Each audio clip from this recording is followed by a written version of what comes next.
Welcome to Day 4's broadcast of Rise of Valour, an official Valorant Ignition series powered by Alienware. We are broadcasting live here today from Fortress Melbourne's studio. Of course, Fortress Melbourne is known as the home for all gamers and is located in Emporium in Melbourne's CBD. My name is Vandy and I'm joined today by my co-caster Guz. How are you doing, Guz? I'm doing really well, Vandy. Thanks for having me once again. Yesterday was a lot of fun and I'm keen to do it all again today. You said that you were happy to get out of the house and get some fresh air. So now 2 days in a row, would you say it's almost like a birthday sort of feeling? Yeah, it's freedom on another level. I'm very grateful to be here and I'm sure we're in for a lot of fun. Yeah, absolutely. I mean, that's all I want for my birthday, to be able to celebrate it. I know a lot of friends have had to have birthday in terms of lockdown sort of birthdays and stuff like that. But look, forgetting about the pandemic for a moment here, we're hoping to bring you another fully action-packed day full of multiple games, because yesterday it was almost like a one-sided affair until we got to our qualifying matches. Yeah, that's exactly right. The nature of the tournament being an open qualifier, we get a whole range of skill levels in those earlier games, but then the later we get into the evening, it really narrows down to the best of the best, and we saw that displayed yesterday. Well, that's it. As you did mention, of course, for our tournament structure, Rise of Valour is going to be spanning 5 weeks in total with 10 broadcasted days. We are on broadcast day number 4, as I did mention. Of course, we know that there can only be one champion. However, we also do have multiple prizes up for grabs, not only for playing, but also for watching. Right, guys? That's exactly right. There's $70,000 worth of prizes for the players, including a cash prize pool of $15,000 and, of course, 200 Alienware peripherals. And then on top of that, there's 100 Alienware peripherals worth $30,000 for spectators. More details on that later in the broadcast. But that is a massive prize pool for OCE. To also talk about the scale of this tournament as well, we had over 1,100 players in total around Oceania evolved today, and over 400 teams in total have registered for Rise of Valour. So that's massive in terms of. We always joke that OCE is so small. You're always bumping into familiar names, familiar faces. But then a tournament like this kind of shows me this true scale that we do have. If you'd also like to play, registrations, of course, have closed for this week for open qualifiers for 3 and 4. But 5 and 6, which is going to be happening next Saturday and Sunday, will be open. So stay tuned as well. We'll give you details on how you can register for that, or you can head to fortressmelbourne.com/riseofvalor to find out more on that one. That's exactly right. I encourage everyone at home that is watching to participate, because you never know how far you can get. On top of that as well, you can earn points. So you don't even have to actually win the day that you participate in. As long as you're consistent and you continue to show up, you're a chance of making it further into the tournament. Well, that's it. I've actually had a friend group who tried to do something similar, and so far they've had a little bit of a rough run, unable to really make it out of that first round, but every day I can see that they're improving as well. So it's cool to see that they're taking it seriously and they want to improve. Of course, they've used out now 2 of their qualifying days. You can play in 4 in total. But before we jump into the meat of the tournament, I want to take you through a little bit more about where we're broadcasting from. So as I did mention, this is Fortress Melbourne, and of course we are in the studio section of it. But if you don't know what Fortress Melbourne is, it's essentially an awesome entertainment complex which can fit up to about 1,000 people, and it also has 2 stories. So the ground level, which is the one that we're broadcasting from, features the sports bar, Alienware arena, 12-player PCs on stage, and a 392-inch LED screen. The basement level features the Medieval Tavern with a fully licensed restaurant and bar, 56 PC LAN lounge, 4 dedicated streamer pods, and a private function space called the Hall that you can rent out, and not to be forgotten, the public arcade alley, so where you can also play some old school style games. It doesn't always have to be about the LAN PCs. I like kicking it back old school personally.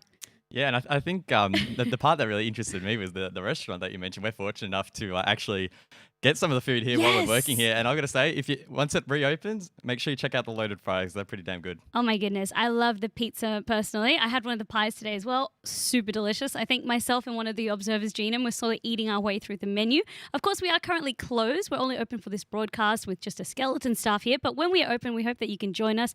For more updates on when Fortress Melbourne will be reopening, follow them on their socials at Fortress Melb. And then I guess if we're kind of jumping back again, we're jumping here and there, but we wanted to talk more about the actual tournament format itself. Yeah, well, we do have a tournament format video, so let's roll that. We'll see you guys on the other side. Welcome to Rise of Valor, the largest oceanic Valorant tournament. Over $70,000 of prizes to be won. 10 game days, 3 pathways to the finals, and ultimately, 1 champion. Rise of Valor begins with the open qualifying stage. 6 qualifiers open to all teams of any skill level. Each qualifier consists of a single elimination best of 1 bracket, with the top 2 teams advancing to the play-in stage. All other teams in the qualifier earn points, with more points given the further they progress in the bracket. Every team can play in up to 4 open qualifiers, giving teams multiple chances to qualify and earn points. The top 12 teams from the open qualifiers will progress to the play-in stage. They will be joined by the final 4 teams from the Oceanic Valorant Open. The play-in stage is the first of 3 pathways to the finals. Teams battle it out in a single elimination bracket, with the top 2 teams advancing directly to the finals. For teams who finish 3rd to 14th, the journey is not over. They advance to the last chance qualifier, the second pathway to the finals, for teams on the cusp of competing with the best in the region. They are joined by the top 4 point-earning teams across the open qualifier stage. This is the 3rd and final pathway designed for amateur and semi-pro teams. The top 2 teams in the last chance qualifiers will take the final 2 spots in the finals. We've now found our top 4 teams. They will battle it out in a double elimination best of 3 bracket to find the top 2 teams for the grand final. The final 2 teams will go head-to-head in one final showdown, a best of 5 grand final. The winner will take home the lion's share of the prize pool and ultimate glory as the champion of Rise of Valor.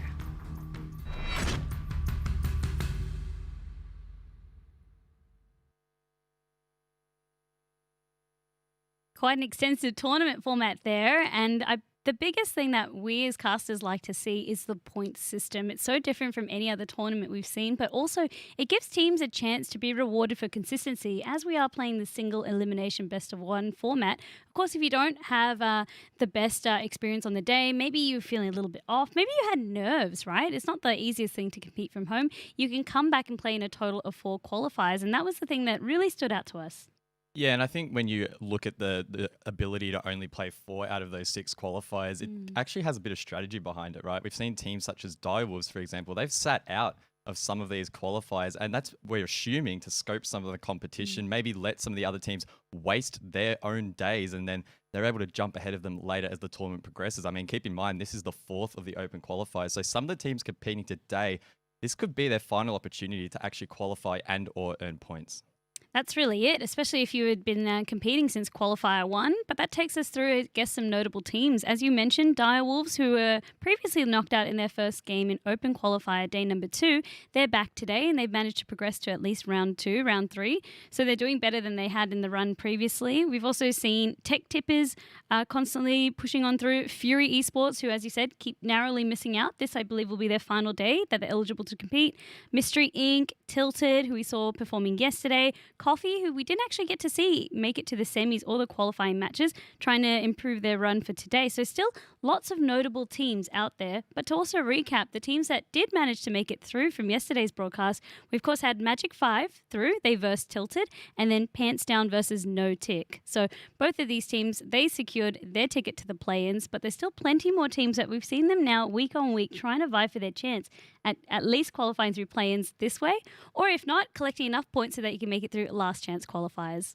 Yeah, there's definitely at least one team that comes to mind that I'm a little bit disappointed has had another rough day. That's ShadowNet. I'm good friends with some of the people on that team, and unfortunately, again, I believe they've lost their first game this afternoon, so they're knocked out. But again, I'm not sure how many opportunities they have to come back and compete again, but the format really does allow them to take some time, improve on what they made mistakes on, and then they can come back, try and earn some points or qualify through that bracket format. Yeah, that's really it. So from ShadowNet as well, so as you mentioned, even though they got knocked out today, we last saw them qualifying for Open Qualifier too. So maybe they're doing the one-on, one-off kind of approach, similar to what Direwolves was doing. So I like that you also mentioned tactics. So with the way this format is run, of course, you can pick and choose the days. I mean, it's made like that as well to accommodate for rosters, but I also like that there's a little bit of strategy that can come into play too, because of course you get to be on the observing end, you can have a rest day, you can kind of get some insight to how teams like to play and maybe come up with a different sort of strategy, which is exactly what it seems like Direwolves are doing today. And hopefully we'll be able to see them in at least one of the qualifying matches, because they were one of the teams that were tipped to be a favourite. Of course, I believe they finished fifth, I think. Yeah. Just on top of Pants Down in the previous Ignition Series tournament. So they already have a very impressive track record behind them. Yeah, and of course they have the benefit of having Avril as their coach as well. So being able to sit back, observe, and actually take in that information with him as support staff, it really plays a critical role in enabling that. It really does. But I mean, you've heard us kind of wrap up a couple of the teams. We want to actually show you some of the highlights from the previous qualifying day 1 and day 2. So have a look at this video and enjoy.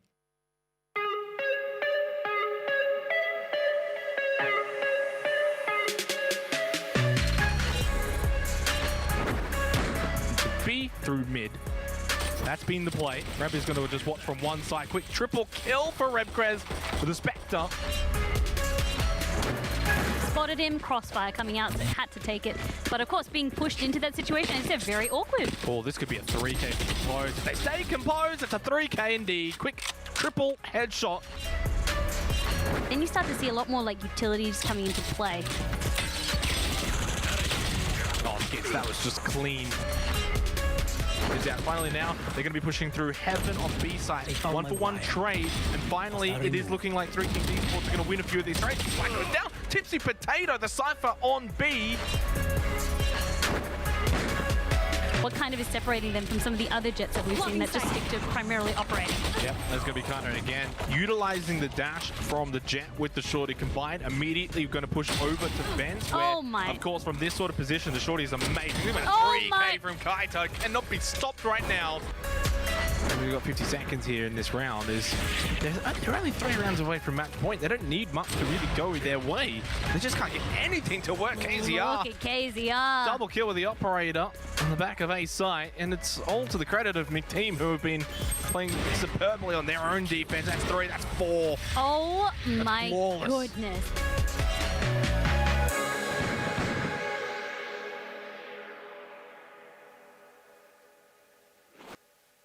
Lots of hype and enjoyable moments from qualifying days 1 and 2 of the broadcast last week, but we've also had our fair share this week, so I can't wait to see what the next highlight video will look like. Surely there's going to be just a few moments even from yesterday that we saw that will definitely make it into these sorts of montage reels. That's exactly right. I believe we saw 1 ace yesterday. That was pretty nice. So hopefully we can see a couple more today. Two. Surely there was 2. I think there was one a little bit earlier and then one towards finals. Maybe. Yeah. My memory's really bad. Oh, that's fine. You already know that about me. So. Oh, no. I have a goldfish memory too. So remember, when we're trying to only rely on my memory and not on our notes, take what we say with a bit of a pinch of salt. But we do have our first game for broadcast ready to jump into. We do know that it's going to be Notic versus Kovacs for breakfast. A little bit about Kovacs for breakfast. They have been up against some of the weightier or meatier teams, I suppose, in the tournament. So they have previously versed Tilted, Blank, and Crack and White. Unfortunately, they're unable to get a win over them. And Notic, as we know yesterday, they came through yesterday very, very dominant, very strong. So we joked between us that no team was able to take them to double digits until they finally met their match with Pants Down, taking them to that double digits, and Pants Down, of course, edging out to get the win on top of that one. So it's been a really interesting day. In terms of the favourites, maybe I'm thinking Notic have the edge here, but I really don't know. We've seen lots of upsets. That's exactly right. Notic, when we saw them on broadcast yesterday, the first couple of matches were incredibly strong. But then when they actually took an opponent that we've seen perform well in the previous Ignition Series, being Pants Down, that's when they started to struggle a little bit. It was a close result in the end. But Notic really need to step it up if they actually want to go all the way this afternoon. That's it. And also a little bit of a note about how the broadcast works. So we jump in from round 3. So we're actually down from 235 teams down to the top 64. And that's, of course, where we start to bring the broadcast. But there's plenty more matches that have already been played. And just, again, commending everyone that wants to throw their hat in the ring and compete in this tournament. Well, that's the talking done, Vandy. It's time now to jump into the round 3 match of the broadcast. Let's jump in. Let's see what the map will be. We already know what it's going to be. It's Split. I'm so excited, Vandy. We didn't see it yesterday. I haven't managed to cast it here at Fortress just yet. I know some of the teams aren't a massive fan of this map, but I am keen to jump in. Look, I think your enthusiasm is really catching on me because, yes, you didn't get to see any of this yesterday. You were hoping, pleading for it, and the Valorant gods must have heard you themselves. So we jump straight into this. As we kind of reiterate, we have Notic versus Kovacs for breakfast. Kovacs for breakfast, another team that we've seen again and again showing up week on week. I'm not sure if this will be their last chance or their last qualifier that they'll be participating in, but as I said, they've already had that experience of coming up against some of the best. Same for Notic, just narrowly missing out yesterday. That's exactly right. As we do see Kovacs for breakfast, it appears we'll be setting up for an A push in this first pistol round. A couple of players going out and actually buying this round. A couple of ghosts on the board, I believe I saw. So it looks like we are going to see them get quite aggressive early in this round, try and assert their dominance, try and get that first round. We know it can be critical in really getting that momentum rolling. So I want to kind of highlight for Kovacs' team composition the pickup of Breach. Breach I don't really see a lot of play of, except on maps like this. This is kind of a strategy, a comp that teams like to play with. And he can be so strong in terms of being able to, again, anchor on, say, like A site towards back of screens, if you have the Rolling Thunder available. Just being able to play around these pokes. I don't really see the Breach played much outside of that. And again, it comes down to team preference, but you sacrifice generally like a duelist slot to be able to run it. So I'm keen to see how it goes. Pixel Box, we saw him pop off quite a bit yesterday, and you'll get the first pick once again here for Notic as they rotate back towards mid. They need to be a little bit more mindful of time now. 50 seconds on the board, and it appears as if this rotate has been read into its minimum over towards the ropes. That will find himself under fire, that slow, or preventing him from pushing back towards heaven where the attackers have found themselves. They're going to actually fully flood the B site. They really need to try and start getting this spike down, but the spike carrier has been killed. Eventually will be traded out, but again, that time so critical. 30 seconds left now, and Ninum, he's back in the game. Seiko as well. And just like that, they will clean up the attackers, and Notic will claim the first round. So what looked like to be setting up for an A push turned out to be, as you said, a full rotate onto that B site, hoping to catch Notic off on guard, but they didn't really move or reposition a lot of their anchors, so they were still able to effectively deal with the rush coming through. Seiko and Ninim being able to really take out the bulk of the defenders coming their way and stall them. So you can see on the assists as well that those two were pretty much participating in most of the kills that occurred. For Kovacs, though, it doesn't really mean much. We just have to see them play another round with low eco, and then when we see the rifle buy coming out, we expect it to swing their way. Kovacs now looking to maybe push mid, but Ninim's there with the Marshal and will find one pick, expecting to maybe get a couple more unless these attackers can close down that gap. The wall will provide a little bit of cover, but Pixel Box, he's actually using that for a boost, and will find two, can heal himself as well, and this round basically going as we expected so far. Yep, that's it. As you kind of said, we forecasted it to go this way for Pixel Box. A notable fragger from yesterday as well. Notic, they kind of busted onto the scene. It was our first time being able to see them perform, and we were really, really impressed. Pixel Box, as I said, probably going to be highlighting in a lot of those montage reels, and Operator being the gun of choice, which can play really well on Split.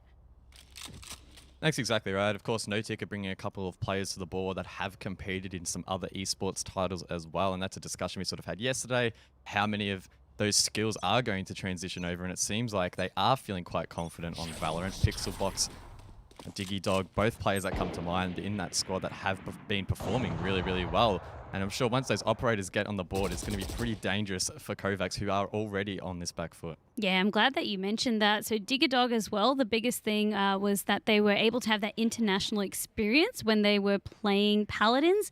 I believe it was Ninjas in Pajamas that they were with after starting with Kanga Esports. So Digger Dog, again, just another really big anchor that we've seen perform time and time again on Notic.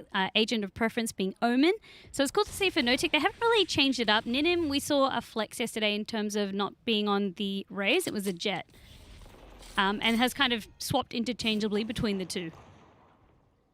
Of course, on split, there's a lot of action in towards that mid position. Both teams vying really for that heaven control, a lot of verticality, but it looks like in this round, Kovacs have forfeited that, instead maybe going for an A push through long. All 5 members of the attack are positioned as Breach will flash out to try and allow the entry. The Cyber Cage as well, providing some much needed cover as Goldilocks will cover that ramp position, but again, will transition to the rest of his team. Seiko, unfortunately for the attack, does get that first pick. He has heaven control, and even if they get this plant down, it's going to be incredibly difficult to cover, especially in a 3-on-5.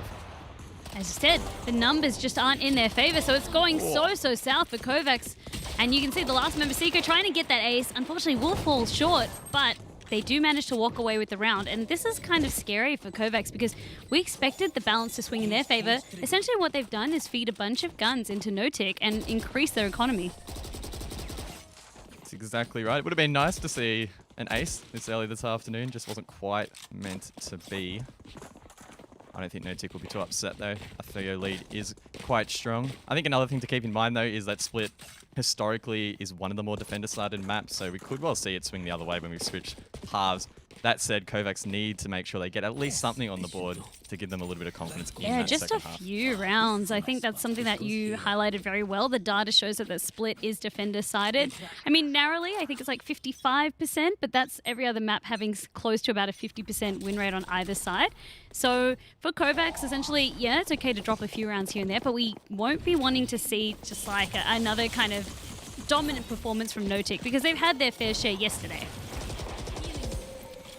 Kovacs again trying to ascertain this mid control. They've been struggling the last few rounds, but round number 4 is when we can really see them open up and try and use those weapons and utility to full effect. But again, they're just going to rotate early here back towards B. Again, that forfeits control of heaven to the defenders and makes that retake pretty easy. That's it. And now it just comes down to Kovacs to say, where are we going to be able to find an opening with the weaponry that they're rocking, though? Of course, they get forced into another eco. no-tick then didn't even dip into the economy. Most of the guns were recovered except for one member. So Digerdog, who fell down in that last engage. But this is looking really good on the side of no-tick. They don't really have to force anything. It's really about Kovacs taking the initiative. And with that wall, it's kind of signaling that maybe they do want to try and play this B rush. But it could be a bit of a bait. And the thing is, the defense do have a raise watching mid, so they know that it's pretty clear, and everyone's probably stacked here. Kamsi gets the call, will mow them all down. That's an easy 4K ping, probably the easiest he's ever got it in his life, as Ninum cleans up the final kill. It's a flawless round for no-tick, and they're playing this very well at the moment. As you said, just feeding the Cypher, funneling in one after the other. Trapwire, of course, slowing down the Jet. Not much that they could do. Again, they didn't have the best buy, but even without the best buy, everyone still kind of just funneled in. I mean, it's nice to see that they're all... When the call gets made, no one is getting left behind instead of hesitating. But I would have hesitated there, surely, especially after the first 2 kills drop. No one was even able to turn around to deal with the spray coming their way from Kamsi. Yeah, I think the attack was really aware that they were exposed to heaven because they had no one playing mid for that control, and that really forced them to try and be mindful of that location, and Cypher was able to clean them up. Again, we are going to see the attack push through directly on towards site, but it has worked out a little bit more effectively this round. They do have the man advantage, but just like that, Pixelbox and Seiko find a pick each, evening it out as a 3-on-3. They do know that there's still going to be more, so that's why Pixelbox is trying to make sure that they can get a little bit of spray, but will get traded down. Finally now, Kovacs for breakfast has a bit of that opening. There's only one remaining member of no-tick left, and that is Digerdog, of course. Oh, sorry, that is Seiko playing the operator. I thought Digerdog was the Omen this whole time. I got bamboozled.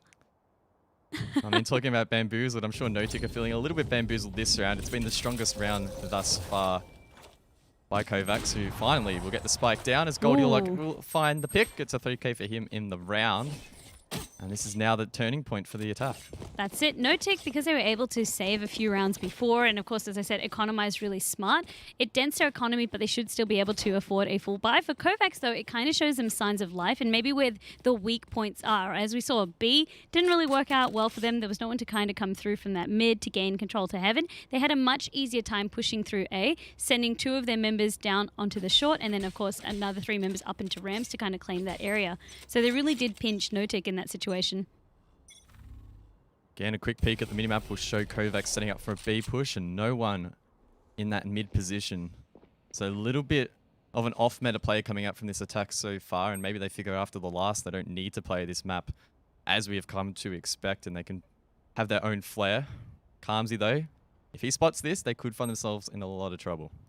Yeah, that's just a really safe Cypher cam, one of those default placements that we do see being played on the B site. You can kind of see as well, it's just going to be one member anchored onto B, and then they have their Sage to continuously wall up, so Pixelbox keeping that wall up and really stalling any attempts to try and come through mid, or at least delay the attempt if they are wanting to push through mid. Sky Smokes come through, and again, that will disrupt this mid push. Kovacs are playing patiently, though. Sneaking up now towards B. Again, keep in mind that Cypher has a lot of utility that will spot out these members, and Pixelbox is there to mow them down. We know he is a very, very strong fragger, and he's not really to be messed with. That slow orb as well will just continue to drain up time. There's only 30 seconds left on the board for the rotate. Nice read on the situation. Of course, it didn't get hit by the paranoia, saw it coming out. Even if they did get hit, obviously the slow orb was ready in their hands, ready to respond. And Ninim in the short angle is cleaning up. There's going to be 3. Ultimately, will get traded out before they can get more, but the damage has been done. Indeed, it has. Now forced through the ropes, and Seiko's there to greet them. Will find one. Surely can find the second. He does. Very clean round there from No Tick. Yeah, really just forcing Kovacs into a situation that they didn't want to be in, playing these shorter angles, pushing on out, not expecting anyone to have pushed out from that fence side, and then Kovacs are really rushing. Like, a lot of the time they're not able to check all the angles that they would have liked, and a lot of that comes down to No Tick's utility. So once the wall goes down, we replace it with Sky Smokes, then they're really running down the clock. They have to make quick decisions. They can't clear out as mmany angles as they'd like to, and you can see it's really punishing Kovacs for breakfast. That's exactly right. Split is difficult enough to attack already, and No Tick are really only exemplifying these choke points with that utility. Time is well and truly on their side, at least in these first few rounds. We are finally going to see Kovacs try and take mid control, but Ninim says hello and gets that first kill. Oh, gets another with the grenades, looking to try and make it more. If they do get one more kill, the grenades will be reset as well, so it can just really amplify, again, this mid control and how suppressive they've been. Ninim finds 3 in this round. Playing this mid position so strongly. The boom bot, oh my, that could have been devastating as well. As he actually does find 4. Ninim, can he find the ace? Oh, he will. That's 5 in the round. Kovacs, they just cannot push mid at the moment. 5 in the bag. Of course, Kovacs, we know, did have to only buy into Sheriffs. They were forced into another low economy round. But this is where it starts to, again, feel as though No Tick are showing us that masterclass of not allowing any team that they verse to be able to get near the double digits or even take a few rounds for them. So it comes down to, for Kovacs for breakfast, as we said, it always does feel a lot harder on split, but you want to at least end this round, maybe even 3, I'd say, ideally. You don't want to let yourself only being able to get a single round. Yeah, I definitely tend to agree. I think you need, at bare minimum, 2 or 3 rounds in this attack, but it's not really looking all that likely. But, as I say, that Goldilocks does find that opening pick, and it opens it up now for the rest of the team to push a long. All picked up as well, but Pixelbox, he will come through with the res, so that resets things 5 apiece for these teams as they are slowed by that orb. Heaven Control again forfeited to the defense, so even if they get this spike down, expect an aggressive retake. Rolling Thunder, of course, gave them access onto side, and that's a good pick onto Ninim. But Digerdog trying to push on in has made this very, very difficult for Kovacs to be able to hold. Only 2 now being alive for their team. Well, it's only 1 now, but T finds 2. Can he find any more? He does, but it's a good retrade there. Pixelbox comes up clutch for his team. The retake is successful, and that's now 7 rounds to No Tick. But that was looking much better for Kovacs. It didn't really matter that it was down to the last 2 members or even ultimately the last member, because we saw almost the clutch coming through. Unfortunately, it had to be Pixelbox being the last member of No Tick alive, able to clutch that one out for their team.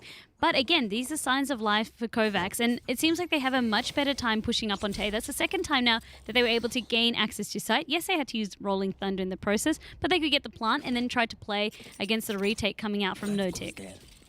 This is a nice spot. Quick peek at the scoreboard as well. We'll show Ninim and Seiko both top fragging. Ninim was quite strong yesterday, following up on that form. Pixelbox was top fragging for a lot of those games as well. A little bit of a quieter one here on Split, but if you're not relying on your Sage to top frag, that's probably not the worst thing. That's kind of it. And remember when we were talking about the double smoke composition that we saw from Blank? For No-Tick, they've really taken it and adapted it to something that you can see is working really, really well into Kovacs for breakfast. Kovacs, I mean, instead of having the Brimstone, they're running a Breach instead, otherwise very similar, except for the Duelist being traded out. But this is more of the double smoke composition that I think teams have been trying to run. You can see why it's so effective. You just have smokes for days. You can dictate what you want, where you want the attackers to be and at what time. Seiko is probing this heaven position, but it looks like the attackers will try and push up ramp. Diggy Dog's there to greet them.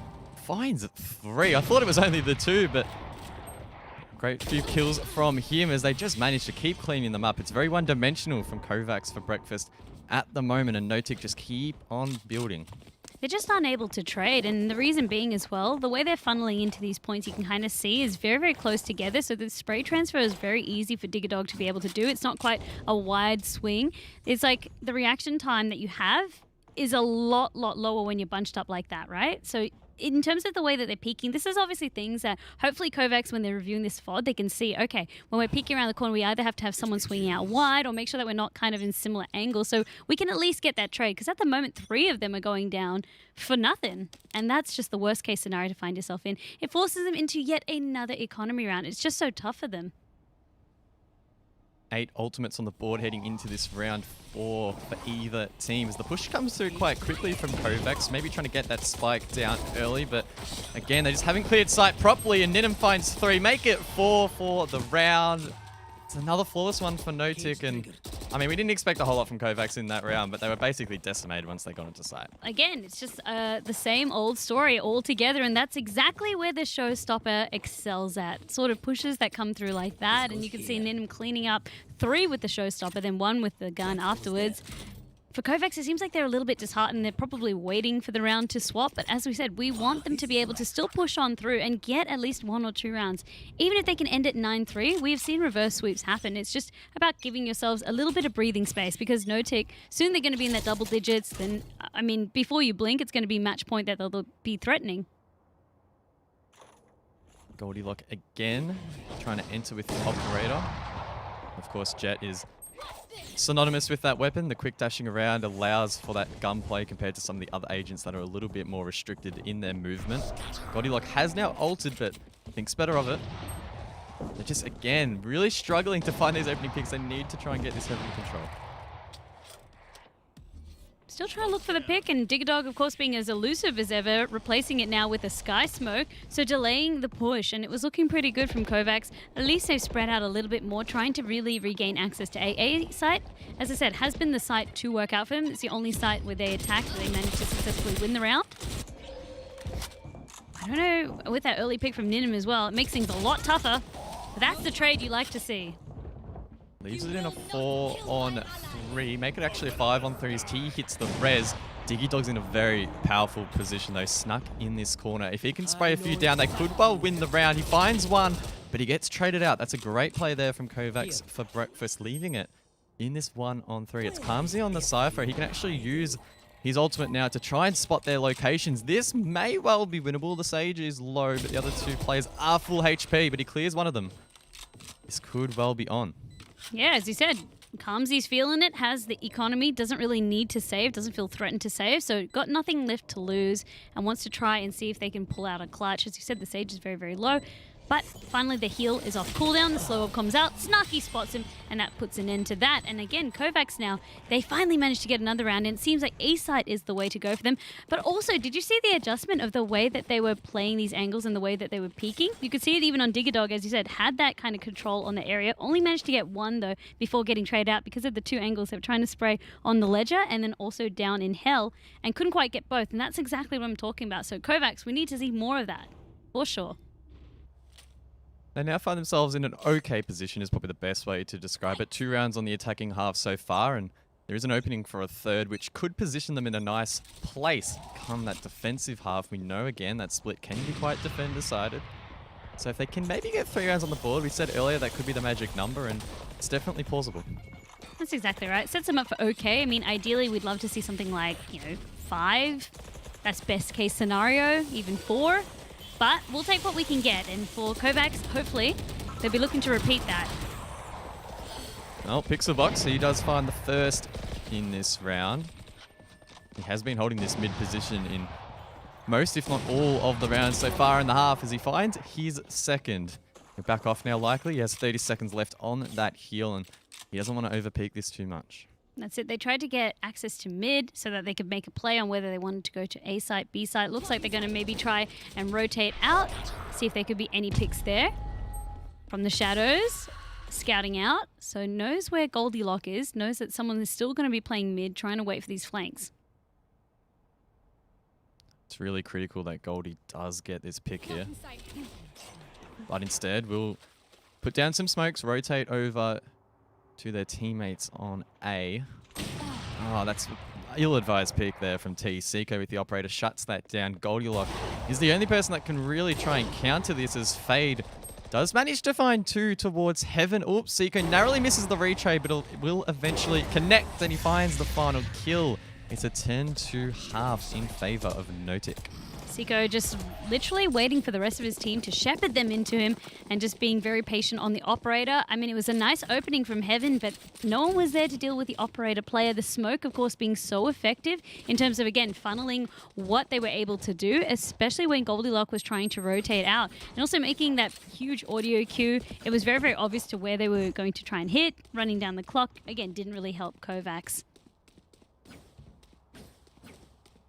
Notic, of course, now 3 rounds away from closing this one out. It's critical that they try and get the first few on the board and really put the pressure on Kovacs, who might be able to find some solace in the fact that it is, again, defender-sided, so maybe they are quite strong on the defense. We are yet to see them on this side. Yes, that's it. At least everything has been reset in terms of economy, and this time Kovacs should hopefully have a little bit of an easier time. But we don't know, because as I said, for Notic though, they have shown up. It doesn't matter whether they like to play defense first or not. They're still very, very much a force to be reckoned with on attacker side.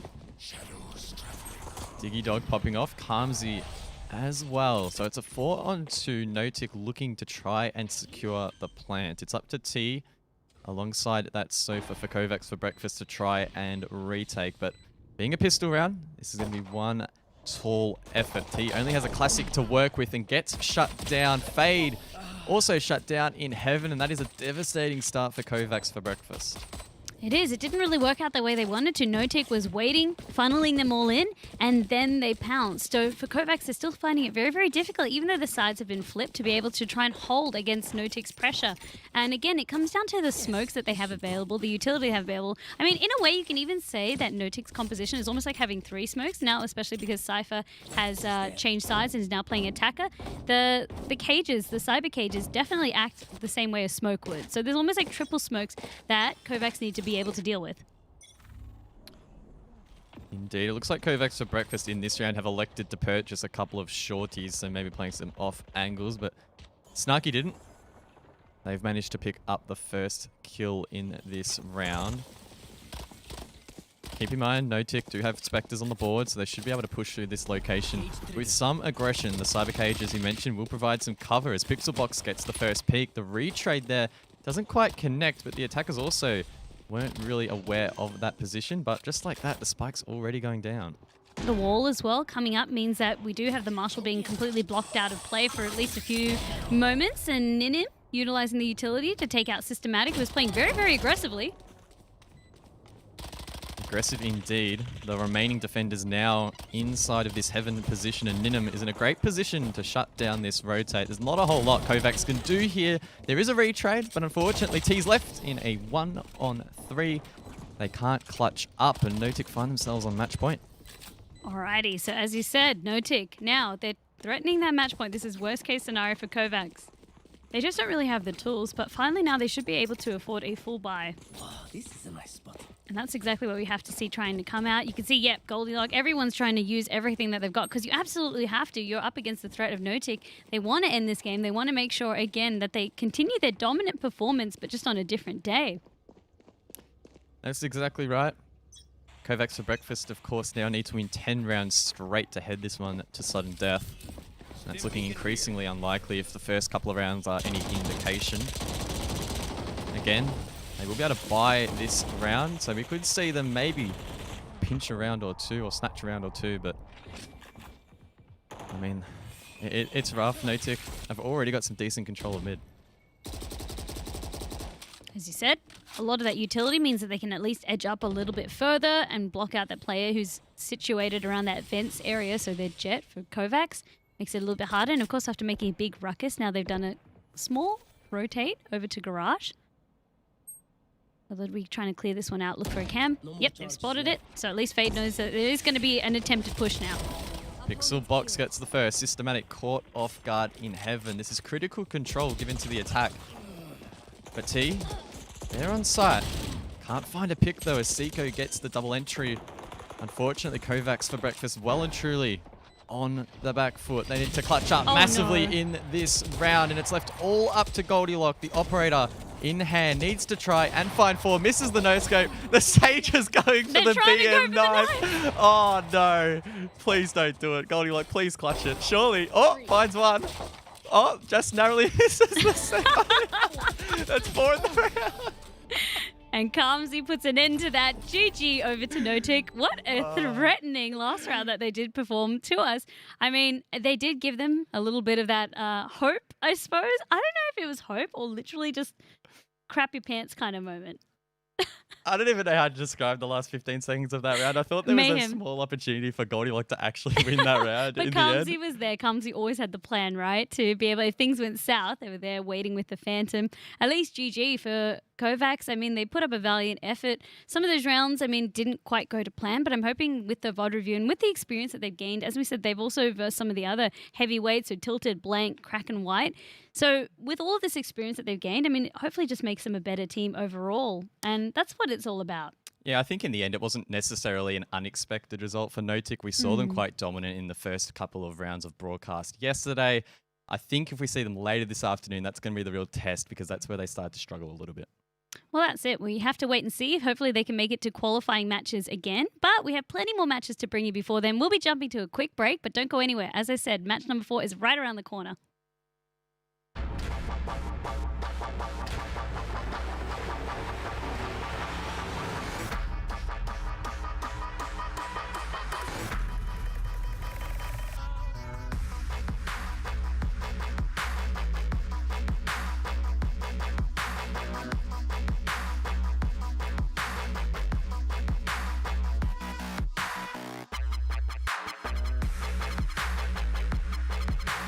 Welcome everyone, my name is Tolga. I'm a live caster at Twitch. It's going to be absolutely amazing and I cannot wait to see this goddamn place.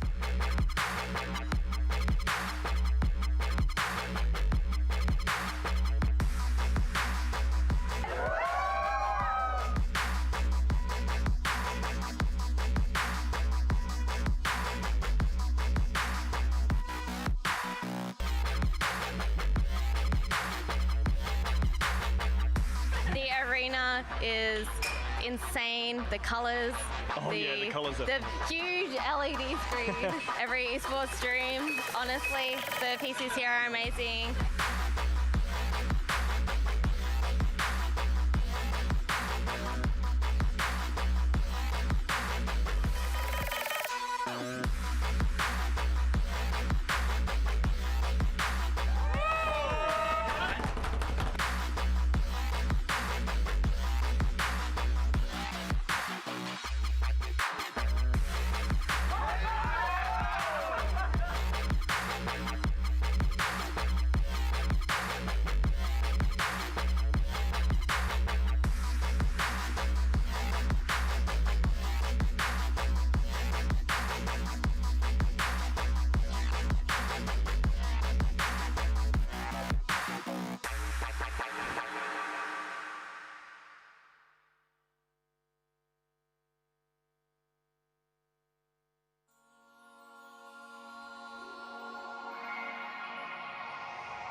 Hey guys, it's Fangetta. As you know, gaming is all about community. That's why I'm working with Alienware to thank you guys for staying at home and doing your part. Remember, just because we can't always be together doesn't mean we can't play a part together.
let's go!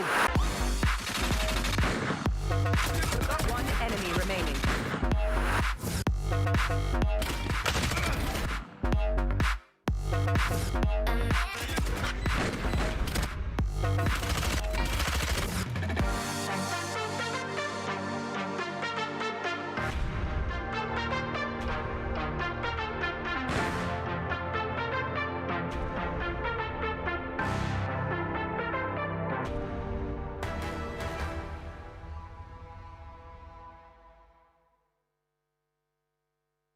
Welcome back from the break. If you're just joining us, this is Rise of Valor, an official Valorant Ignition series powered by Alienware. We are broadcasting live from Fortress Melbourne's studio behind the Alienware Arena.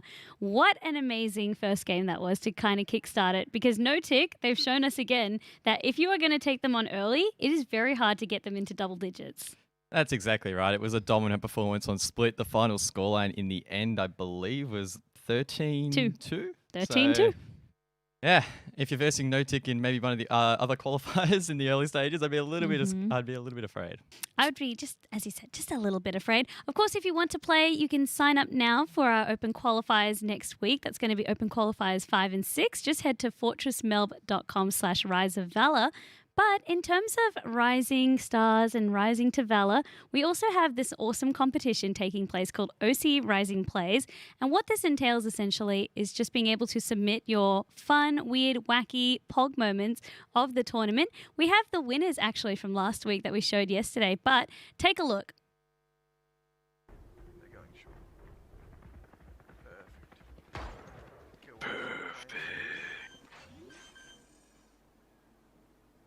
One enemy remaining. He was hit 80. I think heaven. By the way. Oh! No way you just fucking hit that dude! I'm stunning them off. Go on sewers. One on sewers. One enemy remaining. Spirit, let him get the ace. Go 8.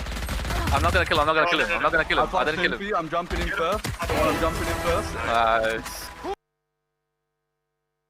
Seeing them. We got to see them yesterday, but congratulations again to Nungbat and Spirit for winning $100 in cash. And of course, this was all brought to you and made possible by Intel. So it was really nice to hear the comms. You and I were highlighting that yesterday, kind of going through the excitement of getting the ace. And it's just that moment of teamwork as well. Yeah, I actually didn't listen to the comms too intently yesterday, but listening to it again, I love the fact that in the second clip, the team was literally saying, I'm not going to kill him. I'm not going to kill him. And then they opened it up for the ace. So in the end, it was a great clip, a lot of fun. And I'm keen next week to see this week's clips because, of course, you can still enter. That's it. If you would like to enter, essentially to join this. So, of course, as I kind of recapped, of course, this is powered by Intel. There's $100 in cash every day of the open qualifiers. To submit, all you need to do is submit your gameplay clips from Rise of Valor, upload your funny, clutch gameplays to Twitter or Instagram, use hashtag OCE Rising Play and hashtag Rise of Valor. Make sure you also tag at Fortress Melbourne. And that's it. You can share all your weird, wacky, fun, memorable moments, I suppose. I say memorable because I swear I always think I've popped off on a game of Valorant and then I load up the next game. I was like, no, that was the most memorable one. You and I, we really do have goldfish memories. Indeed, we do. I mean, on a personal level, I don't think, like I said yesterday, I've ever had a highlight clip in Valorant. So I don't think I would be in a position to win the $100, but I'm sure you guys at home who are definitely a lot better than me probably could. I mean, you were joking yesterday, but I hope you were serious that Pixelbox, because being a fellow Sage main yourself, you were taking a lot of notes. So I'm hoping this, after we've concluded Rise of Valor for this weekend, we'll get to see some of your highlight clips next week, surely. I wouldn't hold your breath, Vandy. Don't hold your breath. I'm not going to hold my breath then. But this does kind of take us through. So it's really interesting. As I kind of reiterated, we start broadcasting from round number 3 onwards for actual broadcast, which means that we wind up with the top 64. Today we had 235 teams, and now after saying bye-bye to the top 64, we're down to the top 32. So it just continues to halve until we get our qualifying matches. That's exactly right. And with that, so does the quality of the matchups. We see them get tighter and tighter as the best teams rise to the top. And I'm expecting that trend to continue. That's exactly it. But let's see what the next matchup is going to be. It will indeed be Direwolves taking on David. And I joked about this earlier. It's the David versus Goliath storyline. Direwolves is a very well-known organization here in OCE. David, on the other hand, they're a little bit of a wild card. They are a little bit of a wild card, but what we do know about them is that they were the first ever team to sign up for Rise of Valor. So, of course, once this whole competition tournament was announced, David, or Team David, I'm not really sure if it's like, homage to someone's name or something like that. But they were the very first team to get their act together and sign up. So we'd love to, of course, tip our hat off to them, because without the participation from all the players and teams, we wouldn't be able to have this amazing tournament. And to mention some of the numbers, like over 1,000 players from Oceania in total, or 1,100, I believe it was. Like, that's massive numbers. Indeed, it is. But with that said, we do have the lobby ready and raring to go. Let's jump in for a round 4 match. Again, it's Direwolves taking on David. The map will be Haven, of course, the only map with 3 sites. So that should be an interesting dynamic. Definitely an interesting dynamic. We've seen lots of upsets happen here, but for David, I feel, as you said, it's going to be that David versus Goliath situation, with Direwolves filling in for the Goliath. A very, very impressive roster for them. So we do know that they do have Rice, Swirl, Tax, Signed, and Noz. Most notably, Tax, Signed, and Noz were a part of Bumble Boys back in the day when this game was still in closed beta and all we had access to was NA servers. They actually entered a community cut tournament, which they won. So 3 of those members from Bumble Boys then getting picked up to Direwolves, and then, of course, Rice and Swirl, of course, with very impressive track records of their own on different teams. Indeed. On the side of David, I honestly can't say I'm very familiar with any of these names. Of course, they must be at least somewhat competent to make it this far in the tournament, so I'm expecting big things from them, but taking on Direwolves, such a well-known name, might be a little bit scary. That said, though, Vandy, Direwolves, in one of their previous open qualifiers, actually got knocked out in the very first match, so maybe they're not in the greatest form, and this is the opportunity for them to bounce back. Ooh, I bet you Avril's going to have some fighting words to say. He already slid into your DMs once. I can hear him. I know. I'm scared. Don't attack me, Avril. Please. If Direwolves 13-0 them, then go your hardest. I really do respect Avril. He's one of the best analysts that we do have, and I really just love hearing some of his insight. He was on a podcast recently with some other friends doing the Run It Back one, and it was just a good listen to just hear some of his thoughts. So in terms of Direwolves, yes, it was a little bit of an upset that happened to them, but there's still plenty more qualifiers. And I mean, it's always about how you come back and how you learn from these mistakes. That's exactly right. Plenty more opportunities for them, not only to earn points, but even to go all the way and qualify for those matches. Of course, the final 2 of each qualifier making it through. And look, this isn't a bad start for Direwolves so far. It is a 4-on-2 for the remainder of this round. Of course, they are on the defense, arguably the favoured side, but it has been a pretty dominant first round on the pistols. We've seen them play quite aggressively on these rotates, catching David off guard. I'm also glad that Sign's name has been fixed. It was like Singed Mayo the last time they were on broadcast, so I'm glad that it has been able to update. Of course, we do see Direwolves being able to capitalize on the fact that they have access and control of Spike, and it just comes down to cleaning house. Jay, being the last remaining member of David, goes on down, and Direwolves already kicking this one off quite comfortably. Indeed they are. Not a bad start at all. I'm sure they'll be quite happy with getting that first round in the bank, and then of course we're expecting them to take the second. David, as you can see on screen, playing quite safe. They're going to buy a shorty, and no, they're not going to buy a shorty, so as I say that, they refund it, but yeah, nothing too crazy coming out here, and they're just going to play the second round as we would expect. A little bit of extra economy from Fancy means that they can also pick up a Ghost, or maybe they feel more comfortable on the Ghost as well, meaning that you can kind of peek through some of those longer angles because it doesn't have the drop-off that, say, the Classic might. But for David, for them, the aim is to just be able to escort the spike, get it planted, and maybe take out a couple of frags along the way. But Direwolves are showing that you're not even going to get the chance. Rice picking up a 3K there. I mean, again, we're expecting Direwolves to take that round, but the fact that it was in a flawless fashion is a nice way to kick off the start of this map. Unfortunately, David unable to really disrupt any of the momentum that Direwolves have now established, and of course the credits in the bank that they will now have as well. This third round, though, this is when it starts to get nice and spicy. As you can see, David can commit to a full buy, and they can start to try and build some momentum of their own. So when we're up against some of these Goliath teams, I mean, I'm going to keep the ongoing joke, but when we're up against them, it kind of becomes the situation where we expect David to be able to take this round off. But what we've actually seen, even against teams like Notic, where they've had such a dominant performance that they've been able to get maybe 3, 4, 5 rounds in a row before actually losing their first round. And in doing so, they have such a huge economy. So that's why for David, this round is ever so important, more so for them. Because if they don't manage to win this, they are down to another economy round, and that's when things, you really start to give over a lot of rounds over to your opponents. On top of that as well, it's a mental game. Both these teams want as much confidence as possible heading into the latter stages of each half so they can back themselves and go for some of these plays. We know Direwolves already playing quite aggressively, at least in the last couple of rounds. On this occasion, really trying to let David play into their hands, let them falter first. We do see a gunfight ensue over towards Garage, but no one will drop. Tax now. He's in a great position to shut down this short push, but he gets refragged out, or at least taken out rather, as David still have 5 members left, but that molly from Noz will prevent that raise from getting in towards site. Good counter Molotov as well, meaning that no one from Direwolves can actually rush on in unless they're taking the Heaven route, but there is a smoke awaiting them, as you can see from Rice. Just waiting for them to dissipate before they try to attempt to peek onto site. David's still holding on. It's going to be a 4v4 as Direwolves play for the retake. It's winnable. I think they're just really waiting to get that timing down pat. And look how much utility the Direwolves still have to work with here. Trying to get that control of sight. And oh my goodness, they're just mowing down David. Gowry's stuck as well in an awkward position. Signed taking that player down. And now it's Saar left to try and clutch it up. But Signed will hit the wallbang, get that final kill. And it's a very effective retake from the defense. It was looking good for David. As I said, they had the numbers, but the utility up Direwolves' sleeve made it very, very hard. That wall was also very crucial, just blocking out one of the main members of David who had that angle up into Heaven. So it didn't really work out that they were able to play for the retake, and they were a little bit scattered. And now, as I said, this is where it starts to get a little bit worrying, because we expected that to be the round that David would be able to win. Instead, they've given over the guns to Direwolves, and almost as the same situation of the earlier game that we saw broadcasted, where Notic were in the driving seat. So it shows again how dominant a team can be. For Direwolves, of course, what this also means is that they can afford to lose another round or so and they still be able to have a full buy. Signed. Oh, narrowly missing that shot.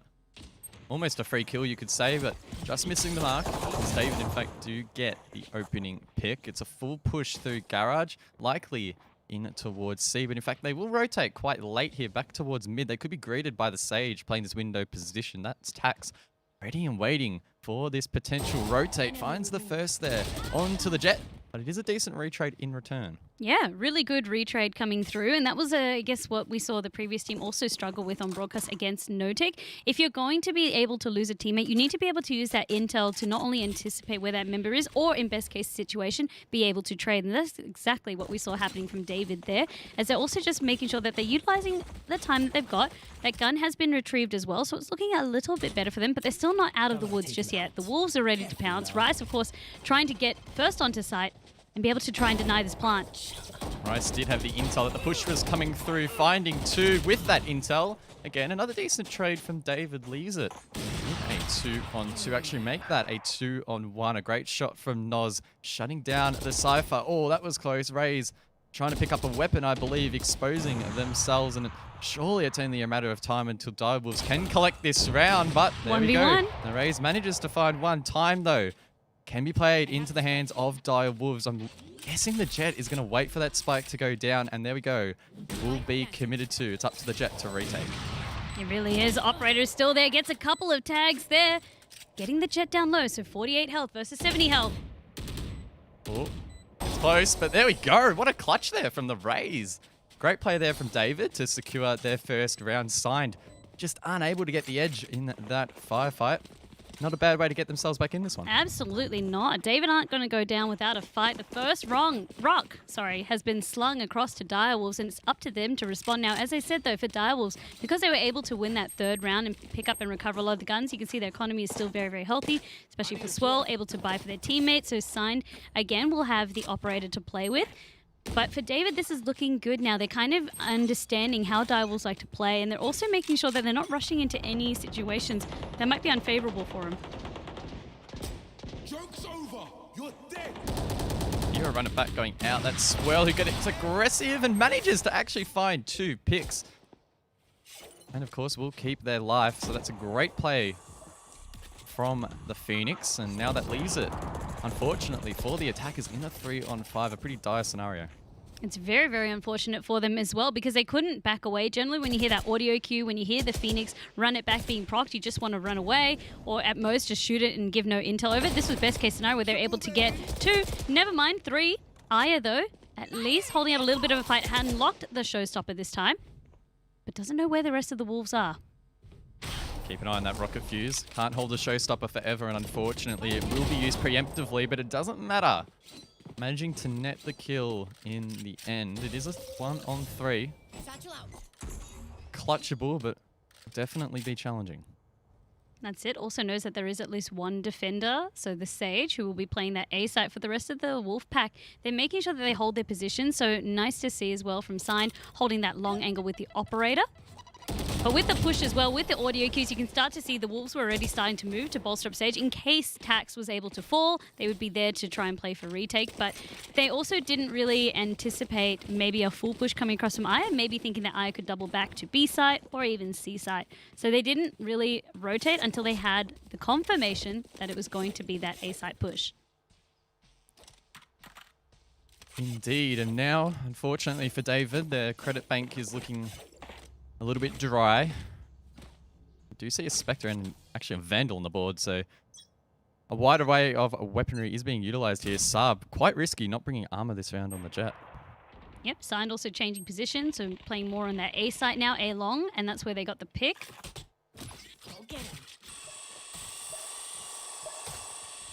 Boombot from Aya. Trying to just clear out this garage position, but won't spot anyone. Swell, in fact, is playing this window position, preempting this push, has a molly out, but it elects not to use it just yet, and probably wise, as we do see the attacker rotate back through mid.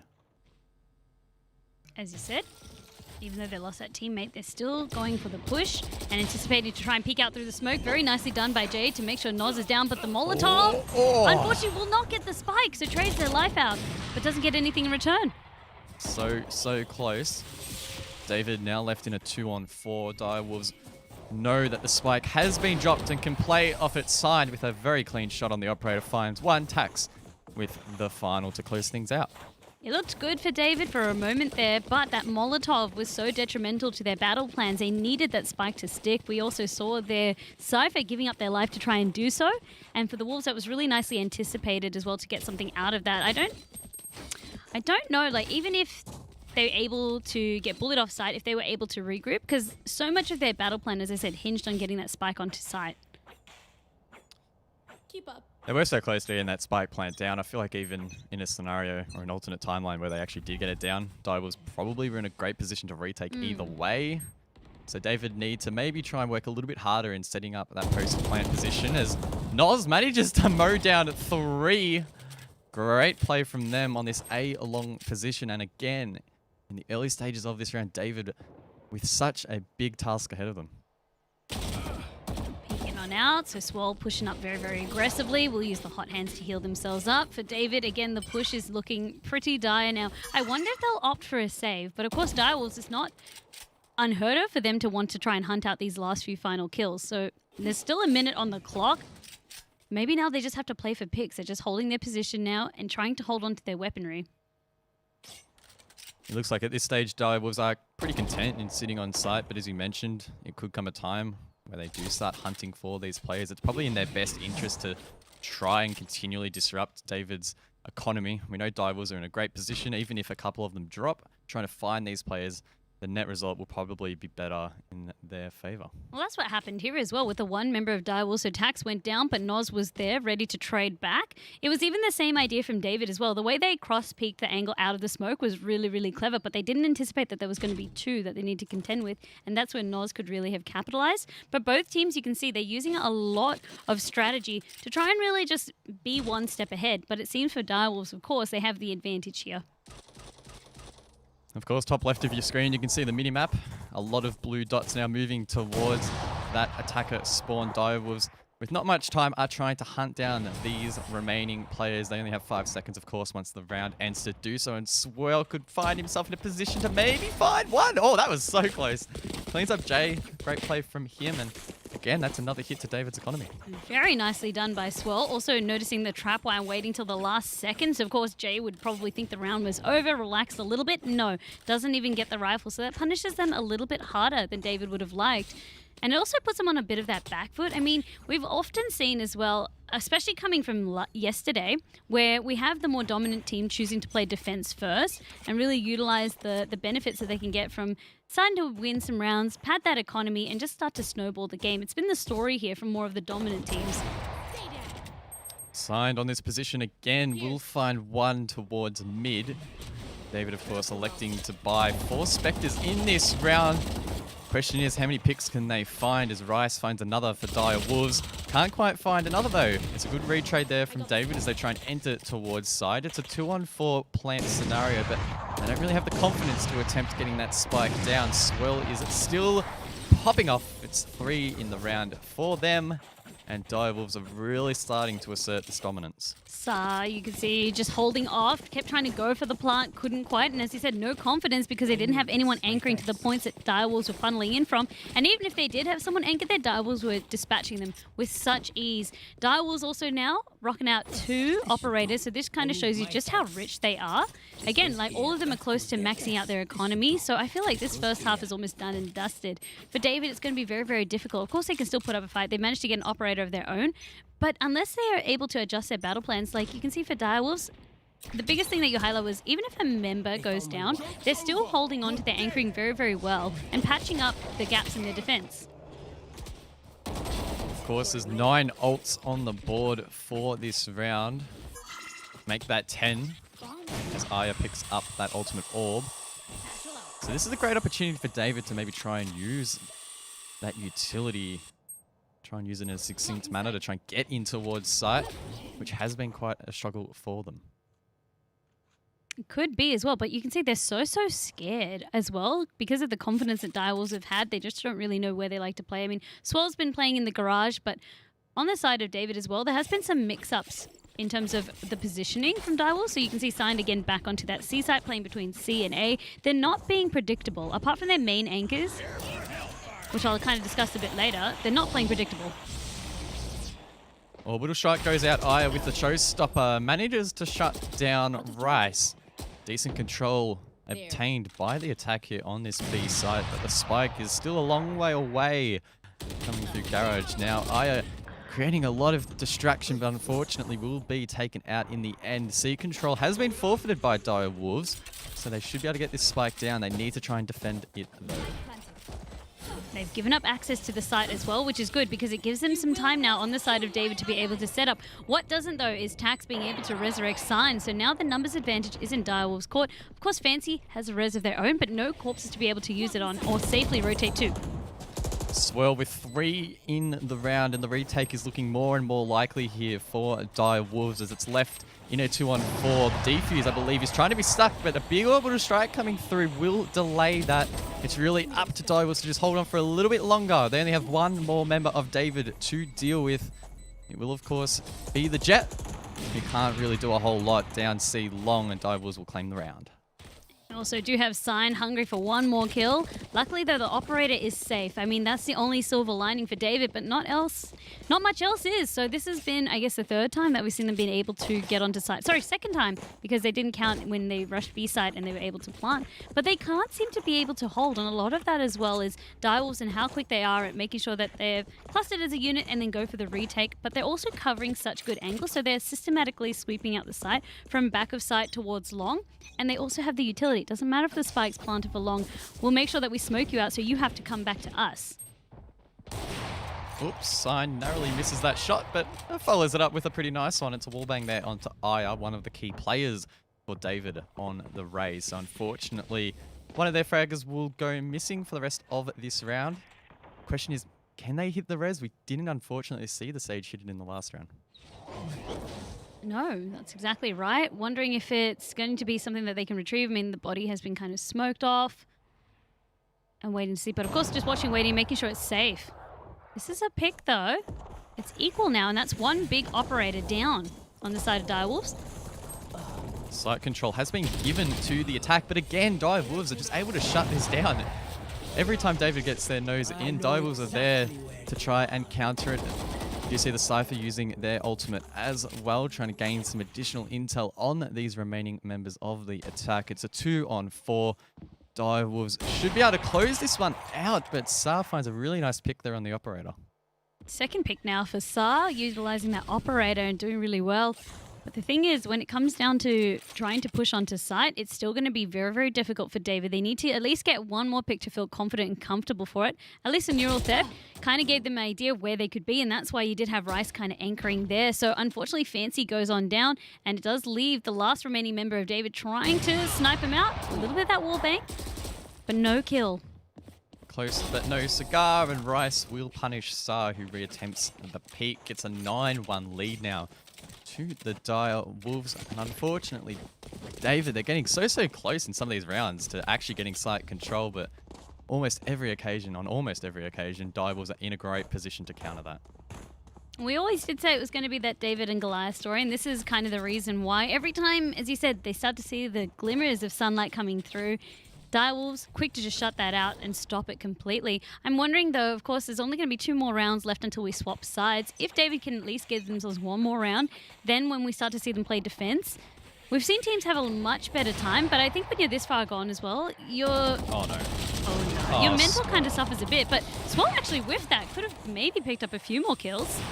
Yeah, again, David's retrading has actually been quite good, especially in the early round. It has been the late round that has been letting them down, as that's an ill-advised jump from Aya, and Signed is in a great position to maybe shut down a couple more of these players hidden in this sort of box position. We need to be very mindful that Cyber Cage is providing some cover, but Signed isn't afraid to maybe go for a smoke bang. Unfortunately, though, for Dire Wolves, they will miss the mark. That's completely it. But if they didn't have that Cypher Cage, could have been a different story. At least David are out of there now because they were kind of getting pinched in long. They can look for opportunities elsewhere. But you can see, again, Direwolves not quick to really anchor or force themselves to all get off one position. It's all about having these kind of front members act as like living wards, and then the rest of the team can correspond and react. And even just with these quick peeks over here from Rice, making short work time and time again of David. You mentioned that David, they trade so well in early, but it seems to like mid to late, like they fall apart, or maybe they second guess themselves.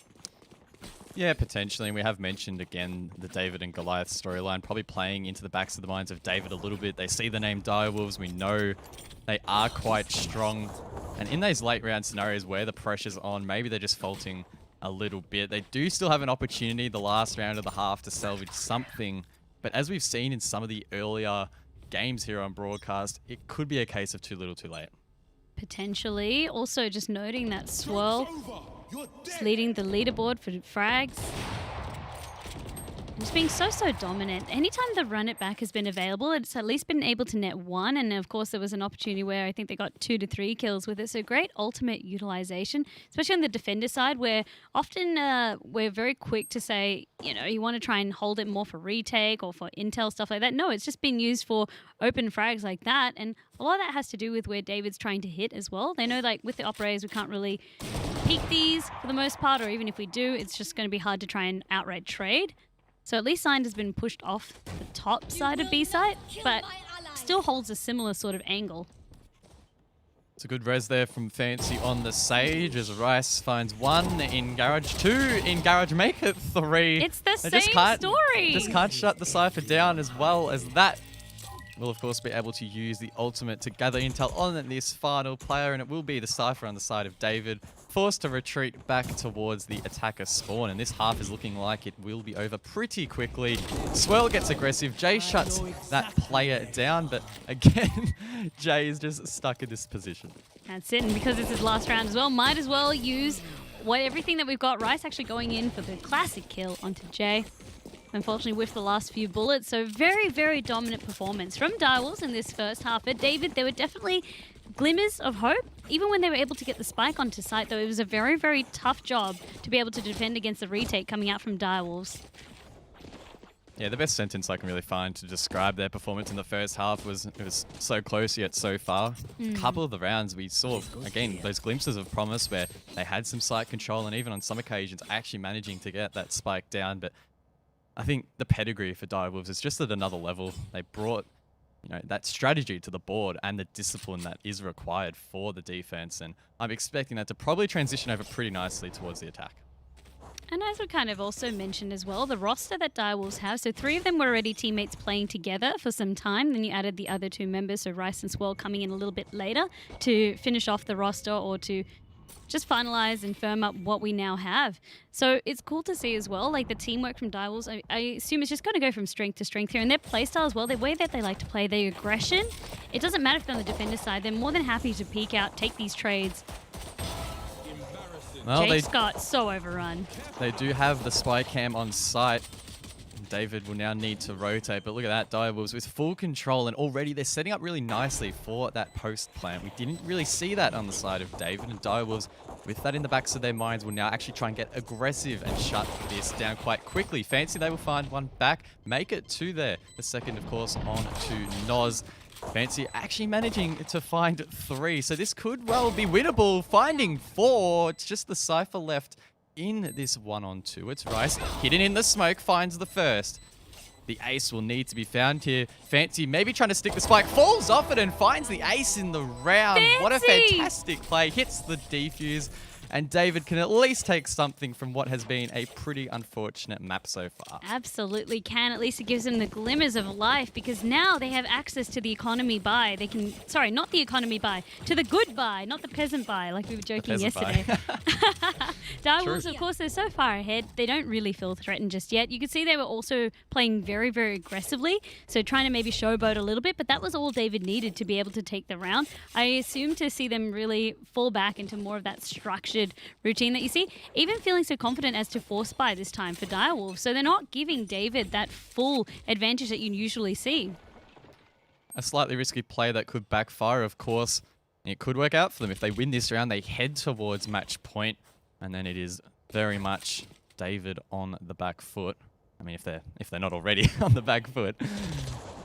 But also for Direwolves, you've built yourself up this lead. It's not really that risky for you. I mean, yeah, at most you're going to be just giving up 1 extra round after this, because then you get forced into the economy. But a lot of the time as well, you don't really have a team expecting you to do the force buy, because it's very, very risky usually. In a situation like this, though, kind of expected it from Direwolves. But it also feels as though for David, it shows it as well. They do really respect what David have to offer, and they know that if they're wanting to try and take this round from David, they have to come equipped. It's a full A push coming out from Direwolves. Multiple players in this long position, but look at David. They're rotating really, really quickly here, and are in a pretty decent position to hold off the push. AR will find the first, but he's shut down. That's Rice going big through the slow, managing to find a few picks. Direwolves now in a 2-on-2. Signed with the shotgun, finds Jay, and unfortunately for David, it is Saar now left to try and clutch this one out. There's a player at short and a player on site to deal with. Those smokes providing some coverage for both teams, but it will be Direwolves coming out on top, and they head themselves to match point. A little bit of quick mobility from Sign really hooks out the bait and switch for their teammate to be able to then trade effectively. A nice little hold on from David, but for Direwolves, now they get rewarded. They opted in for the force buy. This works out well. And for David, now they're forced into the unenviable situation of being up against match point. You don't have access to full rifles because you were expecting to win that previous round, and Direwolves just read the situation. Again, it didn't matter if Direwolves lost that last round. It was more up to David to not lose that last round because they set themselves up so well now for match points, and this is exactly the type of play that we start to see at high levels starting to develop. That's exactly right. David now need to try and hold on for as long as possible. I must say, I really like that skin on the judge. I don't think I've ever seen that before. The glitch pop ones, because we always needed another reason to spend more money. No, I love it. I definitely love that whole graffiti kind of look, especially because we're Melbourners. True. Oof. A little bit of the frenzy shots ringing on out. Fancy managing to get one. Trying to trade on a couple more, but Gallery as well getting Noz there. As the frags are flying across the screen back and forth. Direwolves down to 1 member, and David have 3. Well, it is Swirl. Let's see if the skin can muster up him a few kills. He needs to find 3. It's very much a tall order, especially at this range. Saar managing to find the final pick. What this means, however, for David is that, yes, luckily for them, Direwolves didn't opt in to do another upgrade of a buy. Actually, they couldn't even if they wanted to. But it worked out for David. So now we can start to see if there is going to be some upgrades for Fancy, picking up the Vandal over there, and anyone else that wants to upgrade can definitely do so. But for Aya, I mean, it seems like they can tend to use the Judge and will play maybe more of that shorter angle. Direwolves, again, they're still threatening that match point and will continuously do so. It's really up to David to keep the ball rolling, as long as they can. Indeed. Basically a full buy coming up from Direwolves. The Sage going with the Sheriff. Of course, we don't typically expect the Sage to be opening frags unless you're Pixel Box, of course, from Notic, who seemingly that is their forte. Either way, though, Direwolves just getting a feel for this round, and it looks like they're prepping for a C-long push. That's it. They still have one member anchored in B, however, at least if there is going to be the rotation. Maybe there's always the chance of a pick, but also putting some pressure in other spots on the map as Squall gets us started. Taking out Jay. Sneaky position from Sarah eventually traded out. There's actually a player in the smoke on site though. That's the Brimstone, but Nulls with a great flick manages to shut that down. It is a 4-on-2. David, this is their final opportunity to stay alive here in open qualifier number 4, but Rice will close things out, and it's a 13-3 victory to Direwolves. That's all she wrote in this David and Goliath story. This time, Goliath was the one that managed to go on through and continue on their journey for Open Qualifier day number 4. David, though, again, commendable effort because some of these rounds looked so close. Unfortunately, so close doesn't get you the points, doesn't get you the victory, but at least showed good promise and good team play. So I'm keen to see what else they've got up their sleeve if we get to see David playing again at another date. Yeah, that's exactly right. I think in the end, the result was probably as we predicted, maybe not quite as one-sided as it was in the end, but Direwolves showing some really good confidence on that map. And unfortunately, David just struggling a little bit to really refine their strategy. But I am glad a lot of people were surprised, confused. I mean, we were when Direwolves were knocked out in round 2 on Open Qualifier day number 2. So it's glad to see that that loss against Chostars really shook them up. Coach Avril probably shook them up as well. And now they've come back and showed us a great fighting form. So now it's up to them. And we're wondering if they can take it all the way and join us in the qualifying matches taking place later. We're going to jump to a quick break, however. Don't go anywhere because there's plenty more action coming right up. I love how both the Xbox and the PlayStation now have like little communities that you can join, Discord, all that sort of stuff. Yeah, it's just a nice tempo shift from coming home from work and just being able to hang out, relax a little bit, and just, yeah, mainly the friend aspect. Cooperative and competitive experience, social, all the social aspects of it. When I was able to go and join the Super Smash Brothers scene, I met so many good friends that have the same interests as me, and we just have the same passion, and it's just made me a lot more out there, if that makes sense. Being with friends and we're just hanging out, and it's a good way of having a conversation and building that rapport and just having lots of fun together. I think that to me is what is important about games. It allows people to communicate, to be with each other and to understand each other.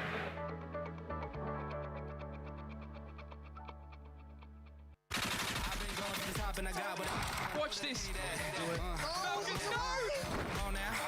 Needs to find a very quick kill. Jump shot from Fibers. One more shot onto the Fibers. Welcome back, ladies and gentlemen, to the second week of Firefights. My name is Milboss or James. That's Sam or Stoitify. Susan, at this point, just really needs to get into a good position to hold the flag. Spots the player jumping up on the railing and does find the kill. 4-5 now. Fibers hit the throwing knife. Two throwing knives in one. At least you call one. Flank shotgun. This should do it. Falcons, no!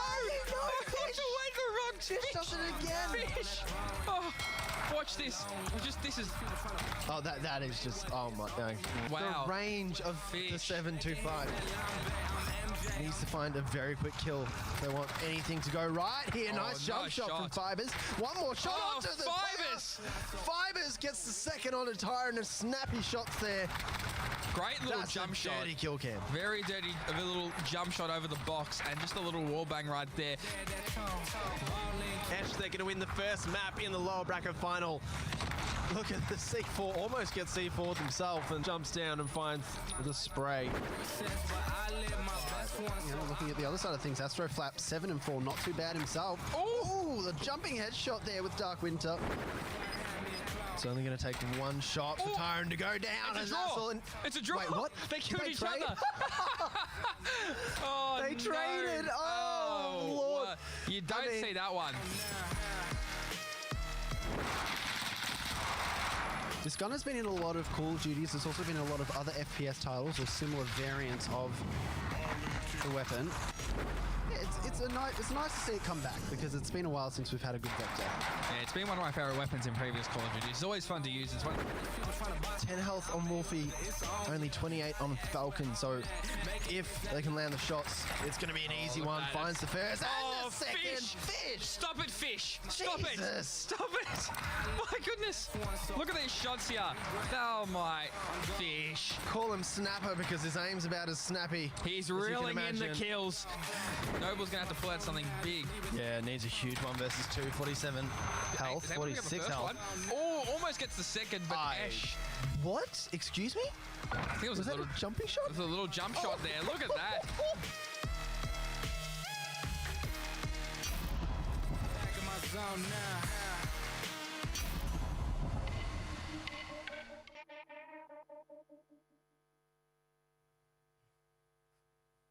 Hi everyone, I'm Series of Blurs and I just want to say thank you. Video games have always brought us together, but this year with so many of us staying at home and social isolating, we've been able to turn to each other and I think that has made our community stronger than ever. So I wanted to say thank you for doing your part and I hope that you're staying safe.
Let's go! One enemy remaining.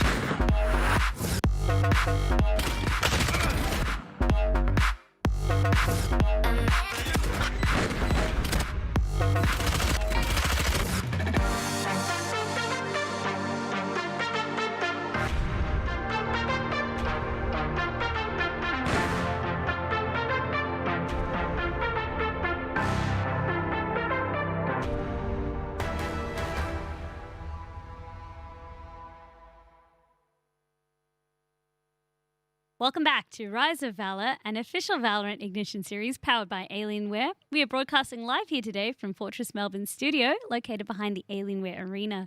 Gaz, take us through that last match that we just saw on broadcast. Yeah, well, it was Direwolves taking on David again, the David and Goliath storyline that we kept banging on about. Unfortunately for David, they fell short. Direwolves with a pretty comprehensive win there on Haven, a result that we probably expected, maybe a little bit more one-sided than we would have liked, but look, they'll progress through. And I mean, just like that, we're already down to 16 teams, so this day is really flying past. It is, but of course, now we're getting to the real business end of things. The games should be getting tighter and tighter, as you described it, or closer and closer. So hopefully no more of these one-sided stomps where we're seeing one team being so much more dominant. It definitely also seems as though teams with the higher seed are opting to play defense first, as we kind of discussed, except for split, it seems to be a little bit of an even advantage for whether you attack or defend first, but everyone seems to find defending a lot easier because you're waiting for the opponents to come to you rather than needing to make the moves. That's exactly right. The more experienced teams tend to do a little bit better on the attack. So when we see that the switch of sides, we can see that dynamic change a little bit. For example, like in that last game, right? Dai was in the second half, still quite confident on that attack. That's it. And of course, as we promise these upcoming games, let's take a look at the matchup coming up next. It will be a pretty interesting matchup. It's Wonka taking on Paradox. Of course, Paradox do have some organizational backing behind them. And we also know that they actually have a couple of pretty big names on that roster from another title. That's right, from Overwatch. So that's going to be Mooney, a Kraken, and Merit, who have come from an Overwatch contenders background and even some of them on the World Cup team. So that was a Kraken who managed to be able to be a part of that. So it's cool to see as well Paradox Gaming, who are an esports organization participating in multiple titles, really taking a stance and having their shot at Rise of Valor. That's exactly right. On the side of Monka, unfortunately, we don't have as much background on them, so they might be a little bit of a dark horse heading in to this match. So I'm keen to see how it will end up playing out. I mean, another dark horse that we had yesterday, though, that has now become from a dark horse to a favorite was Notic. So anything's really possible, and that's also why the broadcast, I mean, we're trying to show as many teams as possible. 225 teams, I believe, signed up today, and now we're down to 16, but it just kind of shows you the scale of everything going through today. That's exactly right. I think the easiest way to think about it is sort of like a massive funnel, right? We have so many teams that enter. Of course, anyone can enter. You just need 5 players to do so. And then it slowly cuts down and down and down. And the thing is, it's pretty ruthless. It's a best of one single elim. So if you make a mistake, unfortunately, you are knocked out. So it's really important that you stay consistent throughout the whole day. And with that said, it's a little bit of a long day. Some of these teams will end up playing for quite a few hours, so maintaining that consistency can prove to be pretty difficult. That's it. You don't want to go all guns blazing and then have nothing left in the tanks for the most important matches. Really need to pace yourselves. But you did kind of say it was a bit cutthroat, the format. Of course, the salvaging or saving grace is probably the better way of phrasing it, is the point system. So the higher through the funnel or the lower through the funnel, depending on which end of the funnel you want to be in, that you can make it through, then what happens is that you can gain enough points to have the chance of being one of the last chance qualifying teams going through. So 4 teams from memory would be able to pick up that and join us in the last chance qualifiers. Yeah, that's exactly right. I think accessibility is probably the best way to describe this format. It allows anyone to enter, and you don't necessarily have to be the best of the best on one single day. Consistency is the term that we keep bringing up because it actually is rewarded. I don't think there's too many tournaments that have this sort of point system that allows a team, maybe if they're not the best of the best on one singular day, can still make it through and progress further. So again, it's important these teams aren't too disheartened. Maybe if they have an off day, because they can come back again, continue earning those points and progress up the table. This kind of gives me that Battle Royale feel, or at least a bit of that inspiration from how Battle Royales like to run their tournaments. And I actually really love that format for the reasons that you already outlined, where it's not all about being able to just show up on one day. You have to consistently prove yourself. And again, we throw that C word around a lot. So maybe we're going to have to come up with some synonyms. Maybe. It's a bit like momentum. I feel like momentum is a word that we used quite a bit yesterday, but rightly so, because it has been a term that a lot of these teams are playing into, sort of that momentum-based game style. I mean, teams that are establishing that early round advantage, early map advantage, tend to, for the most part, carry that on. We've already seen it in the first 2 maps this afternoon, and it's not even contained within a single match. I feel like, again, on harping on about the point system, that momentum that you can build from one qualifying day, you can actually carry that on to any of the further days. And of course, you can participate in 4 out of the 6, so there's plenty of opportunities to, actually translate that momentum into those points. Well, speaking of teams that have come through for different days as well, so having a look at the bracket that we've got in front of us as well. So Tilted, who narrowly missed out yesterday, losing out to Pants Down for their ticket to the play-ins. We've had Icarus, who've shown their names a couple times, Direwolves, who we just saw on broadcast, No Tick, and then as well as Mystery Inc. So all of these names that we've been seeing time and time again, even Fury kind of competing for their spot in the play-ins. So it's exactly as you said, the point system is something that people are keeping their eye on, but also people who have lost out to previous play-ins, they're coming back even hungrier today. That's exactly right. Well, the stage is set. The players are in the lobby. Let's jump into our next match. It's Monka taking on Paradox. The map will be Bind. It's the first time we're seeing Bind this afternoon, of course, having the teleporters to transport players around the map. So keep an eye on that. You only got one split game today. Don't be too disappointed. There's still an opportunity for more, so I'm holding out hope. Exactly. I'm hopeful. But for me, I'm at home. I don't mind Bind. I know for some competitive players, they don't like it. They think it's a little bit of a joke. It's funny because I feel like map preferences is not so much about like the balance. It's more just preference of what you like, what you don't like, right? Yeah, I mean, each map has its unique selling point. I think that's one of the really enjoyable factors of Valorant. Every map has its unique, as I said, selling point. You've got, of course, the teleporters on this map, or if you go to Split, for example, you've got the verticality and the ropes. So every map takes its own little flavor, and I think personal preference will dictate where these teams want to go. Because that map pool is so limited, I think it's important that the teams do have a pretty consistent mindset across the board, because you don't want to have a team where some players really enjoy this map or vice versa, because that could prove to be a little bit difficult in the tactical department. Looks like Monka as well, opting to go for defense this time around, which leaves Paradox on the attacker's side and already getting straight into it by going to push together onto this A site. Utility dumped. Spike already actually being planted in that short position, but it's not flush up against the train there. So an interesting plant spot already coming out from the attack. And now it's up to them to try and hold on, but they're struggling a little bit. The retake from Monka proving quite strong so far. They have the 3-2 advantage for the remainder of this round, but Skillsa manages to find 2 critical picks, leaving it all up to Skibber. Can't quite go for the defuse. Eddie teases it once, trying to give away that sound cue, and does force a pick from the Raze, but it won't quite be enough. Skillsa with a 3K in the first round will close things out. Nice, really nicely done. So Paradox making sure that not only did they get a very quick plant, but they also utilized their utility to hold the positions that they expected Monka to be able to rotate in from. So well done by them. It gives them a little bit of an advantage heading into this second round. On the side of Monka though, so we've seen a couple of shorty purchases being done, and that's kind of, I guess, the benefit of being the losing side on defense. You can hold those shorter angles a lot more effectively, where shorty can really, I guess, speak for its worth. So it's only 200 credits. If you kill a player, I think someone was saying it's like quadruple the worth or something like that of how much you purchase it for, or double the worth. So it's just a really nice little pickup, especially if you can net that kill on top of it. Well, as you mentioned, holding tight angles, we can see the crossfire already established inside of Hookah here by the defense. Position of the Brimstone revealed with those shots. Then a grenade comes out, but the Brimstone narrowly will survive, and SQK will be able to heal that player back up. All the utility under the sun to try and follow up and net that kill onto the Brimstone. But luckily, it's going to be a Sage that they hold up with, so the heal will go across and they'll be brought straight back up to 100 health. The ice wall has been broken, but Paradox electing not quite wanting to push through just yet. The Spike as well still roaming around that A-long position, as it looks like Paradox might consider some sort of rotate back towards A short. It sounds like it's a silent one, or it doesn't sound like anything because it's silent. And Monka need to be aware that it is coming through because they have so many members still stacked on B.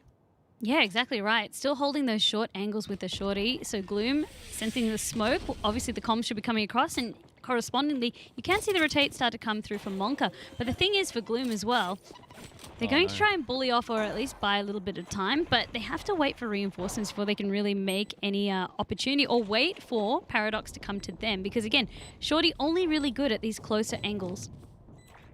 Indeed, Gloom missing that nade there, I believe, shaking their head in frustration. Could have been helpful in denying or delaying that Spike from going down, and this retake will prove quite challenging as Vicon is just hunting down their prey, waiting so patiently. I need the Jaws music going on. So could I.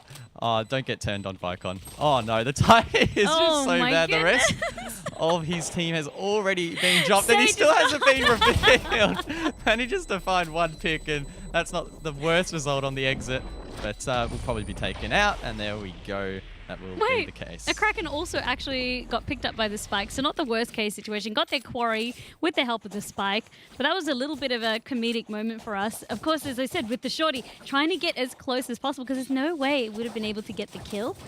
So you have to play these kind of comedic moments, and that's, I guess, as well what Paradox were expecting, because they didn't really see much of Monka, and they probably put 2 and 2 together. They heard one of them up in hookah a little bit earlier when the boombot was destroyed, and then after they did the rotate, by not seeing anyone trying to peek out on sight, they're like, they probably have close range weapons. Let's back on out towards A short and just kind of wait here. Merit getting aggro peeking bards with the Marshal, of course. Maybe trying to find a cheeky pick. Lands a little bit of damage, I believe, onto the Raze. Yes, that's Gloom now backing back out. Should be able to, receive a heal from the Sage later if required, and no harm, no foul really there for the defense. As we're kind of getting closer and closer to finding out who the 4 teams to play in the qualifying matches today are, you can kind of see the team compositions haven't really shifted much in terms of that you've always got the core 3. So you've got the Raze, it's not even core 3, sorry, the core 2, so Cypher and Sage, and then the rest is kind of down to preference for duelists, and then one smoke character, whether it be a Brimstone or an Omen, interchangeable on who gets selected for that. But apart from that, then it comes down to like the Phoenixes, the Sova. Sova was one that I wanted to draw attention to because we haven't seen one for some time. So it's kind of interesting again that player preference can play such a huge part. Exactly right. Sova quite strong here on Bind. A lot of lineups that have already been found by the Sova mains out there, but in the meantime, it looks like the attack have already found themselves onto A. That's a Kraken trying to get the spike down. Will initiate it and stick it. So once again, it's going to be up to Monka to try and retake. They failed in the first 2 rounds, but now is a great opportunity. Skibber needs to go big here, and he manages to find the first. Gloom comes to assist with the second, and this is looking quite winnable. Paradox left in a 1-on-3. Merit managed to find 2, but it won't be enough, and Monka will take the round. It should be winnable because they definitely had the rifles to be able to back this one up. They lost 3 in the process, so that needs to be a couple of buys coming through. For Paradox, of course, now they will upgrade, get rid of their 2-2 weapons, upgrade onto rifles for themselves. But for Monka, at least this is following the narrative that we described, because earlier when teams have been so dominant, it's been following a different story. It's been very much one-sided. It doesn't matter if a team should have the advantage with the buy. It hasn't been the case. So this time again, it shows that there's a less of a skill disparity between these teams. That's exactly right. Of course, it is early days, but this one already shaping up to be a little bit closer. We're often seeing teams take that 3-0 lead, which then only tends to extend even further into the map. So Monka sticking up for themselves already on this map of Bind, of course. A decent start for them. And they could find themselves in a position to even out the scoreline, which would definitely be favorable. Again, being on that defense, of course, can be a little bit more of a comfort pick. Smokes are going through. As S2K, you can see kind of just determining what time to be able to use the wall orb, but whether they need to invest in it or not, because you can see the rotation on our mini-maps coming out from Paradox as they try to look for a pick onto A, and that's going to be Gloom, who goes down. As Ruffy pushes onto site. Now the rest of the members of Paradox are there, and Neural Theft really giving them that intel. Indeed, it will, and Paradox should feel quite comfortable in going for the plant. Ray is getting very aggressive here. Skibber, though, predicts it. That's a fantastic shot from him. The dart as well will give away the location of the planter, of course, being the Sage, and unfortunately Skibber is shut down on the wide peak. Still 3 members up for Monka to try and salvage the round, and only 2 on the side of the attack to try and hold on. Merit forced back, the wall blocking their vision, as well as the Kraken manages to find a pick. Vicon getting aggressive in U-Haul, pre-fires around the corner, finds their 3rd in the round. It's all up to, unfortunately, that Jet who was taken down, and Monka will take yet another round. It's going to be 2 for 2 now, tying up the score very, very nicely, forcing Paradox into a save, I believe. We'll have a look at that next round, or maybe Paradox will do a bit of a light buy. But for Monka, as we said, it feels a lot closer this time, as well as the way that they're approaching the retake. Yes, they lost some defenders early on, but they were able to do a really nice regroup. Indeed, Paradox struggling a little bit to set themselves up in those post-plant positions. Expecting to see them transition potentially over towards B. Maybe they'll find some more success on that side. On the side of Monka, though, I think they can feel pretty comfortable in continuing on this same trajectory. Again, they're going to take that Cypher onto A, which has been providing a lot of that intel, allowing them to retake the site. Absolutely right. Neural theft was definitely a key component of that. For Paradox, though, it's kind of up to them. The ball is in their court now on how they want to approach this, and they've gone to try and approach B long. At least sending out one member to scout, but Leyline not checked out, so we'll get 2, which is actually quite nice on the side of the defenders for Monka.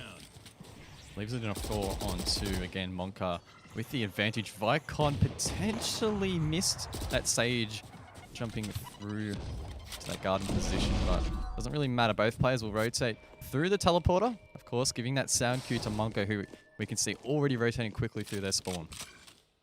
Also just playing a little bit more in the teleporter too, so not actually exiting out to join Cypher, maybe saving the gun that was already there. Cypher didn't look like they were able to pick up a gun. So going for more of the exit frag strategy. Monka just holding firm, not wanting to give away any free picks. I think Ruffy's position may have been revealed inside of Bath. There were a couple of shots that did rain out. As again, we are going to see that player still in the teleporter for Paradox as well, as Ruffy finds a pick. So we might see that player come out of the teleporter now, but it's again probably too little too late. Awaken just going to chill here, waiting for a player maybe to come through, but we can see that no one's on that B-long position. So as things stand, Monka will take the round, and Paradox will only be able to keep one weapon on the board. As you said, it was kind of what we expected already. Ruffy really showing how much of a sharpshooter they are with the Sheriff, and that's kind of the best thing to be able to train yourself up for. Not that you want to find yourself in a position where you constantly need to be able to purchase it, but if you're able to perform consistently with it, it helps on those low economy rounds where you are being forced to buy a light kind of weapon or maybe just armor and a pistol. That's kind of it. So nice to see, and Ruffy, of course, also leading the frags for their team. There was at least a gun recovered for Paradox. That was always going to be the save coming out from a Kraken. But for Monka, they get to swing forward this time now, and that's 3 in a row that they've won. You can start to see a little bit of that economy building up for them, most notably on S2K, sitting on 6,200 credits. So also the operator in play now. So they have 2 operators, well, an operator and a half worth that they can kind of play with in the future rounds. The scary thing for Paradox as well is Monka have 5 ults ready and waiting to try and shut down this next push. Whether or not they opt to use them is, you know, we'll wait and see if that will be the case, as Skills are already getting aggressive. The Showstopper, as he misses the boost, and that Rocket Fuse will wilt it down. Unfortunately, it is a little bit of a waste in the end, as Monka are able to hold off this push. Paradox in a 3-on-5 again. Even if they get this spike down, the post plant will prove challenging. That's it. You can see how aggressive Monka is. All 5 of them now onto the site. But the back away from Paradox has them also trying to find anyone who's been rotating through. Maybe they'll be looking to double back. At least they've sent 2 defenders now back onto that B side. So they've actually just reset how they were playing this from the beginning, because they don't know whether Paradox want to double back. Do they want to save? They don't know what the battle plan is just yet. Still 30 seconds on the clock that Paradox has. It's looking like it will be a save. The Sage still had about 15-20 seconds left for that healing orb to come through, so there wasn't really any opening for them to confidently go in towards site, because they are also low on HP.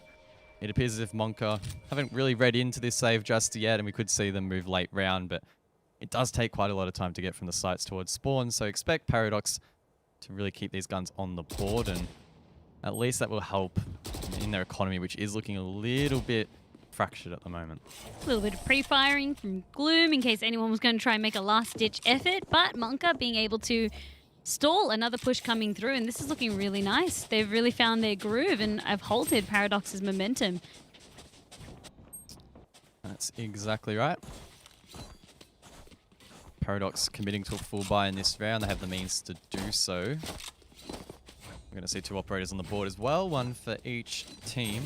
Keen to see where those players will be positioned. We often see operators being used on this map. There are quite a few long lines of sight. We see S2K holding big long, but it doesn't look like there'll be a whole lot of action there, as most of the attack is set up for an A short push. That's exactly it. I'm glad you brought up the point about operators, because it was something that I was going to discuss in terms of being able to afford them on the defender side. We've seen what teams like Notic were able to do, rocking out 2 operators and just being so suppressive on the defensive side, bolstered by those operators.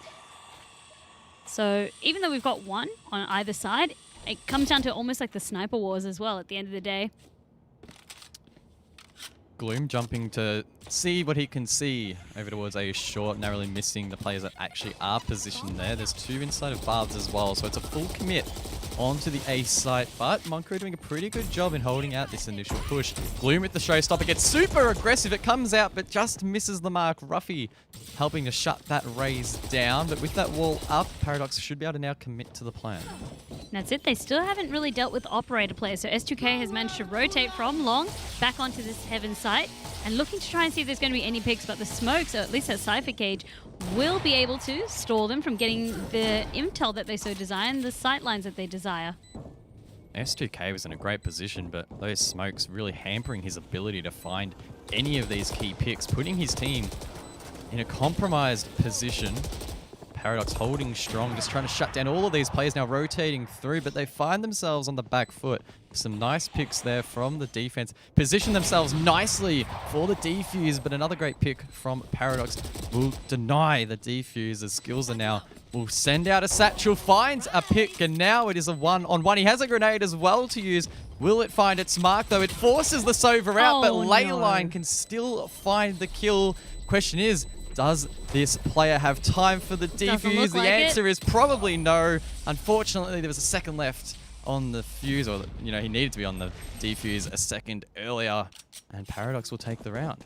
Really nice team play when it came down to the wire for that clutch from Paradox, as well as having the insight to see what was trying to happen. I believe there was a res that was interrupted, so that was coming across on the side of Monka, and then they happened to peak. The reload timing, a little bit unfortunate, but at least the stall was there, so it was good, meaning that Paradox, they did what they needed to. It's a full reset, though, in terms of both teams went down in the process. But for Paradox, at least they've stopped Monka's four win streak that we saw in a row. So it's good to see that they're starting to get some of that, get an idea of where the defenders like to play and how to punch through. They're adapting their strategy. You could definitely say that failed defuse was a Monka S moment. I thought when we first saw this team, I thought it was Monkey or something, and I was like, no, okay, that makes way more sense. So that's a weird way to spell monkey. Definitely would be. As we do see an A short setup again coming through from Paradox. So they seem quite content in pushing A side. I don't think we've really seen a whole lot of presence on B from them at all so far here on Find, as those ults will start to come out. It's an orbital strike on site to prevent that angle from exposing the attack, and they are forced in this U-haul position. Satchel flies out, make it two, but neither really hitting the mark as the spike has been secured. Skibber! Oh my, absolutely deleted inside of U-haul, and that neural theft as well should give away the position of these remaining defenders. It does indeed, and that gives Paradox the ability to really deal with the push coming their way from Monka. Merit finding Gloom in the process, but S2K fires back getting Merit, so at least that's the operator down. As they're still trading out, the last member still from Monka. Drop down from heaven, but has too many defenders, or attackers I suppose, trying to hold their bomb to be able to deal with. So ultimately that will be another round going across through Paradox, and that was much cleaner by them. Definitely a different show. What really went right for them was getting that pick early on, utilizing a lot of their smokes to gain access to site, but the neural theft was kind of like the final missing piece of the puzzle to help them win that round.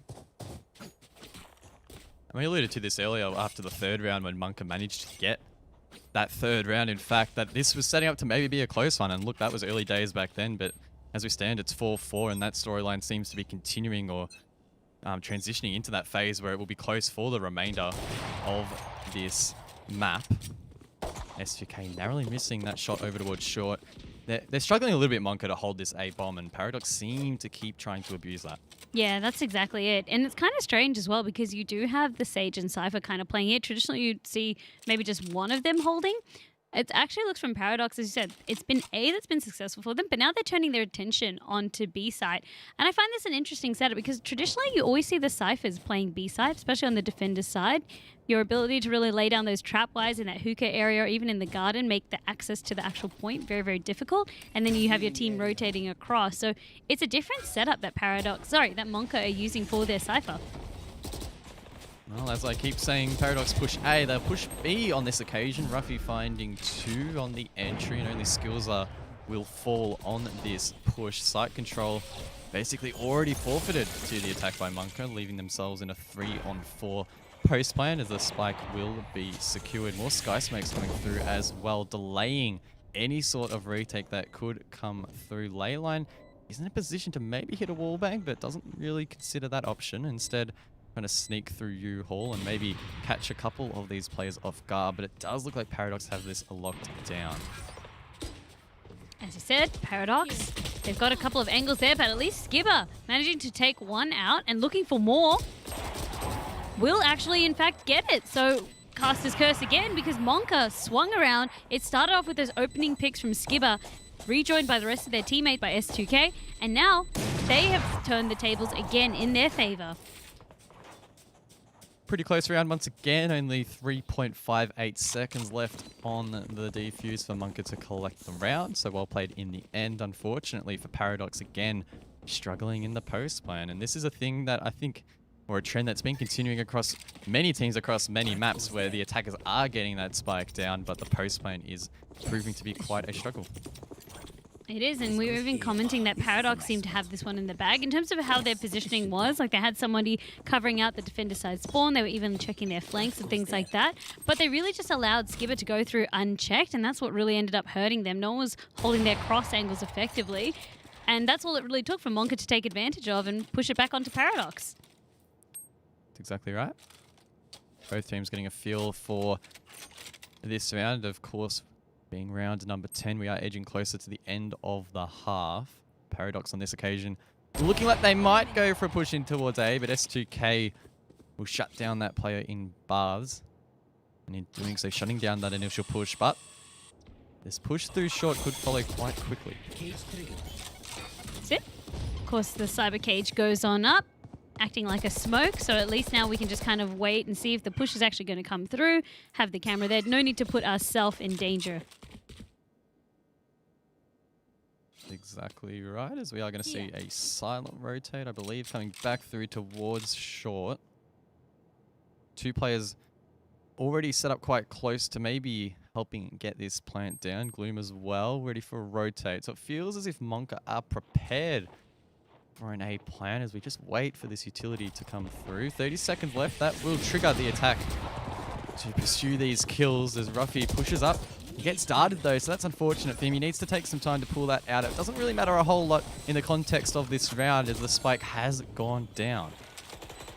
Monka, they left only one person defending that B side, and even now it's going to be the Rays trying to come on through as Skibber opens this up, again being such a thorn in the side for the attackers to be able to try and push it up. But now that they have been traded out, surely there's a little bit of a window of opportunity, but for Paradox, as soon as I spoke, the entire attack was dismantled completely by Monka. Once again, they're getting the plant down. They just are struggling to hold on. Monka really just using that to their advantage. They're not too worried in denying the plant. There was some utility dedicated to that, but they didn't use it all. And then they were able to transition into that post-plant phase where they looked quite confident, were able to get those picks. Paradox unable to trade them out. And Monka are now positioning themselves up nicely to try and gain a really significant lead heading into that second half.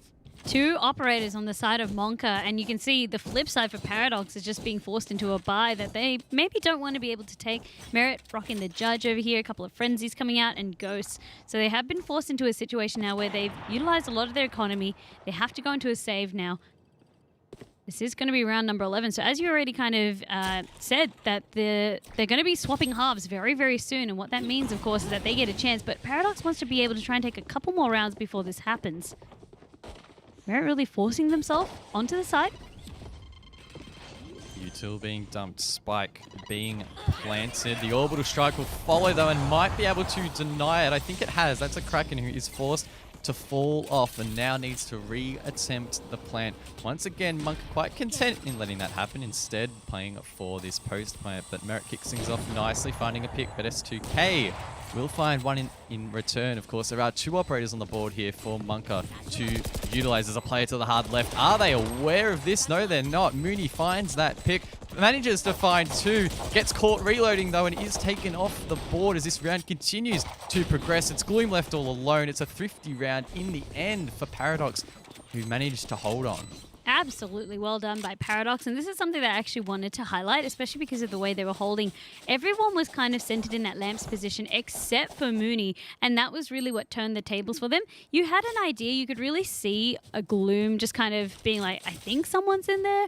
I'm not really sure where, though. Trying to throw out those satchel charges and try and clear out the space. But because they weren't able to land and Gloom just went unchecked, it worked out so well in their favor.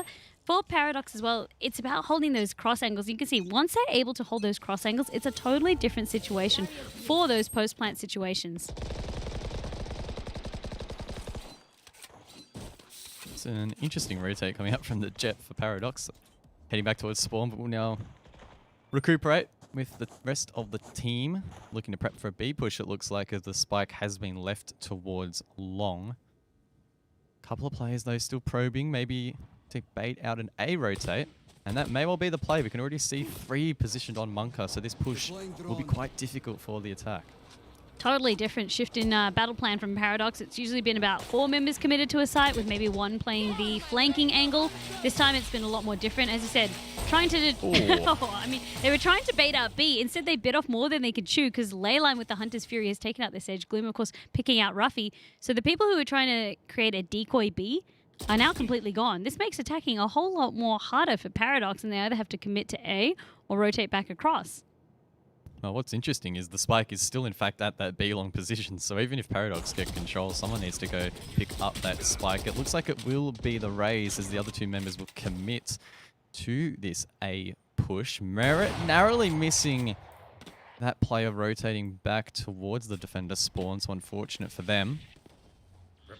Merit continually to commit to this angle again. Will miss as Mooney finds Skiver with a strike. Skills are onto Gloom as well, leaving it all up to Mooney as well as that Jet. The plant might be able to be stuck here, so it's still potentially winnable. But again, Monka on the retake, able to find a critical pick. Now it's Jet inside of Baths to try and find all of these remaining players, but S2K popping off once again. Will help to secure that round and secure the lead heading into the second half. Paradox did the best they could with 3 members when they actually had to commit to being able to try and plant onto the site. They did at least stick the spike, but they didn't have the numbers to be able to hold from the retake coming across. Doesn't really matter though, because of course now we're going to switch sides. It's still very, very close. You assume that Paradox now, if they win this first pistol round, we'll see the score being tied up once again. But it's been relatively even blow for blow, except for where Monka kind of stole the show, winning 4 rounds in a row from round 3 onwards. That was kind of hard momentum for Paradox to break, but they were eventually able to do it. So it's about seeing about how much each team can economize, but not even that, because as I said, it's so close. It just comes down to, if you are able to plant onto site, how are you playing for the retake? That's exactly right. A couple of ghosts being brought across the board for both teams, so maybe trying to find some of these early picks in the pistol round. And for Paradox, as you alluded to, it's critical. If they win this round, then they're in the box seat really to even out this map. And if the opposite occurs, it'll likely then be a 9-5 lead to Monka. So it's really a seesaw moment in this map, especially for Paradox. That's it for Monka now. Let's see how they really approach the attack, because that's what we were kind of highlighting and talking about. Becomes a little bit harder. They're really taking their time, systematically checking out every sort of corner, just in case we see members of Paradox wanting to play these shorter angles. Lycon, as I said, very, very systematic, but also has a buddy there in case a trade needs to occur. Boombot sent out by Gloom towards Hookah. There are a couple of players there, but in fact the wall orb will be utilized to actually send that Boombot right where it came from. Spike being juggled towards mid, as it looks like Monk will now commit back towards A. There's a couple of players in short, the rest filtering through mid, and it's up to Paradox now, who do still have 3 on A to rotate ASAP. They got some utility out of Paradox on the defender's side, and now the call for A has been done. The smokes come out as well to make it very, very hard for the defenders to gain access to them. Merit probably should have hit that shot, but is able to escape nonetheless, as Gloom unfortunately will hit a TK there. Again, it is a post-plant scenario. Monka need to try and hold on. Merit, though, finds 1, leaving it in a 5-on-3. It's becoming increasingly difficult for Monka to try and hold on. It's only 45 seconds that they need to do so, but it's going to feel like a lifetime here for the attack, who are falling like flies, really, and it's left all up to Sova in this short position. Can use a recon bolt to try and spot their positions, and finds the first, leaving it in a one-on-one. It's a Kraken with half armor, full HP, spotting that Sova's cape. Can he find the kill? A Kraken will in the end, and Paradox managed to hold on. It was well done. It came down to the 1v1 with Leyline in that situation. A Kraken read the situation very, very nicely. By making sure that they already had half of the spike diffused, it becomes a lot easier in terms of being able to bait out the rest of the shots, and also then flip it to Monka to be able to make the move, because usually in those situations, you're kind of playing, you're kind of waiting for those audio cues. So from a Kraken, just flawless performance. Managing to hold out there. And again, this is kind of good for Paradox, because this is the best situation that they could have hoped to be in. Now they have a chance of tying this one up with Monka yet again. That's exactly right. Paradox find themselves now in a great position, and it's even better now with Merit finding that opening pick onto the Raze. So that's some destructibility, if you would, that Paradox don't need to worry as much about now. A Kraken as well, fortifying this hook position. Walled it up in the last round and will do the same once again. Doesn't really give them an opportunity. You can see them just jumping around, but they didn't expect, they did not expect a Kraken to jump onto the wall, get that high angle from S2K, and being caught in that situation over there. So this makes things a little bit more awkward now for Monka, as they only have 3 members, and Vicon has been spotted, both of them going down in that trade. Actually, Mooney very, very low on 4 health, but it doesn't really matter. They're looking for a flawless round. It's really playing out as we expected, I guess. Should be a 7-7 scoreline unless Leyline pulls off a miracle here, and it looks like this player will just chill around mid and maybe try and find a couple of exit frags, maybe try and pick up a weapon such as a Spectre off an enemy that can be used in a future round.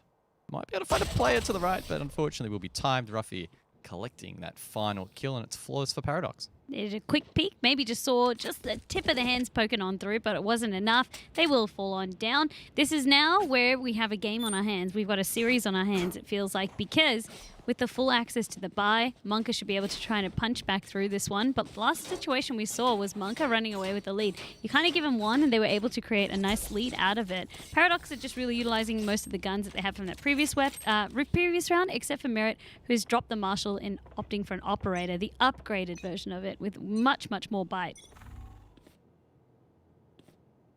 An aggressive peek here from the Jet towards short. Doesn't really find it to mark, and Merit will now fall back. It's all right. Had the mobility to be able to do so with a relatively low risk, but also good touch to be able to smoke that one out. So not underestimating that someone could be there. Just because we didn't see them on sight line doesn't mean that they're not there, right? That's exactly right, and there we go. Merit will end up finding a kill in the end. Could be a second in towards Bars. It is. Can he convert it towards 3? The Sage tries to bait the ult orb and actually will be successful. S2K having a great map thus far, and that is what Monka really need at the moment. They need someone to really be stepping up. Definitely feels like S2K is the player to be able to step up, but Paradox making it even harder to try and force their way out of Bars. The smoke, of course, being there, as well as the Owl drones. Ruffy dealing with that one. Operator has been recovered. So 3-on-4. The attack at the disadvantage at the moment. Spike is being rotated towards short. Maybe it'll be a full rotate to B, and it looks like it might be, or at least Monka considered it, but they've probably had a look at the time and realized that there's only 20 seconds left, and Ruffy now can just mow them down. The wall comes up for some cover on the attack, but in a 2-on-4, it's really only delaying the inevitable, but as I say that, S2K will push through and find a pick. Mooney eventually refragging it out, finds the last pick as well. So it's well played by Paradox in the end. It was, so just trading out one member, and then Mooney could kind of play cleanup crew as they went through the rest of the attackers from Monka. So for Paradox, they're doing a great job. This is the best case scenario because that was the round that Monka should have been able to win. They had access to the full buy, but the Operator being really the difference in that round for them. Paradox utilizing that one well. Even though we did see Merit going down, they did what they needed to do, managing to get 2, almost 3, before getting traded out. And then the Operator was recovered by Ruffy. It was just nice team play all round by Paradox, and a good read of the situation for how Monka wanted to approach this one. Boombot shut down by the attacker. Kraken getting quite aggressive towards long and somehow picks up the ult orb. I'm surprised the attackers didn't try and pre-fire that location. Maybe just missing the sound cue. But either way, a Kraken will now be only 2 points off that resurrection ult, which could definitely come in handy. There was a lot of pre-fire coming back as well, so both sides were definitely just fighting for that ulti orb, but you had two Spectres rotating down that rate of fire. It's rough. Kraken also anticipating that maybe there is still going to be a push there, so the wall orb, hearing a lot of the defenders there, managing to get one and damaging the other two in the process as they bust on through to site. Monka know that they have to go before the defenders can regroup because the rotation's coming across and they're holding these angles that they expect them to come through as they go to plant onto site.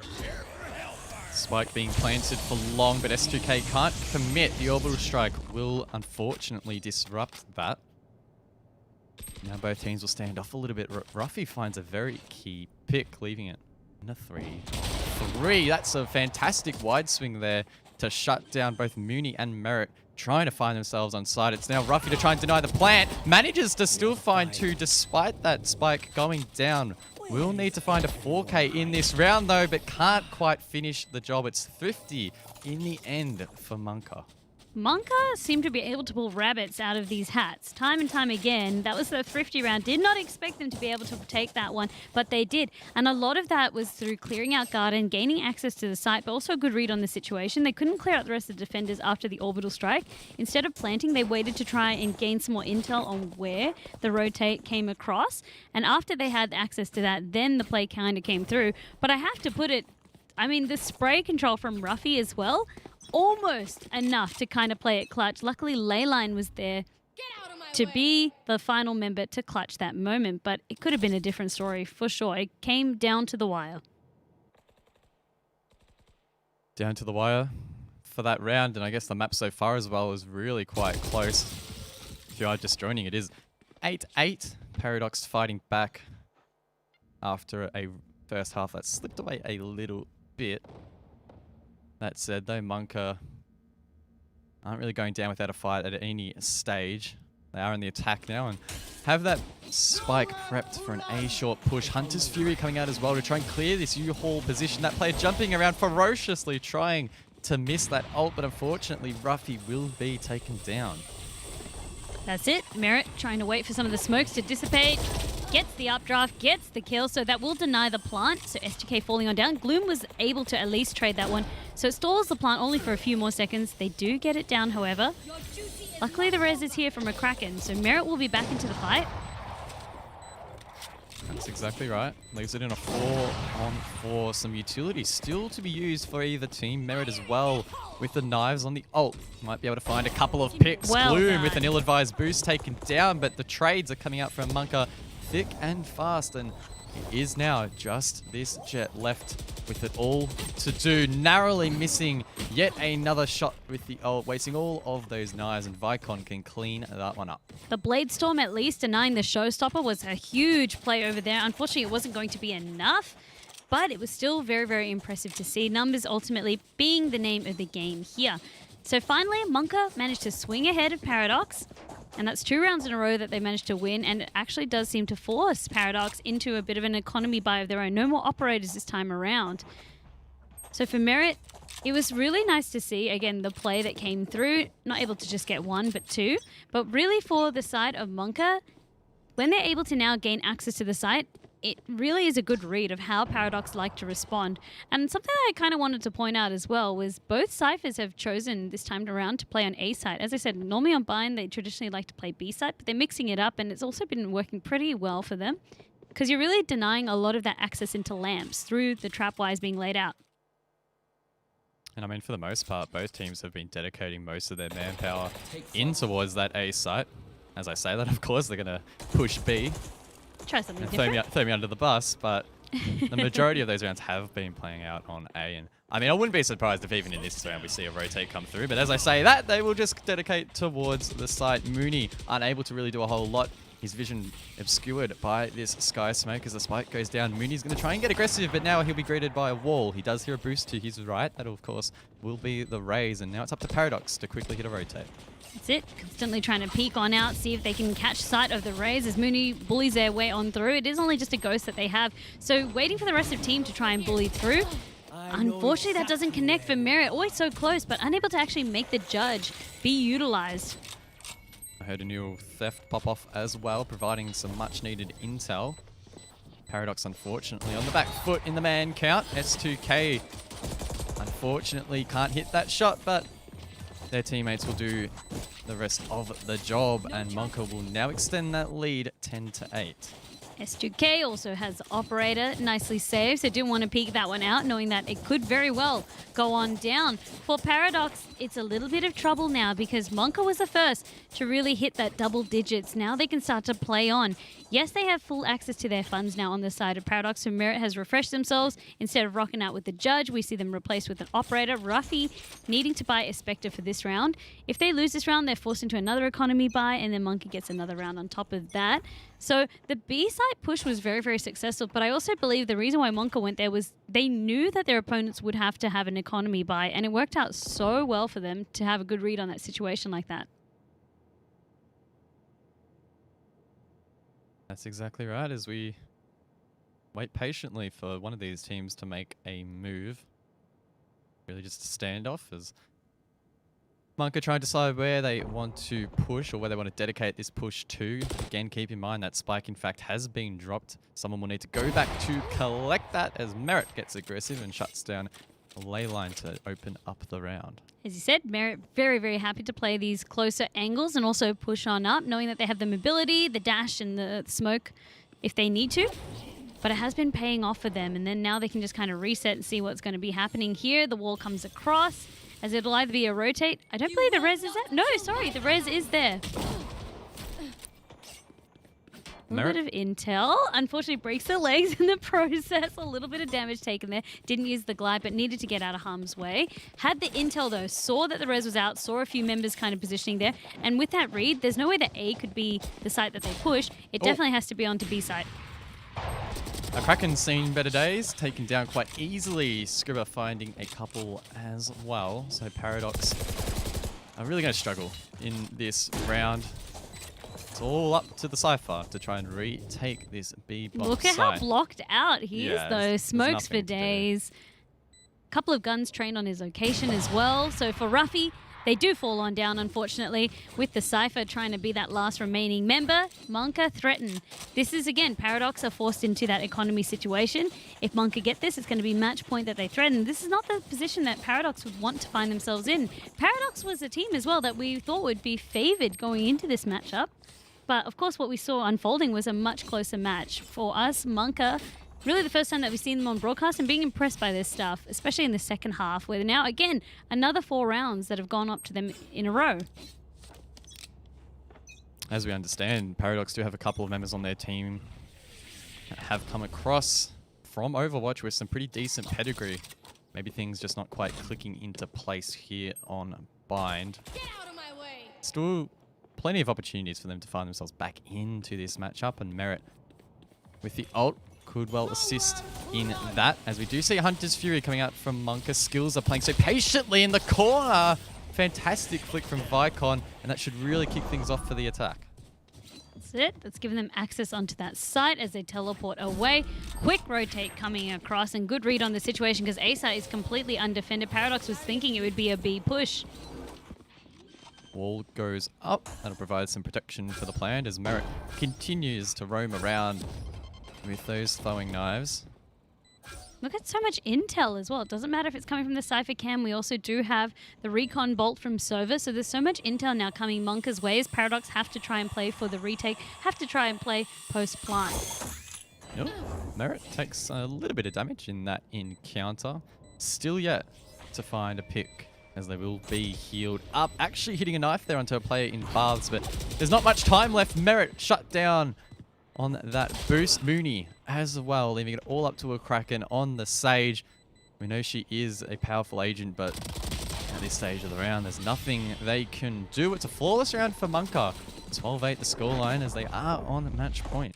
Even though that was a save round for Paradox, you can see Monka were able to bully Paradox exactly where they wanted to. The wall to filter them in, and then the recon bolts coming out, not just from the Sova, but also the Cypher, giving them tabs on where everyone needed to be. They played in terms of sight of where the bomb was planted to. No real utility was available for Paradox as well, making that even harder in that post-plant situation. Match point being threatened now by Monka. They've done enough of a lead for Paradox. It has to be full resources now in terms of being able to keep their dream alive, at least for today. Ooh, Merit managing to get the opening pick, and that's S2K off the board, who has been quite a strong member for Monka on this map. So that might instill some confidence in the rest of the Paradox roster. Again, they have their backs against the wall. If they lose this next round, Monka will progress through and Paradox will be knocked out of this single Elim bracket. Paradox, as you said, they have players from Overwatch, different backgrounds, very, very promising young team, but finding it very, very difficult to really get a break against the threat from Monka. Even this early pick, I'm not sure if it's going to equate to much, but luckily this is starting to look much, much better now with that pick from Skillsa onto Gloom.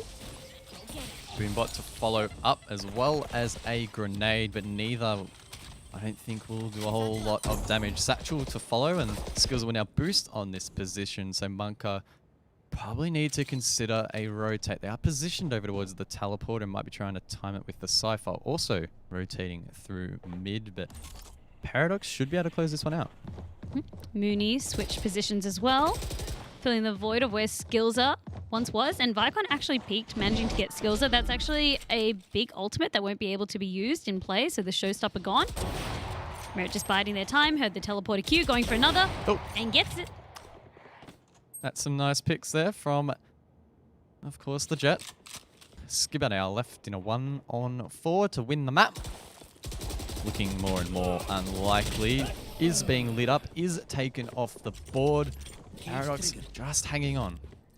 They are. Their dream is alive for at least another round. It's really good to see because they get a bit of breathing room in terms of the funds and everything like that. For Monka, though, to have those 5 rounds in a row, they still have done enough. Again, this is the pressure that you start to mount on this team. For Paradox, they cannot slip up, not even once. Again, quick look at the scoreboard. We can see the buyers heading into what may be the final round. A single operator for each team. S2K in the last couple of rounds has been shut down. It's critical that he steps up now when his team needs him the most. Both showstoppers available on either side as well, and that'll be a big thing to kind of keep an eye on. A good trade happening there. The ultimate orb that you kind of talked about, both teams cross-firing into the smoke and finding a kill. Leaves it in a 4-on-4. Either team in with a chance of claiming the round, and Monka in with a chance of claiming the map in doing so.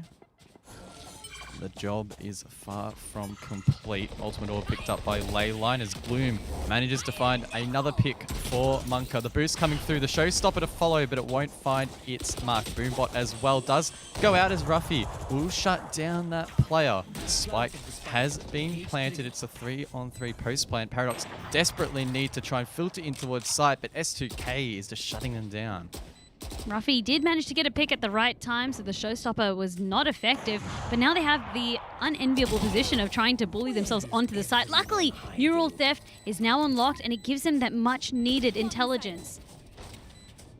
Could be what they need to win this round. Merit hitting a fantastic shot, leaves one player, the Cypher, inside of Hookah. Ruffy's so low on HP, though, and Skimmer takes full advantage, but Merit will hit the refrag. Should have time to complete the defuse. They will, and Paradox again will just hold on. Paradox are thriving under the pressure now. This is the economy round that I really want to see.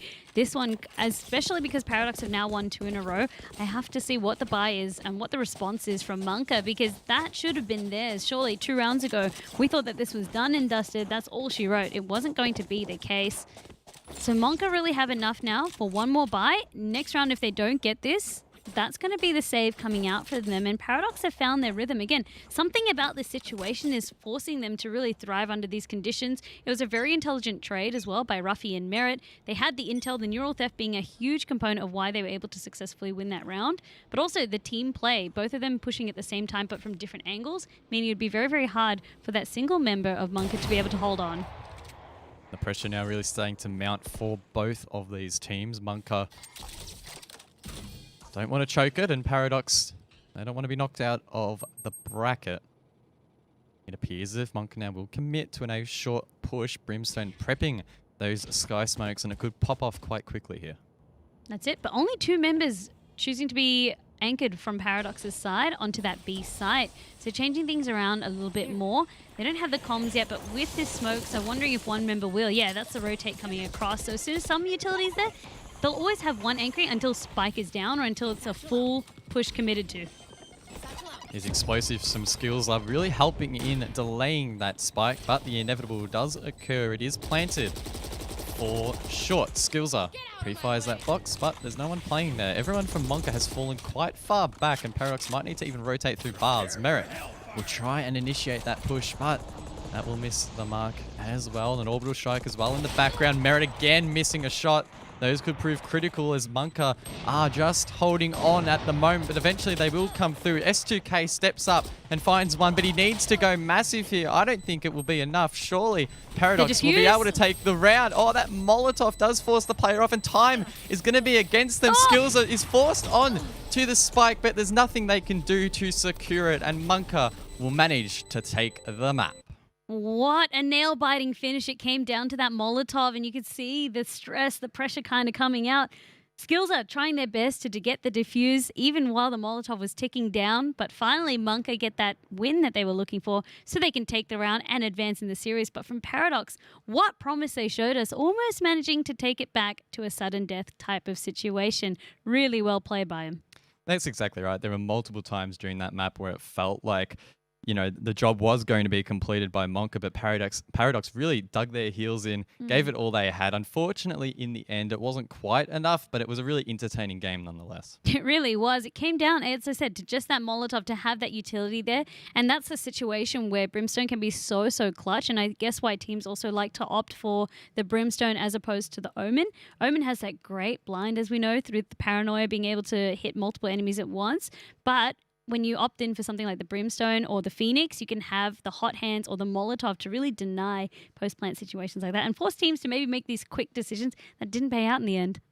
That's exactly right. I think the gunplay as well was quite strong from Monka. In the end, they were able to shut down S2K, who was really performing quite well for Paradox. But unfortunately, those last few rounds, he was being shut down, or they were being shut down quite well. So, look, well played in the end by Monka. Merit on the operator as well, always going out for those early picks, doing really well for their team. So again, just really entertaining play from both sides, very well matched.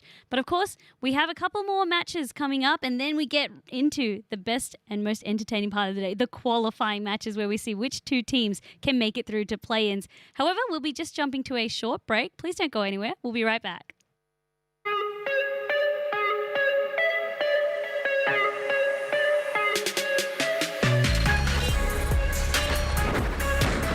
B through mid. That's been the play. Reb is going to just watch from one side. Quick triple kill for Rebcrez with a Spectre. Spotted him, crossfire coming out, so had to take it. But of course, being pushed into that situation, it's very awkward. Oh, this could be a 3K for Composed. If they stay composed, it's a 3K indeed. Quick triple headshot. Then you start to see a lot more like utilities coming into play. Oh, yes, that was just clean. Yeah, finally now, they're going to be pushing through Heaven on B side. 1-for-1 trade, and finally it is looking like 3 Kings Esports are going to win a few of these trades. Spike goes down, Tipsy Potato, the Cypher on B. What kind of is separating them from some of the other jets that we've seen that just stick to primarily operating? Yep, that's going to be Carter. And again, utilizing the dash from the jet with the shorty combined, immediately going to push over to Vent. Where, of course, from this sort of position, the shorty is amazing. Look at 3K from Kaito. Cannot be stopped right now. we've got 50 seconds here in this round, is they're only 3 rounds away from match point. They don't need much to really go their way. They just can't get anything to work. KZR. Look at KZR. Double kill with the operator on the back of A site, and it's all to the credit of McTeam, who have been playing superbly on their own defense. That's 3, that's 4. Oh That's my flawless. goodness.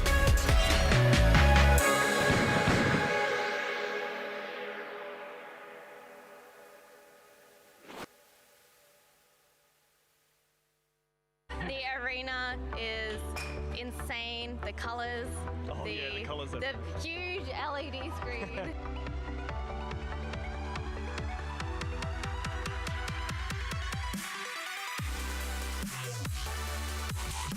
Okay, hi guys, I am with another fabulous Twitch streamer here. How did you find out about Fortress? First time I found out about Fortress was just before PAX last year. It's quite mind-boggling, eh? Like compared to the photos and like the 3D models you saw online, like it does not compare like at all. Honestly, the PCs here are amazing. The arena is insane. The huge LED screen is Hell nuts. yeah, hell yeah. Did you have a look by any chance at the streaming booths? I have had a look at the streaming booths. And What do you reckon? they What do you look reckon? better than my setup at home. Same for me. I'm looking at it, I'm like, I really want this gear now. Yeah. God damn it. It's like, can I just take those key lights and I just... Yoinkies! Yoinkies!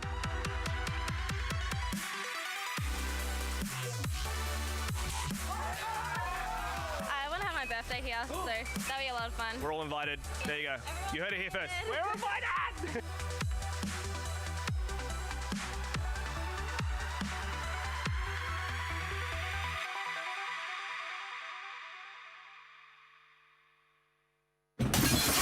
Hey, it's Raw Genesis here. We're going through some weird times at the moment where we have to social distance, but we want to remain social at the same time. What better way to do that than play a part together? I've been playing a lot more co-op games recently so that I could stay social and stay safe at the same time. What have you been doing to play a part together? Let me know in the replies down below, and stay safe.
One enemy remaining.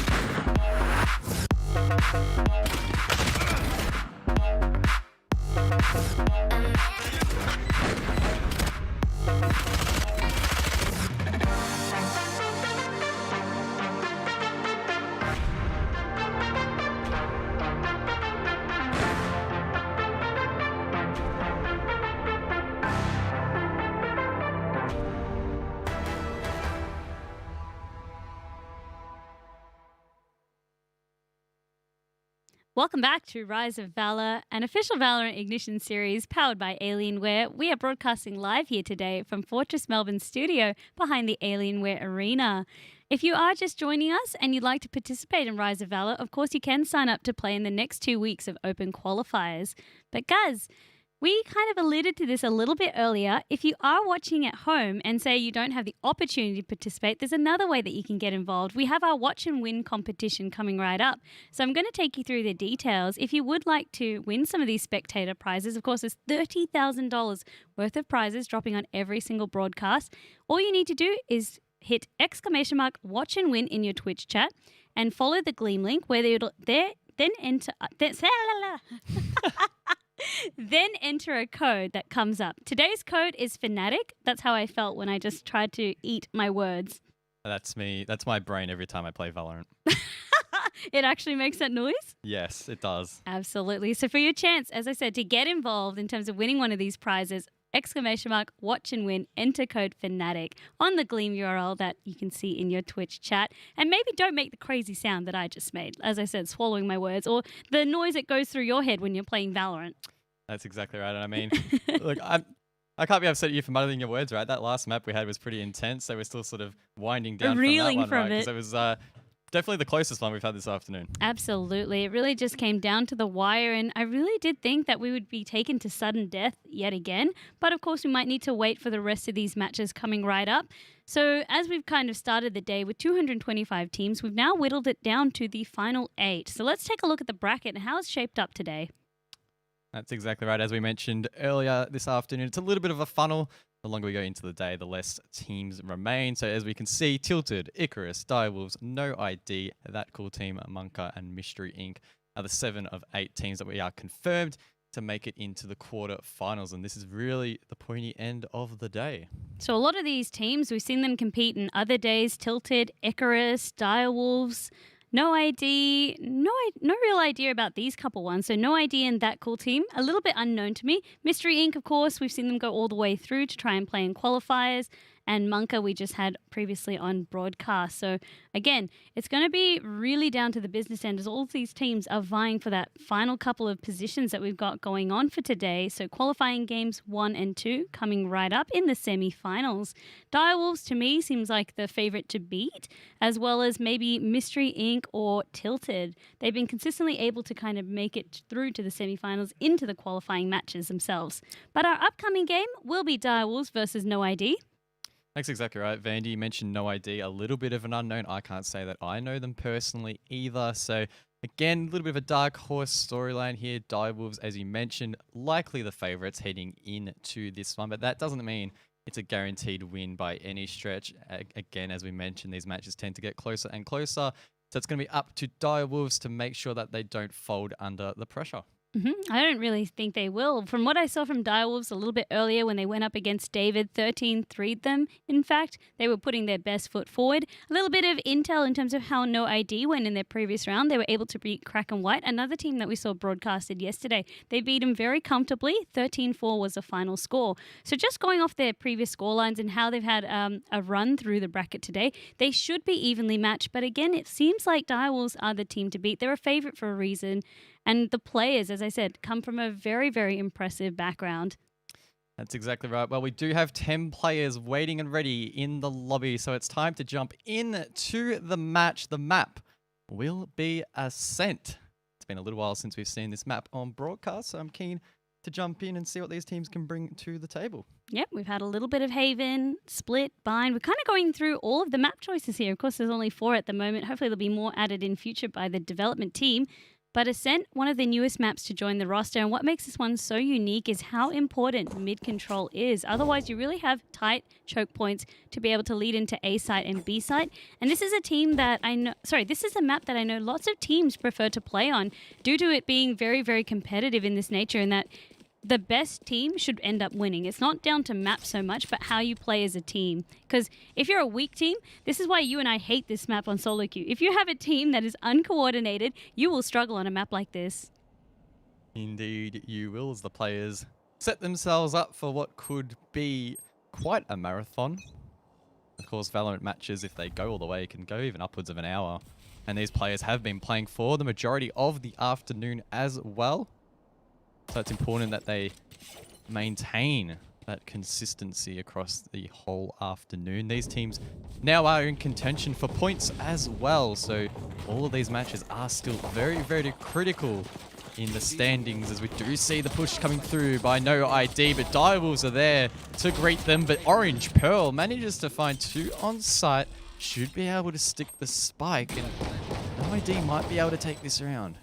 Very, very clean so far from No ID to be able to bully themselves onto site. The regroup is good from Direwolves. They have been spotted by the recon bolt. It actually forces them to give up their position as they try to get the defenders out. Oh, Saxley are still trying to hold on, but unfortunately taken off the board by Tax. Direwolves taking the first round here on Ascent. On the post plant as well. So Sign being able to give that ultimate charge over to the fellow teammate onto the jet, meaning that they can have access to the ultimate a lot earlier, but it did come very, very close. For No ID, yes, they were able to bully themselves onto site. The recon bolt was good as well, but they weren't able to leave the generator over there, so they were holding a very predictable angle. Direwolves had the numbers advantage. They had 3 of them. They could kind of sweep out and surround them, but to give credit to No ID, they did manage to get the rest of the members of Direwolves very, very low in that pistol round. Indeed, and if the trend continues, which we so often see in Valorant, Direwolves should take the second round as well. Tax could make that a little bit easier by finding this mid pick, but unfortunately they will just miss that shot with the Marshal. The rest of No ID, or at least a couple of members from No ID, pushing up that short position in quite a sneaky fashion, but Tax is there to greet them, and we'll find not 1 but 2, and the spike is down. Said spike has been recovered by Direwolves, looking to make sure that no one from No ID will have access to it, but also being able to push up from their defensive positions and play a lot shorter angles, and that was a nice peek by Tax. They spot out Peachy? Is it Patchy or Peachy? How would you say it? I thought Peachy was a pretty good interpretation, to be honest. Ooh, Saxley though, time and time again, it doesn't really matter if they're the last member standing. They have recovered a gun and maybe trying to save this one out or go for a couple of exit frags. Will unfortunately get picked up by Sign, so they can't do neither. Well, there we have it. First 2 rounds going the way that we likely anticipated, or at least off the back of the first round, as Direwolves can carry forward this momentum and build their economy. It's now up to No ID to try and halt that. They themselves will be able to commit to a full buy this round. See some Phantoms and a Spectre as well. Oh, not a Spectre, a Vandal rather, to try and shut this down in response. Full armor as well. Interestingly enough, Rice is going for a share of no armor, so could be on for an early round play. That's it, early round play. Either recover a gun if a fallen teammate goes out or recover one from the enemies. That was actually a really nice blind, so Tax over there making sure that they could utilize the paranoia to try and get a couple of picks. But in terms of the gun as well, by saving even more economy, maybe looking to purchase an early an operator for next round. That's kind of what that Sheriff buy was signifying to me. It's a 4-on-3 as we stand at the moment. Plenty of time for the attackers to work with, however. Spike dropped back towards mid. It's quite a split defense from Direwolves at the moment. Not really committing too many players to either site. Now see the attack rotating back through, and they really now need to make the decision. Which site do they want to try and push? Both Sovers using their recon bolts towards that middle area, trying to see if they could get any intel of where both sides might be playing, but the recon bolts weren't able to really give them much intel. Maybe it'll be down to his camera, and yes, you can see from Rice has an idea of where the push might be coming from Catwalk into the treehouse. Rice with that Sheriff, unable to find the pick as the rest of No ID will push in towards site. Saxley finds one. Orange Pearl with another, and the tables have turned. Direwolves now find themselves at the man disadvantage. Do have Heaven control, but they're exposed to so many angles when they peek wide. Their saving grace could be the fact that Orange Pearl is low on HP. No Sage left on the board to recover any of that HP, but the same could be said for Direwolves. The Cypher and Bryce quite low, and we can already see No ID pushing all the way back towards long. This will be a very tough retake. This time for No ID, they had enough time to be able to set up a little bit more spread, not everyone holding around the generator, and the way it's been planted, of course, for that longer angle through A site, through main A site as well. Rice trying to push on through, gets snared by the trap wire, and that's all they really need. Sign getting a good wall bang, but Saxley will pick up 3 and win the round over here. This is the narrative that we talk about being able to expect, but this is the first team that's been able to push through and make the Direwolves have to give up a round. Full buys should be coming out across the board from both sides now. We did see a 2-1 scoreline in the last map, of course, being Monka and Paradox, which ended in a 13-10. So maybe we're setting the stage for yet another close map. As I say that, Sign's actually going to jump onto the Omen. It was it Homos last qualifier that was playing this position with the Omen? Yep. Yeah. You know, because that's stuff of your nightmares, right? I hate Homos. Not the player, the food. Did the player actually end up contacting you by any chance? No, they didn't. Oh, okay. They've still got a bone to pick with you, surely. But as you Probably. said, it's kind of that common play. Something as well, if we're talking about picks and patterns are kind of emerging, Sova seems to be a must-have for a map like this. And why that is as well, the Recon Bolt being able to really expand upon these large areas. Good play from Rise. Picks one, swell super low, but of course can heal themselves back up. All the way to 80... Oh, we didn't see. 100. I'm going to say 100. There we go, 100. Thanks, Genome, of course. Our Observer. Observer's incredibly underrated. Doing a great job. As we do see No ID now push all the way through market, so we might see the first B push come out. That's it. Exactly what you said. The Aldrome managing to spot out one, and the Odin only good if you're able to really hold your own. Being trapped completely in that slow field means that there was no real chance that we had of getting out. It has given across access to the site by No ID as the Wolves try to regroup. The dangerous thing for No ID is the fact that everyone is trapped in towards site. That upload, though, will give away the position of Direwolves, but it was probably a predictable one at that, as both players are playing towards that switch. It's winnable. Direwolves can really just line them up here if No ID aren't careful. The Wolves are trying to play it quite passively and make sure they really check out all these angles, but that time is ticking down. Of course, it's a 45-second fuse. At least half of that already run down, but it doesn't really matter. They can't get in towards the site. Saxley able to line them up. Well, both of us said that for No ID, they have no identifications, but now getting to see them on broadcast, we can see the stuff that they're made out of. They really are putting up a fair fight for Direwolves as well. But Saxley, being the star fragger of this side of No ID, very, very clean in terms of being able to clutch out these rounds and not only just trade 1-on-1, but it seems to be always about like 2-3 that Saxley's able to consistently get round after round. Direwolves now forced onto pistols. You see 4 sheriffs brought out, 3 half armors, so they might be able to put up a little bit of a fight, but it's probably not going to do a whole lot against the Omen that Orange Pearl has brought to the table.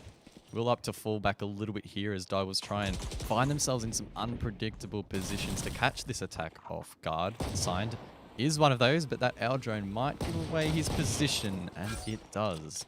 So aggressive with their positioning all the same, but because of the Owl drone spotting them out, it can be the shock dart to really clean up house, and that gives, again, access over to the site. For Direwolves, I mean, they don't really have the weaponry, so it's good that they're trying to play in more of these unpredictable positions. For Noz, it definitely worked out. They were able to get a pick in mid.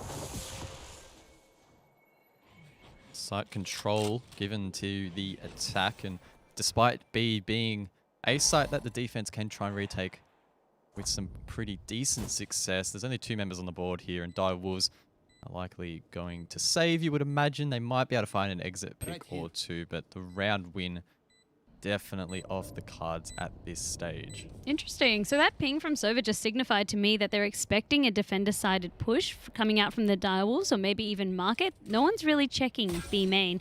Unfortunately, Tax was spotted. There was at least a camera there, so they have all of their angles covered.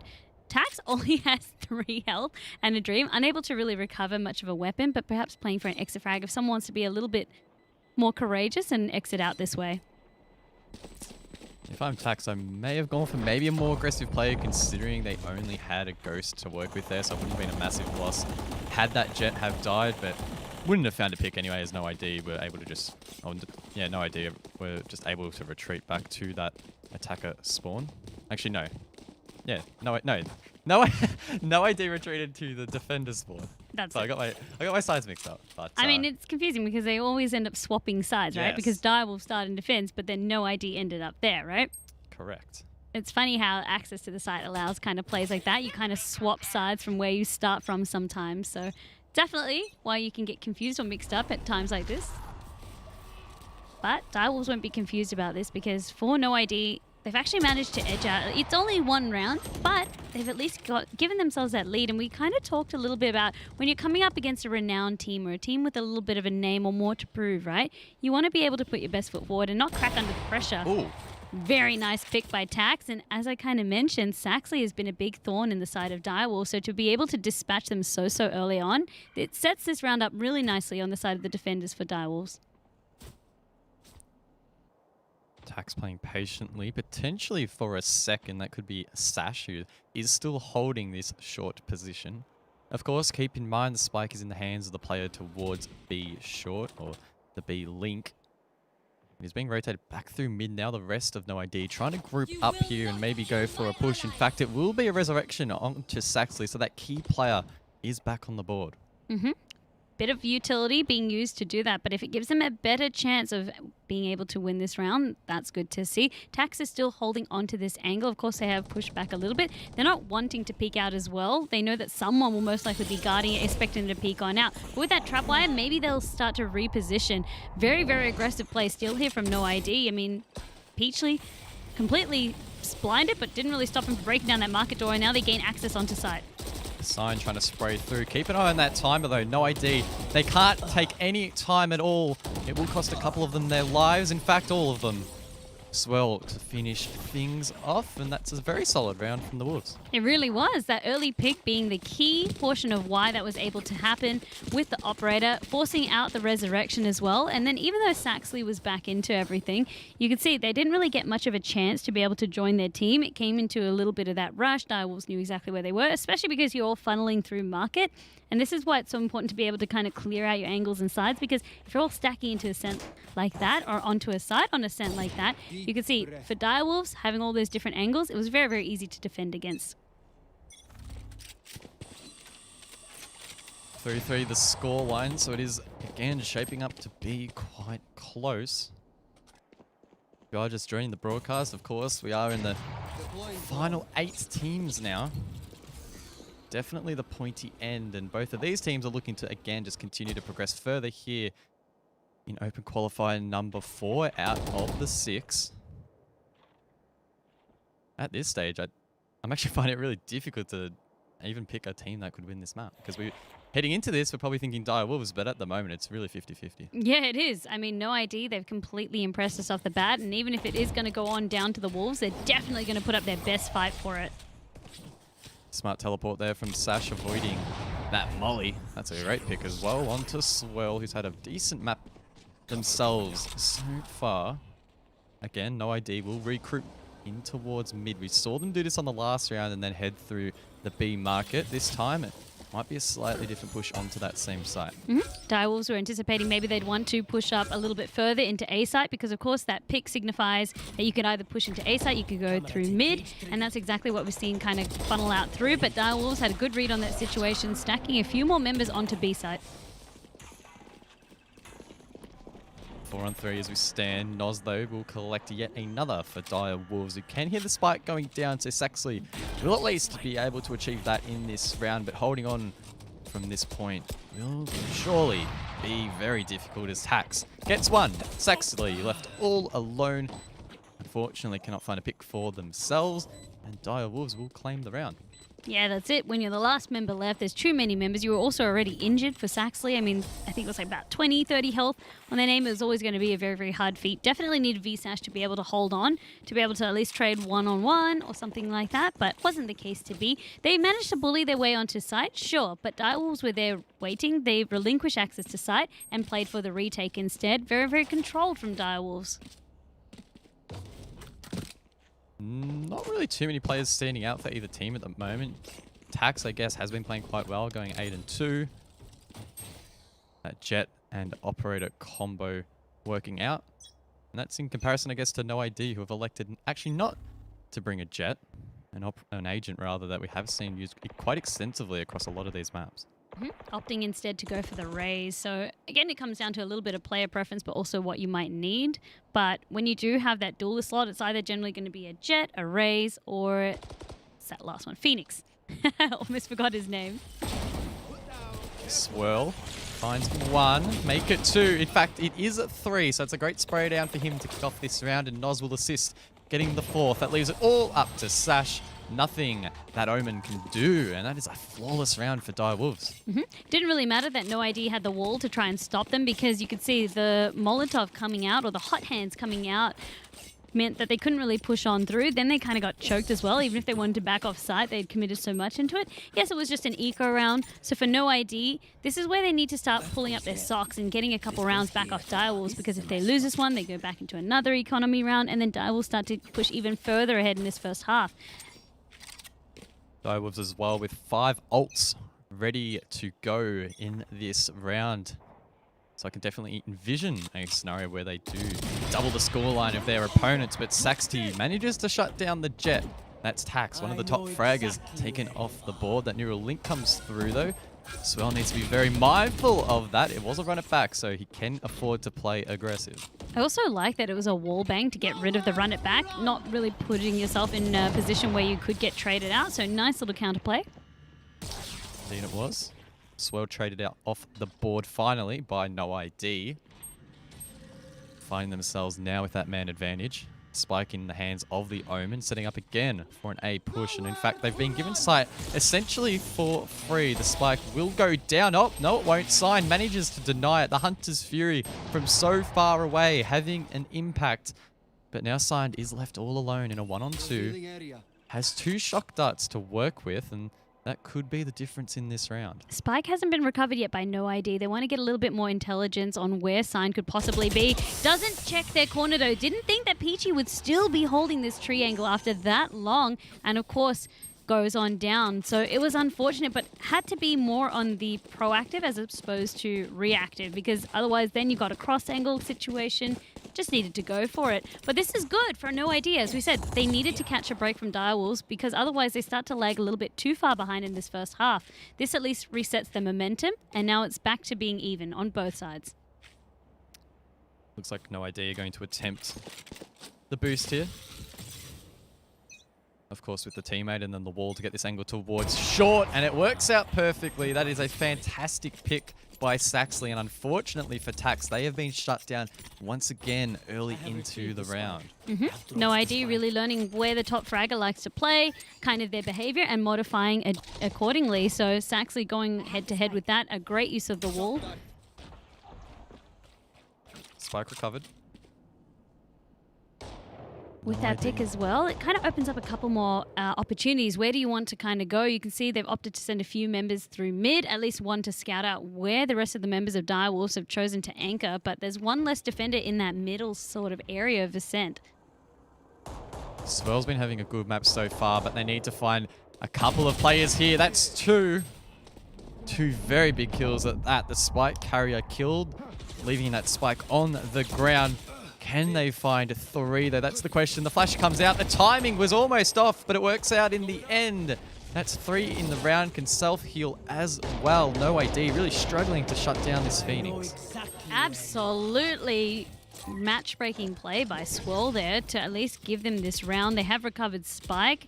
And just this play being so dug into market and being so hard to try and dig on out, you can see the rest of the members from Dire Wolves as well, especially Rice playing towards back side, was ready to assist if needed, if a trade needed to take place. Where it kind of went bad for No ID was we had a scout, sure.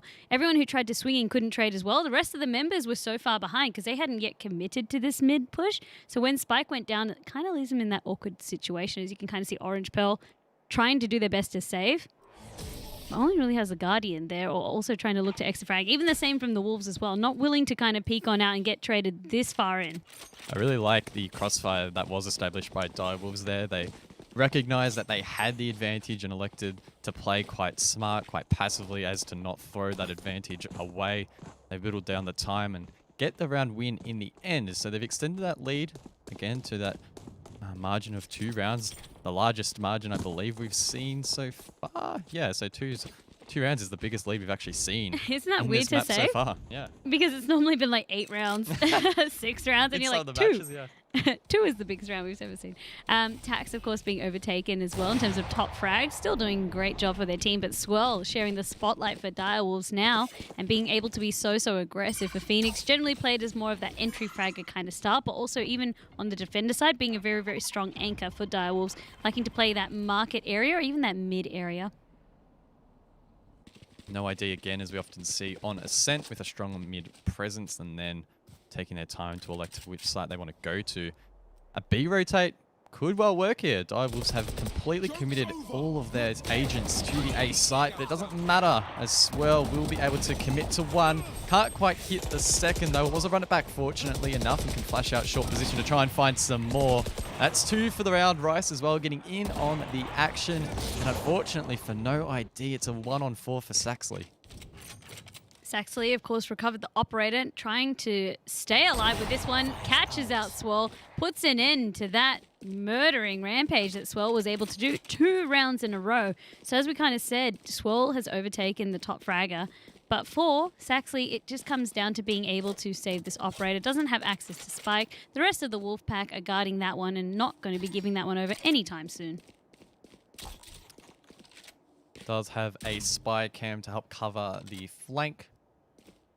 Of course, keeping in mind that he is actually the only player on the team that can access those cameras. It's not like someone who is downed or dead can actually You were totally thinking of Rainbow Six Siege, aren't you? I totally was, yes. It's such a great mechanic to have. It makes logic, right? If you're placing down a friendly util, if you're dead, maybe you could jump on it. I don't know. Maybe that's just me. No, I was thinking of all the times that I'd played Siege as well. And yeah, when you have your teammates, you're just viciously looking at the cameras, your eyes are peeled. You don't go away to have a drink when you're dead. No. You become the little control room, right? True. But it was all in the hands of this Cypher in that round. And as you alluded to, not a whole lot they could do. Direwolves now extending the lead to 3 rounds, which, again, as we alluded to earlier, is the largest we have seen on this map so far. So a testament to how close it has been. Last part of the half, and of course Sign managing to buy 2 guns with the economy that they banked up. So they have the Odin, but they also have a sensible gun in the form of a Phantom ready there if they do need to switch on out. You often see players doing that, even if you've got an operator or something like that. But Tax with the Bladestorm picking up 2 off screen. We'll go on down to Saxley though. Saxley seems to be, you know that joy kill at a party? That's Saxley. It's been a little bit like that for their opponent. It's funny because I realized joy kill, killjoy. My brain just rearranged it. That was 10 out of 10 comedy. No, dear. I mean, I don't want to be too harsh. It wasn't that good, but What? That's roasting me. I mean, I didn't want to be too mean. Peachy, of course, utilizing the Resurrection because you just have to utilize these ultimates. No point holding on to them. This is the final round before we swap on over for no ID. If they're able to tie this one up 7-5, then if they win the pistol round, they can very easily tie up the score for Direwolves. But as you said, they have to get through Swirl. There's still a lot of obstacles that they need to cross before they gain access onto these sites. Wolfpack really standing strong. We've seen Swirl play this market position once. And there we go to work out once again. The rest of the team a little bit scared to follow up on that refrag. It could be to their detriment as Swirl does go for the wide peak. He then thinks better of it, instead falling back towards site. But Signs there to clean up those remaining members. And Direwolves are now really starting to gain some momentum heading into the second half. Taking charge, 8-4 against No Ideas. Sides are swapped and we reset everything. Something that I also wanted to bring in that last engagement that we just saw, the double flashbangs being able to be utilized by Direwolves. So you had Noz in the background, ready to use Paranoia from the defender spawn, essentially. And then you also had Swirly, of course, just kind of sitting there with the Phoenix smoke. So they're able to not only have that crossfire, but the double flashes is so detrimental. Like, you're trying to push so hard through this. And I suppose that's why maybe we're starting to see different kind of metas evolve, whether it be double smoke, double flashes, things like that. It's just how you want to play. I feel like flashes are just so much more useful in the sense that with smokes, you're kind of anticipating someone to try and cross on through, or you're more like using it to funnel on out. If you like to play aggressive, flashes are definitely the way, right? You're going to be able to hold these corners exactly like Swirl was able to do. As we enter the second half, the spike has been dropped at A long. Direwolves again committing utility and personnel towards mid, and even a single player of Jet towards short. Rise is there to say hello. Sends out a grenade. It will force the Jet to wide peak. Tax actually somehow winning that engagement, and that should open sight now for the Wolves. It absolutely is. You can see the paranoia. Saxley taken out very, very easily by Tax as they try to peek on through Heaven and the ramp area to see if any other members from No Idea are lurking around. Still 5 very healthy members of Direwolves as they go for their plant, and No ID, with that door being shut, they either have to go around the super long way or try and access point through Heaven. Ooh, I'm not sure No Idea are expecting such a strong Heaven presence there from the Dire Wolves, who will take the first round, and that's critical. First round of the half, they should be able to now take the second, and that extends the lead to a gap that we are far from seeing No ID sort of bring back yet in this map. The smokes this time playing a key component, so this time it was mostly Omen and Jet being able to set up that Heaven presence undetected. And for No ID, I mean, the common read of that situation, no one's really going to loop all the way around A unless you're already kind of playing that middle area. Instead, of course, we anticipate they'll push through to Heaven. That's what we would do in that situation, and that's exactly how they played it. So Direwolves, one step ahead, it feels like, of No ID this time around. Saxley, you referred to him earlier as maybe the party pooper, and you could well do the same here as Direwolves are trying to maybe execute an A-long push. Scientist trying so hard to bait out the wide peak, of course. Picking up that old orb does give a sound cue, and the wide peak actually does come out through by No ID. But unfortunately, Direwolves were unable to collect that player. In fact, all he did was just collect a bunch of damage for just being irritating with that. So kind of funny to see a little bit of karma coming their way. But no real, I guess, repercussions on the side of Direwolves. They're still able to do a very, very easy push. Swirl loves their flashes, as Rise will actually say, no, you won't. Oh. And we'll find 2 with the shorty. Great little play from the Rays. Saxley's so low on HP on site as well, but still manages to find a pick. Finds 2 out of nowhere. That should not have been allowed by the Dire Wolves. It is finally traded out, but Rise will follow that up. And that trend has been faltered. It's a 50 round for No ID. That's a caster's curse if I ever saw one. I literally just said Direwolves are poised very, very well for this attack. I didn't expect there to be a double trade coming out for that shorty. It has more than paid itself off. And for No ID to be able to pick up these weapons as well, anyone that was alive could, of course, grab these weapons from the Direwolves. So they're not down and out. You cannot discount them. No way. No ID putting up a very strong showing. Okay, let's get set up. Oh, you heard it from Phoenix himself. Let's get set up, Direwolves. Probably reaping a little bit after letting that player finish them off in sight last round. And they need to be careful of this play. It's Orange Pearl on the Omen. On the Odin. Of course, you can spray through this wall. Narrowly missing the mark. Direwolves, of course, would have heard that. The Odin is by far the loudest gun in the game, so they will be well and truly aware of that, pushing on towards sight as Swell kicks things off with the Sheriff. But there we go, that Odin does find one back. Corresponding paranoia, of course, trying to force out Orange Pearl. The Aldrome will spot him out, but Swell went around, knowing that you couldn't hold every single angle, right? Your back had to be exposed, or you needed your team to be able to try and rotate. And with this Spectre, of course, Swell, with the 3K, managing to get the run it back. It's a very solid play. No ID struggling in this round against what was an eco. Very important to keep that in mind in the context of this map, as Saxley now needs to hit 3. It's doable, but it's going to be tough. He finds 1, make it 2. This is a massive clutch that he needs to hit. Can he find the service? So low on HP. Oh my. Not sure how Sign managed to win that one, but they do in the end, and that is a critical round for the Wolves. Expecting maybe just a little bit more time to swap to the classic, maybe finish them off with the right click with a little bit of the burst fire. It didn't quite pay off, but it was very, very clutch. However, it shouldn't have been clutch for No ID. Just like Direwolves, the previous round should not have been able to lose that one. The low eco rounds, you cannot discredit these teams. They're so confident playing, even when they don't have the best buys. So it's kind of weird that now Direwolves, they lost the first one after winning the pistol round.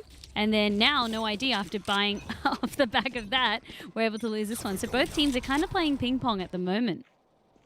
I get the impression that No ID, if they do lose this map, will be quite upset at that round. It really should not have been Direwolves to win it all. Sure, the Wolfpack will be incredibly happy at that one. I'm sure they're getting some love in the chat as well. We know they do have some fans out there. And I mean, that support seems to be working so far. Noz gets that opening pick, and No ID need to start digging those heels in. Saxley pushed up this time and it was not rewarded for it. So playing a little bit more aggressive on the defender side absolutely didn't pay off. Direwolves are just biding their time. They're not yet committing. 2 members anchored kind of around mid. We also have anyone watching if there's going to be an exit from B side. But they haven't yet committed. Spike's still kind of positioning and dancing around the A side. For the defenders, because they did manage to lose Saxley a little bit earlier, A feels a little bit weakened. It's more of that 2-1-1 split. Never mind, Peachy's down, so we just got 2 and 1. So rough round for No ID, who were looking to recover from the previous one. Direwolves now committing through mid and now mark it in towards B. It's Orange Pearl with the Sheriff. Might be able to find one, but Direwolves should be able to at least retrade that immediately. And unfortunately, Pearl unable to find a single pick. No ID left in a 2-on-5, and it looks like they will save. Not really a whole lot they can do with that spike planted. Peachy going down for No ID meant that it was a free open season mid. Direwolves then gaining access onto B when you had only the lonesome Orange Pearl by themselves. The way Direwolves also really like to peek side is nice. There's always going to be at least one going around the back side so they can always get that secured trade. Or sometimes, even in Orange Pearl situation, you're not even able to trade because you're waiting for someone to round the corner, but someone's just looking at you from backside and can't even ring out those shots. Rise, as you said, will have to save, as will their teammate, and they're just playing on A side, so nowhere near the Wolfpack, but Wolfpack are trying to still go for these exit frags. 2 of them, of course, trying to sweep on out and see if there's going to be any remaining members. Well, they won't be found, and the round will conclude. Feels like this one is slipping out of the grasp of No ID. It was so close for almost all of this map, and then off the back of that 15th round, that 50 round from Direwolves, it feels like surely they'll be able to secure this one quickly. You can kind of see in terms of when Wolfpack kind of really started to push ahead was just before we swapped on over. It was 4 in a row. Then we had No ID managing to take out 1. They got robbed of that round, but because they got robbed of that round, the economy again is now in Direwolves' favor. And now they're getting even closer to that match point. So as you said, No ID have a huge task ahead of them. Sniper shots raining out as both teams get a feel for that mid control. It looks like A long is where the Direwolves might be trying to push through. They've kept the spike back to allow for some innovation or some mid-round adaptation at least. Signed thinks better of it, and I believe they'll push back, but the Omen is definitely casting some doubt in my mind. Maybe they will commit to it. Maybe, as you said. But they would be looking to see one of their entry fraggers could go on through. Hunter's Fury. Saxley unable to find that second pick. Swirl has been instrumental in helping the Direwolves get these frags on the board, and he will be able to commit to the plant. Peachy in heaven on that Sage. Has a heal to use, but it's going to be tough to find the right time to actually use that. Operator in hand as well. Might be able to pick off a player if there is one holding long. There is, but it's inside of the smoke. No ID could win this round, but they need to find these picks. Sash kicked things off with one, but signed in that smoke will find one back. Peachy from heaven to find that trade. It's Rice left inside of Hell, also taken off the board. So that's really well done by No ID, who will have time to defuse the spike. It was, and it was really down to V-Sash, who really opened that one up for their team. Coming through the treehouse as well, was gaining a lot of attention, a lot of guns aiming their way, meaning that 2 remaining members on Heaven could finally push on out, jump down from the ramp. It was really nice to see. Again, good team play as No ID. They're holding on, and they actually managed to hold on to a lot of their economy in the process. So for Direwolves, Signed seems to be the richest member on the team. The rest of them dipping into the funds a little bit. Does mean that if Tax loses the operator, Signed would be able to at least get him a gun. I want to see Peachy get aggressive here at the start. I feel like No ID need to try and throw Direwolves off here. Not let them get comfortable. That's when Direwolves look at their best, when they're playing their game, and No ID aren't disrupting it. Unfortunately, it seems like Direwolves read into that maybe being a possibility, and unfortunately that aggression is pushed back. It's a nice L drone though, spotting out the Phoenix inside of that link position. This is why Sova's utilized so much in terms of Ascent that maybe it almost feels as though it's meta to run Sova on Ascent. Just so good at intel gathering, as you can see time and time again, but also with these narrow corridors, the shock darts can be devastating. Speaking of devastating though, the Showstopper didn't quite have the desired effect. It did not, but the Direwolves will rotate back out, so maybe that is something that No ID will be happy about. Keeping in mind though, no one's actually on this A site, so it's critical that they read into this nice and quickly and get those members defending that site. It looks like they will eventually, and everyone will fall off B. That was a good read as well, so they managed to smoke it out just in case Wolves wanted to try and push on through, but the read was there.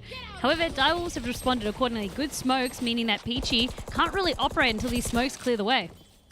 Saxley's low on HP, but still finds a pick through the smoke, leaving it up to the Cypher on this long position. Probably going to save, I would assume, in this scenario. Very unlikely to win the round, and looks like that will be the case. Yeah, Rice not even wanting to try and push on out. We'll try and play for exit frags, or anticipating maybe there's going to be a flank from the rest of the members of No ID. Of course, there is 4 of them, and doesn't know if anyone had pushed off that B site. And it was a good play from Direwolves, but the read was there from No ID. And as you said, by being able to bully off Direwolves, they didn't get to play that round the way they wanted to, and that was the biggest difference. This is where No ID are able to kind of sense some weaknesses in the Direwolves formation. Direwolves really wanting to just close this one out and progress through the bracket. This match, or this map, probably extending a little bit longer than they would have liked, especially considering they did win that critical round a little while ago, that 50 round. Unfortunately, though, as you can see in the round history, that momentum didn't really carry across as they would have liked, and now No ID are starting to snowball some momentum of their own. Peachy is getting aggressive now towards A long. We saw him try and find a pick over towards B in the last round, but just like that last round, he isn't going to find his mark. Just being the moving anchor, especially with Operate, is very important to try and keep these angles fresh. Otherwise, it just kind of comes to the same old predictable play from both teams. So it's very, very important for a team to be able to adapt, especially in a single format, like a best-of-1 elimination style round. You have to really adapt on the fly as best you can. That's exactly right. Peachy still holding this position. On this occasion, they will fall back. Use that slow orb to prevent anyone from pushing in too quickly. The Owl drone as well, just scouting sight for the attack. Barrier going up as well, and that's probably a great read there from Peachy. Again, the Direwolves are stalling out. They didn't even want the Owl drone to spot them, nor did they want to take a shot at it, so completely backing on off, meaning that the Owl drone didn't spot them. Of course, they just have the intel that a Sage is there. They don't know where exactly, but this is a little bit of a misplay by Sash, because now Saxley has to kind of rotate across. Mid is open. They're anticipating that it is going to be a B site push. It's going to be a bloodbath on B. Rice kicking things off. Almost got the second, but Noz will take that kill, and now Direwolves will be able to progress in towards side. And No ID need to set up for the retake, but Tax is ready and waiting. Unfortunately for No ID, they will be left in a 1-on-5. It's the Sage over towards A side. Might be able to even collect this kill, and will definitely have heard, surely, that Sage pushing down towards long, again being Peachy. And Direwolves should now be heading to that match point. Peachy, as you said, making a lot of noise, and Tax had the read on that one, so a couple of players pushing out from mid and also onto site, meaning that they can claim a free operator. That was disastrous for No ID. It was just the smallest mistake. So Sash pushing on up, either trying to get some intel, maybe getting a little bit aggressive, but that's all Direwolves really needed to open up mid control. And you can see how easily the site falls when you don't have access to mid. They've filtered on through market, didn't really matter, and then it was an awkward rotate being forced out from No ID. Everyone from the defender side onto B link didn't work out for them, and this is scary because they were doing so well at stopping the Wolves from heading into this match point. Now Direwolves can start to threaten this on top of No ID. Tax holding mid again with the operator. Tries to go for a smoke bang, misses its mark. Swirl there to assist as well. A player that has been popping off massively on this map at the moment and has really been a pain for No ID to deal with. Peach is in a position to maybe deal with it, running the Phantom on this round. Seen them try and snipe the last few with limited success. As again, Direwolves just filling out this mid position and not wanting to commit to anything too early. That's exactly it. This time Peachy playing around that mid side, knowing how important it is that mid control does not go over to the Direwolves. That was a critical mistake that they had in that previous round and one that they intend to rectify for No ID. Both teams really wanting to find this first pick, but neither able to hit the mark just yet. That wall will prevent Swirl from pushing up immediately, and that slow orb does compromise his position a little bit if he wants to go for the kill. Oh, Sage, hello, behind you. Oh, Swirl. Don't know how you won that one, but you did in the end. The market door will be shot down, and Divers should now be able to explode onto this B site. That's it. The cages are up. Orange Pearl just forced onto the back of site again with the Odin this time around, waiting for the rest of the members to try and gain access to site, but will get overrun completely by the Wolfpack as the Direwolves can plant. Again, it always comes down to the wire. 10 seconds on the clock, but the spike is planted. It's up to No ID to play for the retake. It's going to be a 3v3. I like the use of that neural theft, but unfortunately for No ID, it doesn't get them a kill. Tax with a wallbang Rice as well, and Direwolves should be able to close out this map. It's Saxley left in a 1-on-3 to keep his team's dream alive. Needs to hit the shot, but can't do enough damage. Tax with a 3K will close out the map. Direwolves winning in a 13-7 fashion. This time, though, it was a much closer affair with No ID really putting the boxing gloves on and taking the fight to Direwolves. They almost looked like they were able to set up for at least a longer match, but it just came down to just a small couple of nuances that Direwolves were easily able to capitalize on, giving up that mid control, even Peachy trying to rotate in that last round. Again, it just came down to that mid control, and that's really all she wrote for it. Direwolves, again, just another stunning performance, but it's interesting to see as well, maybe when they're reviewing this, maybe not as clean of a gameplay as they would have liked, considering that this was top 8, not yet even into the qualifiers. But we have to wait and see what the rest of this entails. That's exactly right. I mean, it wasn't a perfect map by Direwolves, but you're not expecting your team to go perfect every match, especially considering that these days are a little bit longer, so that consistency can drop off a bit. I would like to highlight, though, there were 2 key rounds for me that stood out. Round 15, when they won that 50, that's when the entire momentum changed and they were able to build on to that confidence. And then round 19, where they got the flawless round, and that really just buried No ID, who just couldn't recover. Absolutely right. So it kind of just snowballed from there. We're keen to see what Direwolves can do because, of course, that means that they make it into the qualifying match of the day. We're waiting to see the rest of the results. We'll keep you updated. But as we collate all that behind the scenes, we're going to be taking a quick break.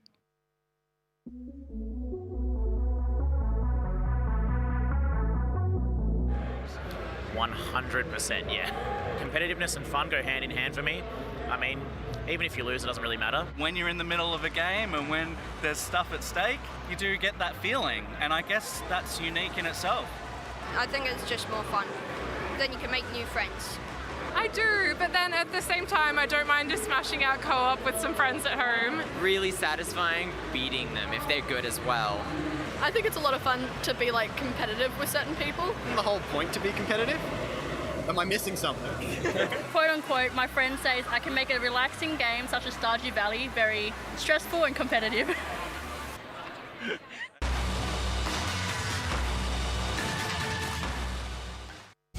Love your work, son!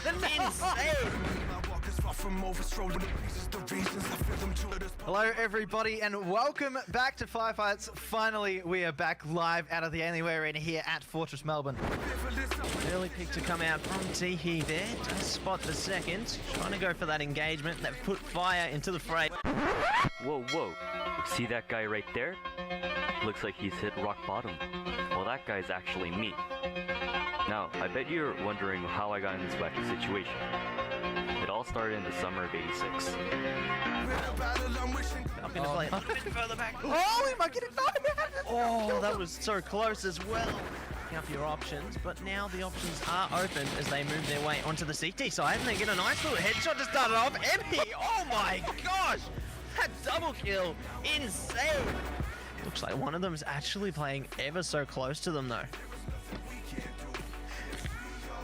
Yeah, that's going to be Baron up in apartments, and Baron will have heard this. Oh, Baron, I love your work, son! No!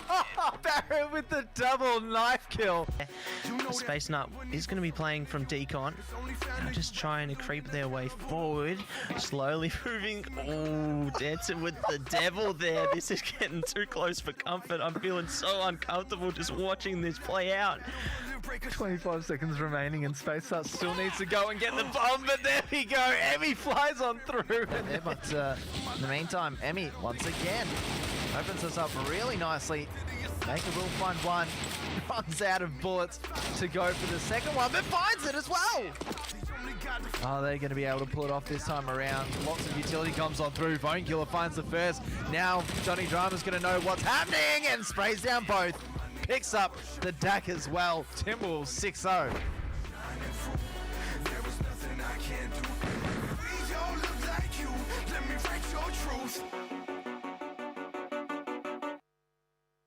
Hey guys, it's Fangetta. As you know, gaming is all about community. That's why I'm working with Alienware to thank you guys for staying at home and doing your part. Remember, just because we can't always be together doesn't mean we can't play a part together.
Come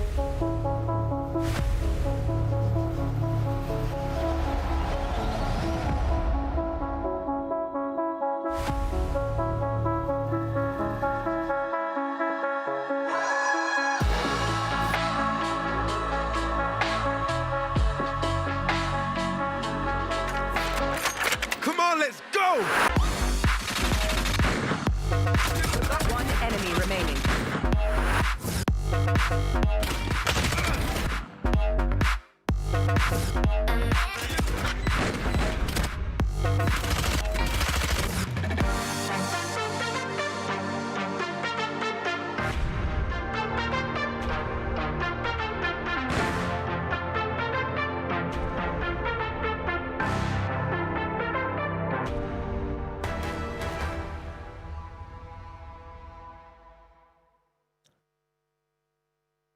Welcome back from the break. If you are just joining us, of course, this is Rise of Valor, an official Valorant Ignition series powered by Alienware.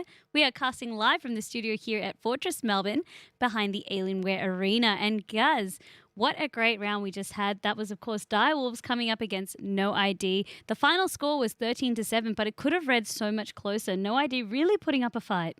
That's exactly right. It came down in the end to a couple of key rounds that Direwolves did manage to win. And I guess thankfully for us, with the Direwolves progressing forward, we'll be able to continue to cover them in these next qualifying matches. Absolutely. Exactly as you said. I mean, but let's take a quick look at the bracket and how the day has progressed. We started with 225 teams and now we've whittled it down to the top 4. You can kind of see how these matches progress. So Tilted managing to take the win over Icarus in a very, very confident fashion. Same with that Cool team taking the win over Monko, who actually had a close run before. Mystery Inc. and Fury are, of course, still going on. So we're not sure who the Cool team will be facing off of, but it will be one of those teams. The upcoming match that we will have, of course, as you can see by the bracket, will be Tilted versus Direwolves or Direwolves versus Tilted, depending on how you want to see it.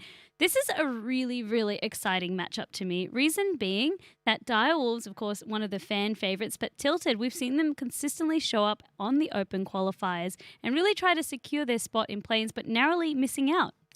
That's exactly right. I think both these teams have an equal opportunity to take this map, and it's going to come down to who's better on the day and, again, who has that endurance, as I've said before.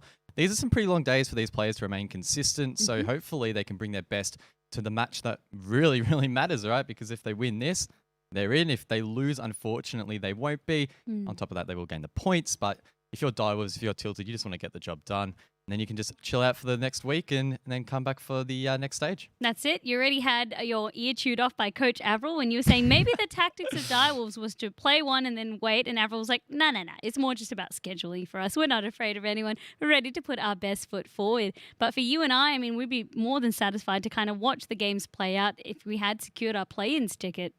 That's exactly right. And you know what, Vandy? We do have the next match ready and waiting. It's Direwolves taking on Tilted. The map is going to be a drum roll not Ascent. Okay, it'll be Haven. It was Haven. I don't know why I thought it was Ascent. I because misread we were that. just on Ascent. That is my bad. I don't know why I wrote... No, I wrote Ascent because Direwolves beat No ID 13-7. So there you go. But we are yourself. on Haven. The map with 3 sites. We have seen it, I believe, once this afternoon. So I'm keen to see it again. And also my favorite fly-in intro of the map as well on a map like this. Haven being unique in the sense that it has 3 sites as opposed to the typical 2-site setup. What this means in terms of defending is that we generally have more of a 1 split across most of the sites, or sometimes you'll see 2 anchored on C or A site. Depends on how the defenders want to play this. For the attackers, what you're really aiming to do is try and look for picks and then move accordingly based off that information. Picks that you kind of get off one location open up areas of the rest of the map. So it's very, very important. First round critical in helping obtain some momentum. Again, it is going to be Tilted on the attack, and it will be Direwolves. In fact, Tax getting the first pick. Definitely a player to watch. Played quite well on the previous map. As you said, one of the star fraggers. So wanting to open this one up with a little bit of a bang. Direwolves, of course, very, very hot. We just saw them being broadcast a little bit before. Nivik popping up into Signs. Little shorty right there. So nice little pick up. And not really anyone there in Garage to be able to try and trade that one out. So it just gives away a free pick for Direwolves to start this one out. Tricky situation. Tilted find themselves in 2 members off the board early. it's going to be tough for them to find an entry point in towards where they want to push. A is probably the best choice when you look at the minimap and look at where those Direwolves players are positioned. But as I say that, the rotates are slowly coming through from that defense, and that wall from Tax is only going to delay the push even further and allow more members to back them up. Not really committing anywhere for Tilted just yet. So Direwolves get to play the defense first on this side. For Tilted, I mean, they're really comfortable to play on the defensive side themselves. Not saying that they fall off short in terms of being aggressive, but as we kind of discussed a little bit or touched base on, yes, the team that's superior will end up winning, but it feels like it doesn't hurt to be able to set yourself up with a strong defensive round. Plant going down from King, just in time, in fact. That's well played and well timed by the attack, but it is a 2-on-4 post-plant. Direwolves should have the discipline to win this one out, but as I say that, they are falling a little bit.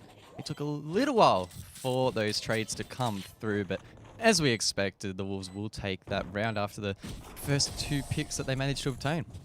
Direwolves securing themselves the right to be able to upgrade their weapons, purchase a better arsenal going into this second round. On the side of Tilted, unfortunately, they have to play with the pistols yet again unless they opt into a force buy, which you only really see more in the second half as a different type of strategy being employed. So probably won't be seeing it this early on. It's better to try and save your economy and play for the long game.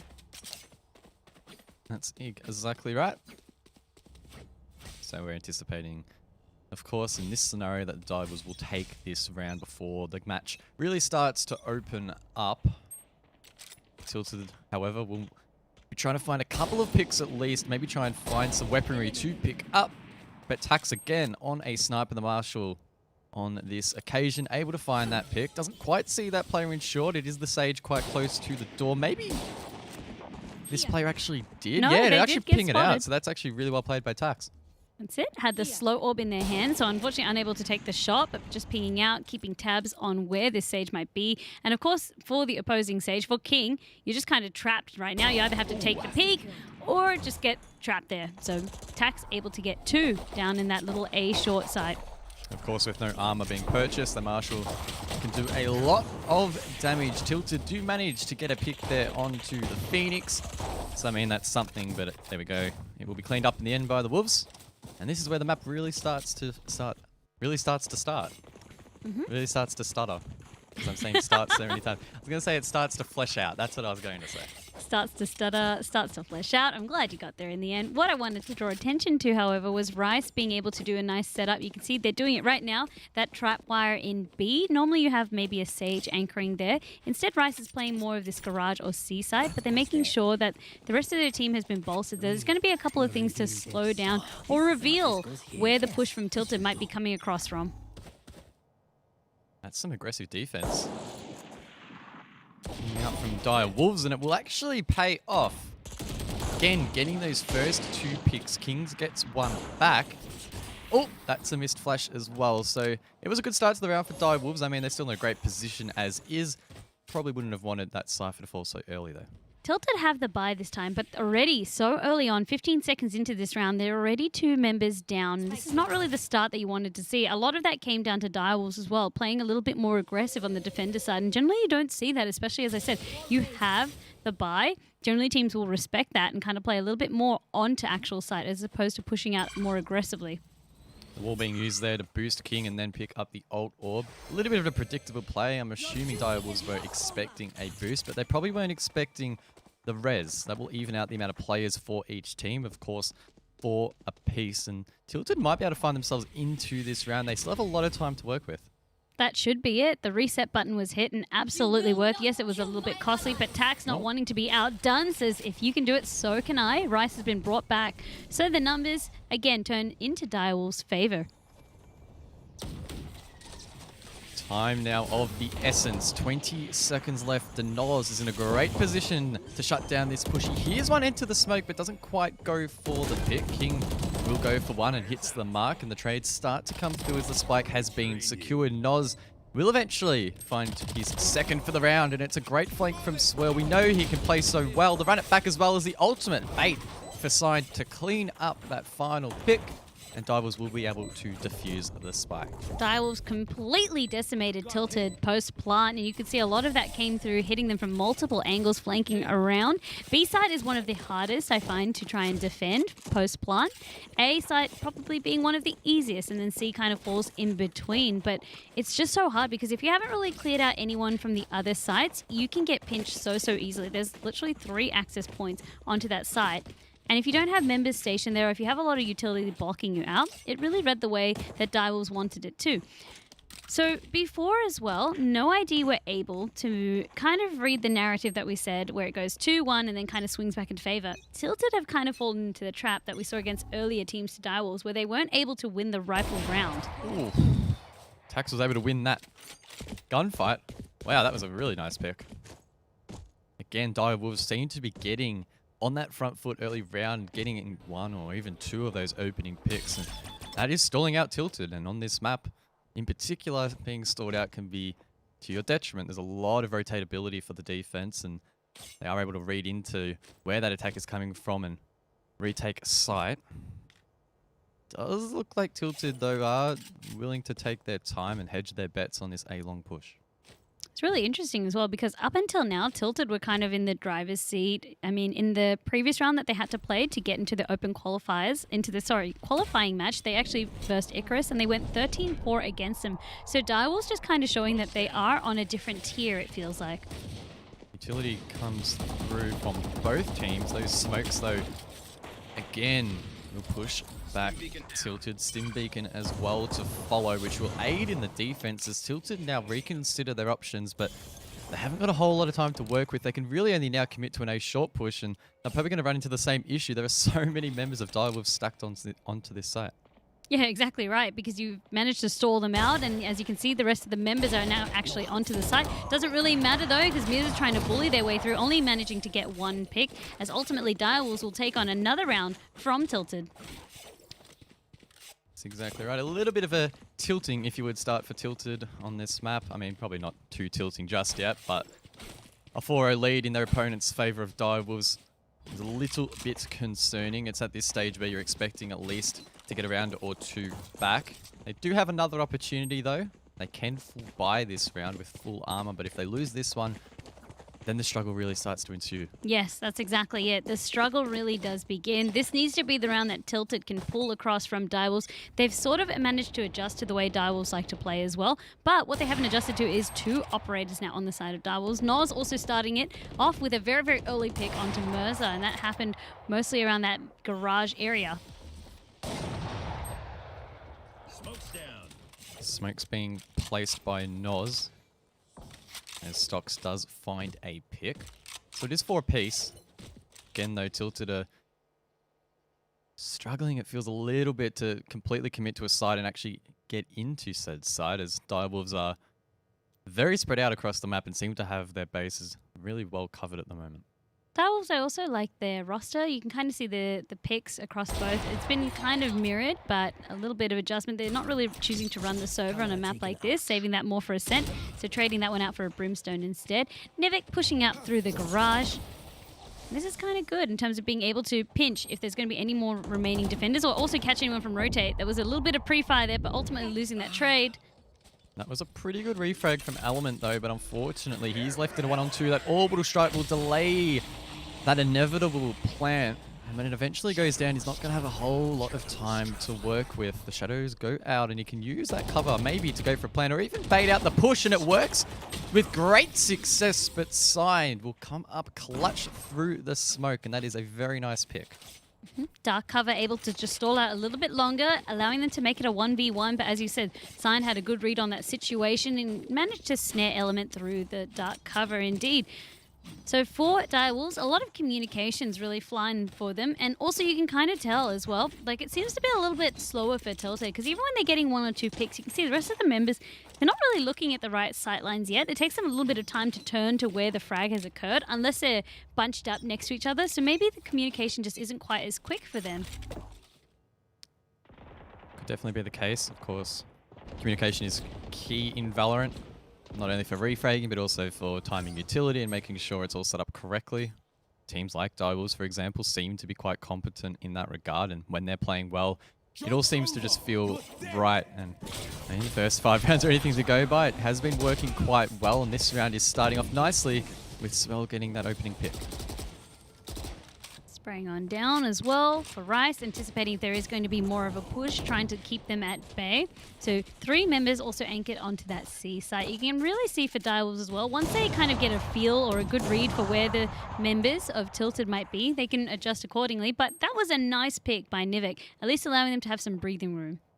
Swell taken off the board as well, who's played very, very well this afternoon. Been a key player on that Phoenix and getting a lot of these opening picks. And the Divers are probably a little bit frustrated by that, considering they're about to get stomped on towards B, and those flashes could be quite useful. It looks like Tilted are trying to play quite patiently, maybe just waiting for that wall to dissipate instead of giving out that sound cue. And there we go, that will be the case, but Tax is there ready and waiting, manages to find 2. In fact, it's 3. Surely the 4th with the pistol managed to dink the Omen, but Element will survive with 20 HP. Doesn't count for much though, as Signed can clean it up with the Operator. A little bit of a good tactic by Tilted to try and switch things up, wait for that wall to expire, as you said. Unfortunately, we did have the guns advantage over to Direwolves. They were armed to the teeth. A Vandal is going to make short work out of those Sheriffs. And even though there was a trade attempted, it still wasn't going to be enough. They couldn't quite swing out enough to be able to get the kill. And that kind of brings me to my point of Direwolves and how confident they are in their gunplay. Yeah, they're backing themselves in every round, and they're playing in positions where they feel confident. It seems to be paying off so far. Almost all of their members going positive, which is always a really good sign. Tilted, they need to try and find something to get themselves back into this match. It's been a real struggle for them so far, but there we go. Element will get that opening pick, so that is a nice start. Hunter's Fury to follow up in towards the C site, so this could be where Tilted decide to try and push. Sign is trying so hard to dodge that ult. Manages to get away with their life. If it was any other agent with less mobility, you can guarantee they would have been a dead agent. But Sign manages to get a pick after living through that nutty Hunter's Fury. Very good pick at that, but Nivik manages to catch Signed off guard, seemingly out of nowhere. Sight control now given to the attack, but no, Rice was actually there sneaking themselves. That's 3 in the round, and just when it looks like Tilted are going to take a round, the Cypher comes through and says, no, you will not. Tax hits the res as well. Moses' position has been revealed in B, and Direwolves should surely be able to retake side. That's exactly it. Even the wall being utilized to try and get a better angle, but it actually works in Mercer's favor as they're able to take out Tax. Playing towards back of site, playing towards time now. Can just imagine the comms for Direwolves. Don't throw the round. That's exactly what they don't want to happen, and it looks like they're going to try and hunt for the kill before attempting that defuse. The Pixel almost drops Mercer. He is quite low, and Signed will clean up that Cypher. A good pick in the end, and Direwolves will continue this winning streak. Signed really utilized that cloud burst very, very well there. By covering up the defuse, it really came down to having to put yourself more at a disadvantage to check out the bomb. You could see as well, maybe if you're going for it, you don't really know, right? You can't actually see anyone onto it. So it was a last-ditch effort by Mercer. A nice try, but for Signed to play the mind games like that and come out on top, definitely meant for Mercer it would have been a hard duty. The res also playing a big portion into why Direwolves were able to win that round and really cement themselves even further and continue the snowball, because now it's 7-0. This has probably been one of the most one-sided qualifiers that we've yet to see on broadcast. You know that's going to be a caster curse, right? Oh, right? absolutely. And then, I'm waiting. Second half is going to be just all. It's going to be a Tilted show. You didn't let me finish, except we've seen different situations like this, especially with Fury, where they start off with such a huge attacking round, and Fury got reverse swept 2 times in a row, all the way back. As soon as the sides flipped, they couldn't really manage to catch a break. But for someone like Direwolf, especially because, you know, a lot's being invested into this team, they've got the proper management coach, things like that. The players have played already on different qualifiers. I don't expect it to be the same kind of story, and you can already see with Signed, it feels like they're just getting bullied. Not sure how you meant to shut that down, Tilted, but you need to try and find a way, because it's starting to really fall out of reach. It's 8 rounds straight. It's a flawless round as well. My, oh my, something needs to change quickly. They have 4 more rounds in this half to maybe try and mount some sort of comeback, but they need to get something on the board, otherwise that second half will be very rough.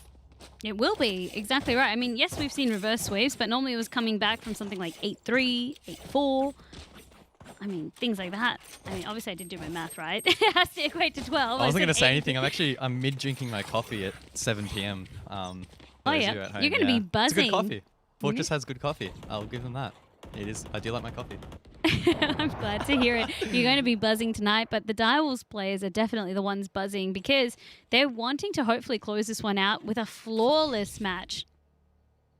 That would be a very big statement if they manage to do so, as Noz finds himself in a little bit of trouble. A great pick from Nivik, who, despite the rest of their team struggling, is playing quite well. We did see a retrade come through as well onto that Omen. So Direwolves are really not letting any sort of man advantage be obtained, but as I say that, the res will come through immediately from King. King putting a band-aid onto that one as they continue on. I do actually feel as though Tilted are evolving. They're definitely getting a better read for how Direwolves like to play, especially how aggressive they can play on the defender side. But now that Direwolves are reining it in and they have the operators as well, it's really like the final hurdle that Tilted need to be able to cross to be able to even gain access onto side. Not even plant, just gain access to side. Nivik. Probably an ill-advised pick there. Didn't decide to flash it out first. Not sure whether or not they had that utility on the board, but either way, Signed as well as popping off in towards Heaven. These operators are just causing headaches for Tilted at the moment. And yes, it is a 4-on-3, but you get the impression that Direwolves are still well and truly ahead in this round. Mirza has found himself in towards the B site, so there could be a plant going down, but that's a perfect Molotov to deny that. The peek comes through. He had to go for it, but doesn't quite find as many as they would have liked. Flashes coming through as well. The spike, in fact, will be stuck through all that chaos. It's King who will be immediately taken down. Now it's Sova in this mid lane to try and clutch things up, but that wall doing so much damage, obscuring the vision of this Sova. They should be able to surely just hit the defuse. They will in the end as Swell gets that final pick.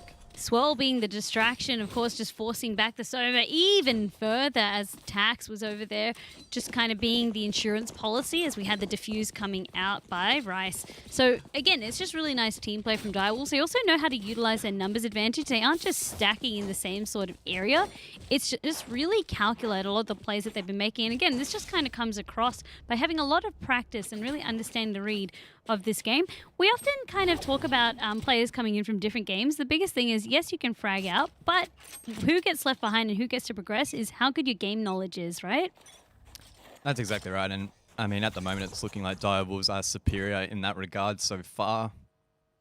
Great adaptability and a reading into the way that Tilted are playing. You did mention earlier that Tilted are making some adaptations of their own, and that is working to a limited effect, but it's not hitting the scoreboard yet, which is what really matters, right? It's 9-0, backs against the wall. They do have a small opportunity now to maybe get a couple up there, but I mean, it's really hard to think that they are actually going to do something. That said, though, the rush into B might well pay off. The run it back shut down here by Rice. That spike planted in the meantime. So this is probably the best opportunity that they have had to maybe take a round. Pre-fires coming through, and there we go. Direwolves, they're retaking this site with ease and Tilted. It's now a 1-on-5, 1-on-4 rather, just like that. The defuse is already trying to be attempted. Element, I don't think he's even going to try and pre-fire that. He's going to try and fall back. Might be taken down after the round completes. Tax is going to get aggressive, misses those shots. But I mean, it really doesn't matter, right? 10 rounds in a row. I'm sure the Wolves have got plenty of credits in the bank, and that was a pretty easy round. Exactly. Not everyone was running to try and take that frag, so you can afford to lose one man. But yes, it's an expensive kind of mistake to kind of make. Or I wouldn't call it a mistake. Obviously, it was a calculated risk. It was a risk that was decided to be done. And of course, you just lose 4,500 credits, but you are rich. You can do whatever you like at this point until at least the half swap. But even if the half swap, all they need to do is win that one pistol round. Like, that's how scary the storyline is now if you're Tilted. Very rough. Very, very rough. It's hard to see them coming back from this one. It's Signed. If you had to hit that, that would have been definitely tilting.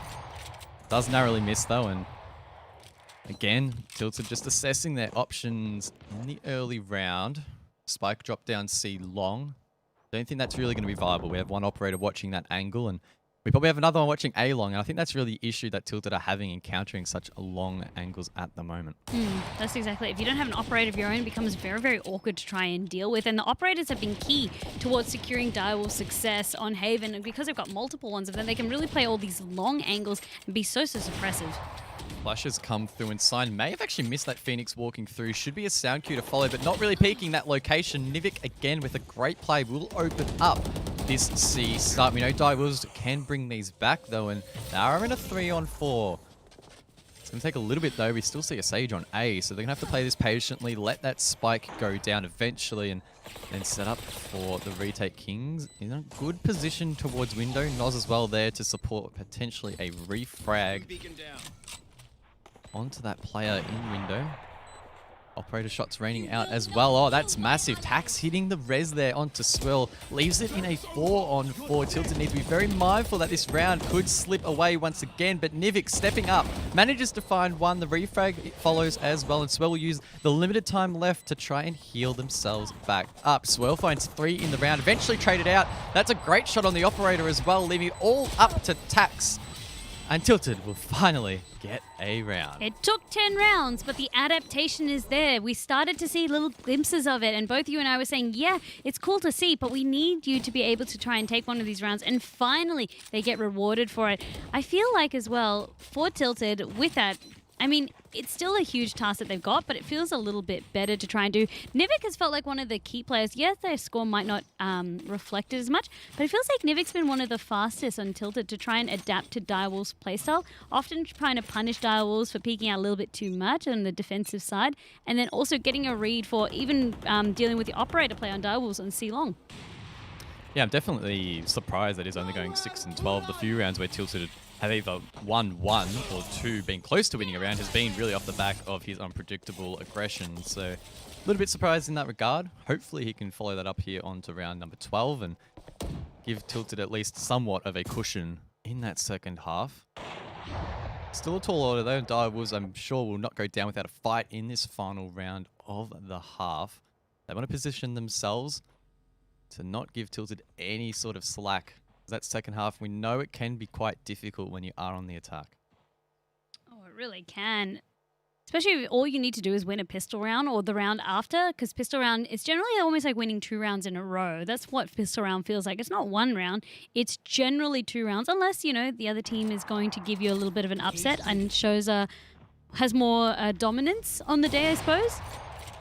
But that's usually been the narrative. Moza tries to find a pick in mid, but gives up on that and will rotate back through mid down towards garage. No one holding the garage window, and that could prove costly for Direwolves, but it doesn't really matter because Signed is inside, able to shut down the teleport as well, or the ultimate rather, and Nivik now needs to show up, but he gets traded out as Rice finds 2 in the round. It's a 2-on-3, Tilted forced to stick the spike, and they will. Direwolves now able to prepare, heal themselves back up, and try and retake the site. C has definitely been the point of weakness that at least they can gain access to site. I don't know if Tilted are able to play for the post plant, but at least they've consistently been able to stick the spike onto C long. Direwolves are coming at you hot, stocks with only 4 health left. I mean, I'm about to say the Direwolves are going to get another round, and yes, they do. So the final score before we swap looks to be 11-1. This is scary. This is done and dusted, surely, for Tilted. For sure. If Direwolves win the first round and a half, being the pistol round, as you said, they're probably going to win the second, and that would be the map, just like that. So it's critical that Tilted win this round. They need to pull out everything they have, because, again, if it slips away, then you may as well just call it a Direwolves win. Well, if you're a Direwolves fan, this is what you really signed up to watch on the day. I mean, they're a favorite for a reason. They've had history in the past, at least through the team members being signed up to Bumble Boys, and then just like a really good roster, like a young team where they're just working together very, very well and just putting their best foot forward. And it's just kind of been a Direwolves masterclass. That's what it's really felt like. For sure, and I mean, we just got word that this is actually Tilted's last open qualifier, so unless they manage to sneak in with points, this is their last chance. Well, I actually have some history on Tilted, but I was going to save it for a post-match wrap-up, and then you can give me your thoughts on it, because yes, I did also realize that this is their last qualifier. But they want to be holding on for now, because they're at least trying to win this pistol round from Direwolves and make them fight for it a little bit more. Tilted not going down without a fight, and it's Rice now left to try and clutch this one up. He doesn't have the spike that's dropped in towards mid, and as you can see, everyone from Tilted is aware of that. holding that position. So unless they miss some critical refragging here, this will surely be a tilted round as Rice might be able to catch one off guard. Manages to hit the shot and the refrag misses. That's the opening that Rice wanted and needed to maybe win this round. The Owl Drone comes out, but they already know where he is. The Recon Bolt will just waste a little bit more time as he's forced now to pull that out. Surely Tilted win this round, right? Surely. I mean, surely, but constantly. Remember, Rice has always been able to clutch up in these sorts of situations. Yes, we've seen Tilted being able to bully themselves inside. It's been a different gun for sure, but Rice is one of those players where perhaps lives off these types of situations where it's up to them to try and clutch up. Luckily, though, no upsets here. Tilted with their numbers advantage. They don't lose that one. Otherwise, I think you and I would have just been done. We wouldn't have even cast the last one. We would have just walked off and be like, okay, call it a day. There was a very small opening in that final gunfight. Let me rephrase that. If Rice had won that, you would have eaten hummus. That's like how low a chance I saw that of happening, right? Yeah, I would have eaten hummus without anything. I would have just scooped it with my hands. Oh gosh. I mean, yeah, I'm sorry, Rice. It's not that we doubted you there. It was just that we did not see Tilted being able to lose that one. What this means for Tilted, though, it was a critical round, as you pointed out. But we have seen Direwolves in situations like this force out a buy. So that's something that Tilted should be ready for. They cannot let their guard down against Direwolves. Mirza will find that first pick, though. Make it 2. Noz will finally get one for the Wolves, but I'm not sure the impact that will have. It does seem like they have been sorted out by the smokes a little bit, and Swirl will take full advantage of that element as well. Shut down, and just like that, it's only one member left for Tilted. It's Stocks in Heaven. Has a shock dart to work with, but that doesn't really do a whole lot. Did Stocks not buy? Has a ghost. Yeah. What? I'm not too sure. Okay. Drops on down, gets traded out for free. I am intrigued by that. But of course, maybe just setting up, knowing that... I guess, okay, maybe they're expecting best case scenario. Actually, it's worst case scenario, so Direwolves win that. What does that mean? We had to save our economy for this final match point. I'm not going to buy, so I have a proper gun this time around. But then we didn't really have a good advantage into that pistol round that we just won. So I'm really trying to read into this. A little bit different, I'm right? not going to try to explain it because even I don't understand it, to be honest. I'll Maybe leave, just I'll leave that to AFK'd you. out. I don't know. Yeah. Well, I mean, that works in Direwolves' favor, however. That was the round that we expected Tilted, the critical round that they won, and then the round after that they lost, even with the advantage that they were given. And this shows just how dominant Direwolves are. They're hungry for this match point. Tax already kick-starting this off, opening frag onto King, and that happened in mid. Tilted need to win 10 rounds straight to head this one to sudden death, but it is looking extremely unlikely. Direwolves really just teasing them at the moment as they did find the first kill and can now take their time in setting up for a C-long push. Only one player for Tilted on this bomb site, so I'm expecting Wolves to get some decent control. They are at the smoke, at least stalling them a little bit longer. The Recon Bolt should be able to spot them out, but for Stocks, only one other member that's been able to be on site, and they do manage to frag on out. Garage Control is still over to them, but too many members of Direwolves means that both have to get traded out. It's a 3-on-1. Just the Cypher of Mirza left all alone inside of Garage to try and clutch this one up. It's going to take a minor miracle for Tilted to stay in this open qualifier. It's potentially their last round of the entire tournament if Mirza can't win it. And I mean, look at the Direwolves. They've already positioned down long, playing this so patiently, so disciplined. It's only going to take one ill-advised peek from Mirza for the round and for the map to conclude. And there we go. He will be taken off the board. Direwolves managed to clean up. It was 13-2 in the end. What a fantastic performance from them. And they will head now into that play-in stage. Congratulations to the Direwolves. Yes, they had a shocking week one where they were eliminated in round number 2 by a team that none of us had heard of until then, Stars, who were the Direwolves Slayers of the day. They came back again, this time in open qualified day number 4 as opposed to day number 3, and they've secured their ticket into play-ins. So whatever it was that first week, they shook off the nerves and they came back stronger than ever, and that's the beauty of this format. And I mean, if you are just joining the stream, that was the qualifying match. Despite being 13-2, It was that lopsided. So, I mean, That's pretty scary. If you have to then take on Direwolves in the future, we thought maybe they'd be a little bit iffy after that first qualifier where they were knocked out pretty quickly, but they've come back strong. It's clear that, they're feeling quite confident, and unfortunately for their opponents, their run has come to a close. It does. It does mean that Direwolves, of course, can keep it easy, stay and watch the rest of the games until August 29th where the play-ins begin. But I did say that I had some background info for Tilted. Their run has come to a close. They've been playing since Open Qualifier day number 1. So just to show you how close Tilted has consistently get, on qualifying day number 1, they came up against No ID just before the quarterfinals, and they actually lost to No ID, the team that you saw go up against Direwolves and actually make it the closest game that we've seen so far. They lost 13-3 to them. Then we also had on qualifying day number 2, it was Tilted versus Rip and Tear. Rip and Tear, they managed to bring it to sudden death, and then Rip and Tear won. The final score was 13-12, so they narrowly missed out on that qualifying.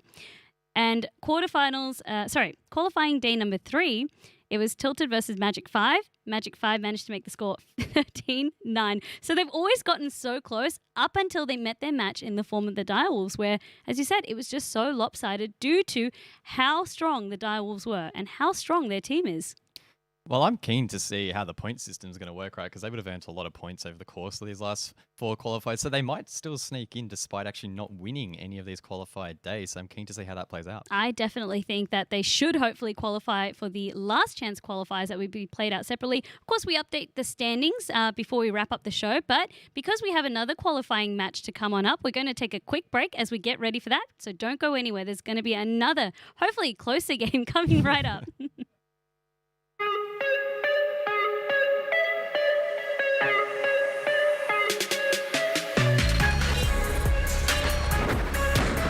B through mid.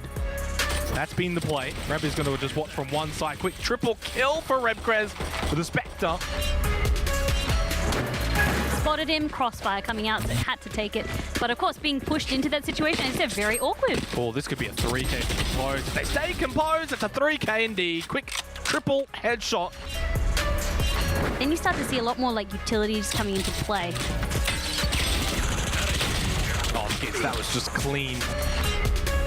Is out. Finally now, they're going to be pushing through Heaven on B side. 1-for-1 trade. And finally, it is looking like 3 Kings Esports are going to win a few of these trades. Swag goes down. Tipsy Potato, the Cypher on B. What kind of is separating them from some of the other jets that we've seen that just stick to primarily operating? Yep, that's going to be Kano again. Utilizing the dash from the jet with the shorty combined, immediately going to push over to Benz. Where, of course, from this sort of position, the shorty is amazing. We've got a 3K from Kaito. Cannot be stopped right now. And we've got 50 seconds here in this round. They're only 3 rounds away from match point. They don't need much to really go their way. They just can't get anything to work. KZR. Look at KZR. Double kill with the operator on the back of A site. And it's all to the credit of McTeam, who have been playing superbly on their own defense. That's 3, that's 4. Oh that's my flawless. goodness.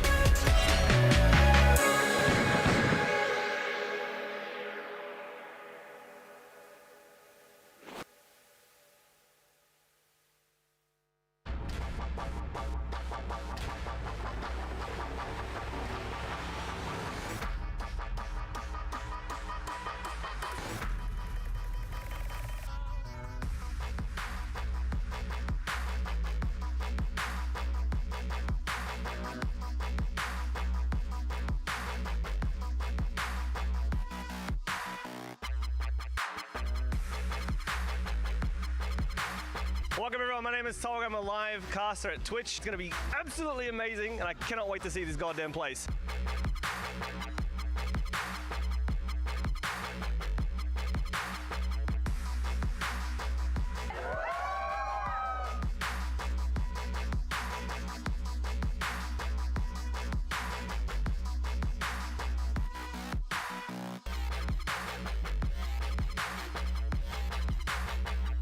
The arena is insane. The colors, the colours are... the huge LED screen.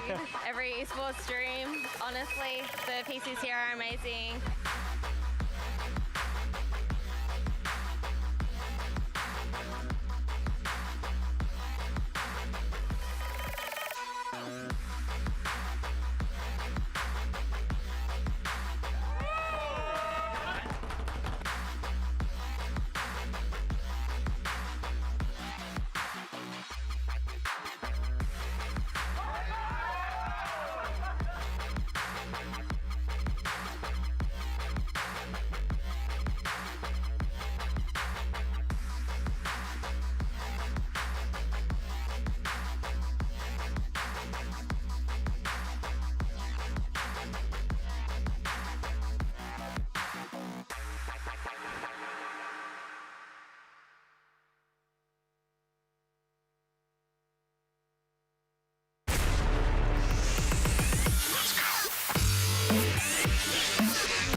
Welcome back to Rise of Valor, an official Valorant Ignition series powered by Alienware. If you're just joining us, we are actually broadcasting live from the studio here at Fortress Melbourne behind the Alienware Arena.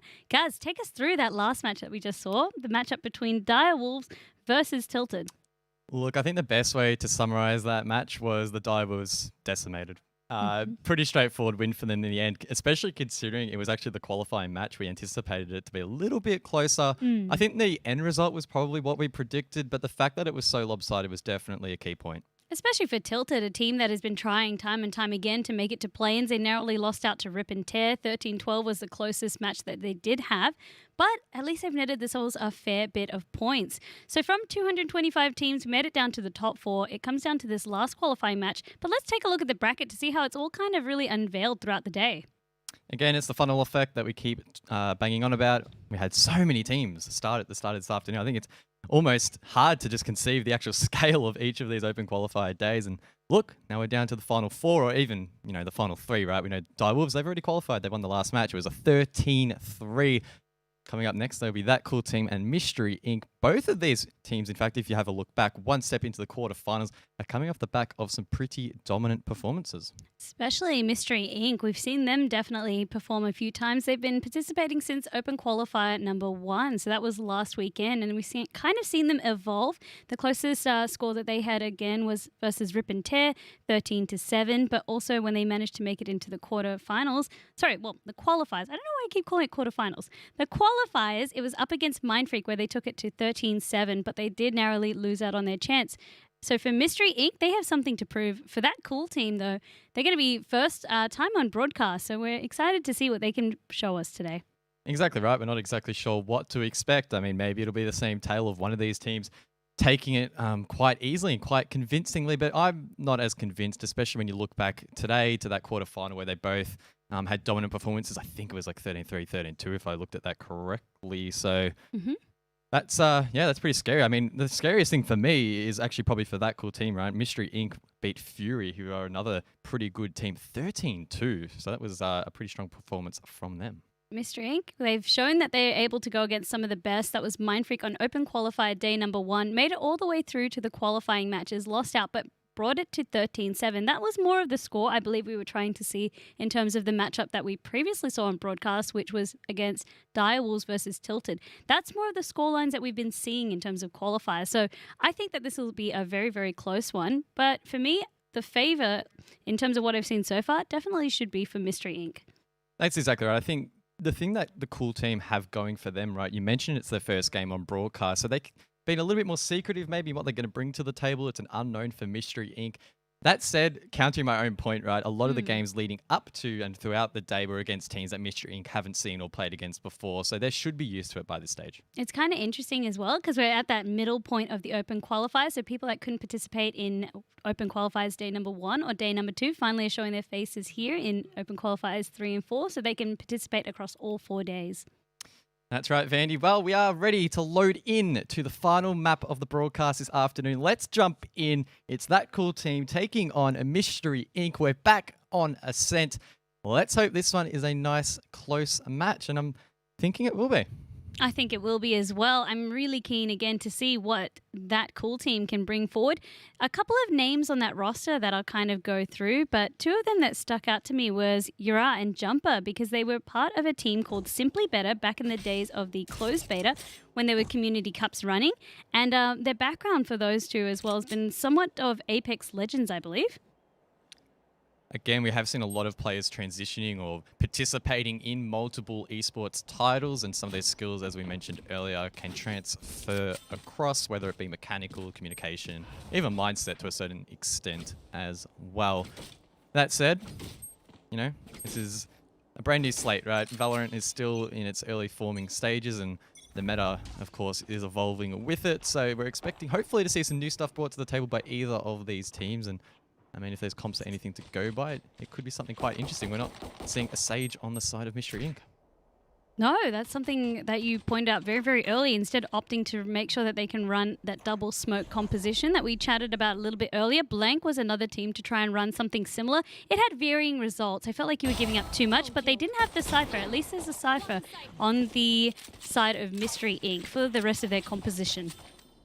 Good early pick there from Pimp, able to dash back and talk about dashing. It looks like Mystery Inc. will dash through mid, maybe in towards A now. It's up to that cool team to rotate. It looks like the sound queue has come through the call as well. So we're going to see everyone rotate through that defender spawn. And it looks like there are already some members of the defense ready to greet the attack. A couple of them falling back towards long. And that's probably the play. These members now in towards site, being pinched from multiple angles. And it is a flawless round to kick things off. What a good read from that cool team as well to anticipate the rotate from Mystery Inc. I had to do a double take because the defenders were positioned to where the attackers traditionally would be, but it worked so well in their favor to have the read that the rotate was coming through to catwalk, then into tree, so we could position and have a crossfire set up ready to receive him, and it worked very, very effectively. Yura really leading the charge on this one. Bullet L was actually another player that I didn't quite touch on.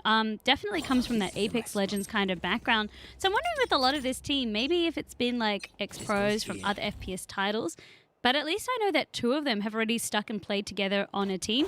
The rest of the other 3, however, look very, very comfortable. So it's cool to see that. Did you say you said cool deliberately well, then, didn't you? Yes, I did. But it was just cool to see that they really warmed up to this team and made it their own. Another opening pick there for Pimp on the Jet. A nice pick there onto Wolfie. Mystery Inc. well and truly on the back foot, and I mean, we are expecting that cool team to take this round, and it looks like it will be the case in a convincing fashion. I can't even finish my sentence. It's a flawless round again for that cool team, but that's the trend we've sort of come to expect. First 2 rounds, I mean, very, very dominant fashion coming through. Third round has been kind of a little bit of a question mark for us. Usually I say we wait till about 4th round, but that's only when the teams have felt very, very evenly matched. So third round has been giving us a lot of insight towards seeing if maybe it's going to be a little bit more lopsided in favor towards one team. I'm really hoping now that full rifle buy coming across from Mystery Inc., if they can really break the trend. It's a little bit weird, right, that we can almost, with some confidence, call how close the match is going to be, even 3 rounds in. Usually it's not the case. Usually, as I said, you kind of got to wait to about round 4 and 5. I really start to wait for those rounds, and they really reveal a lot about teams. But today, it's because of how dominant these games have been playing out. Round 3 is really giving us a lot of that telling signs of how the rest of the round will play out. With that said, the pressure is on Mystery Inc. to get that key round. Of course, they are on the attack, so they need to initiate things. They did buy this round, so that should instill some confidence as the rest of the team will rotate back through that attacker spawn, prepare maybe for a B push. With that said as well, though, they need to get some mid control. Ascent, it is key to get that control, and it looks like they're really going to forfeit that and maybe just push through B main.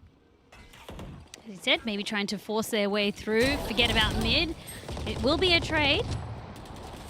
Not the worst result in the end, and they can now start to pincer some of these remaining members on site. Bullet though, whoa, okay, not quite sure how he hit that one, but that is a very clean ball bang, managing to get a pick, as the Omen through market will find one as well. So Mystery Inc., unfortunately for them, are left in a 1-on-2. Spike in hand though, so if Drew can find, or if is it Drew?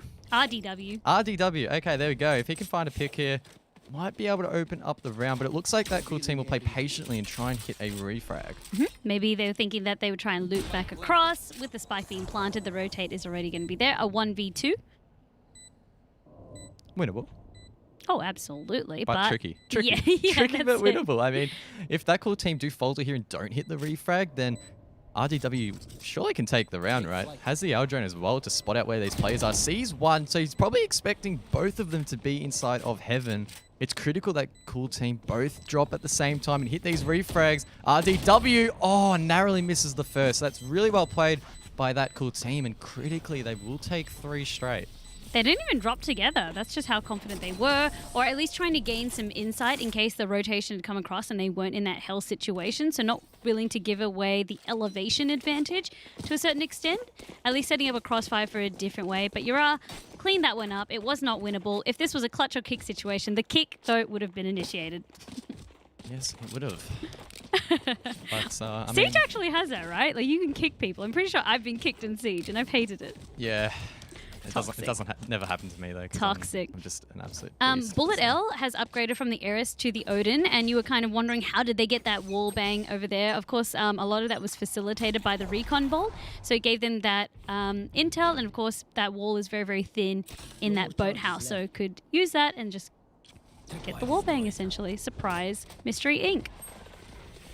Ooh. Jumper manages to find 3. Okay. Eventually traded out, but yeah, that's only salt in the wounds really for Mystery Inc. already on that back foot. Ooh. Wow, all of these rounds have just been so dominant, right? We saw the first 2 flawless.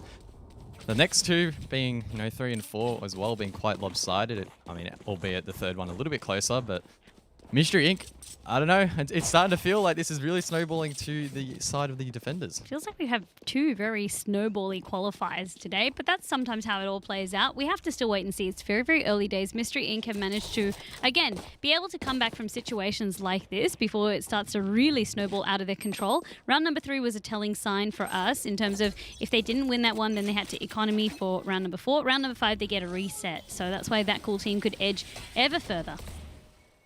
We've seen Pimp get some of these opening picks, but on this occasion they will instead falter back, or fall back rather, towards market as Mystery Inc. are now dedicating some personnel to try and gain some of this mid control that seems to have been lacking.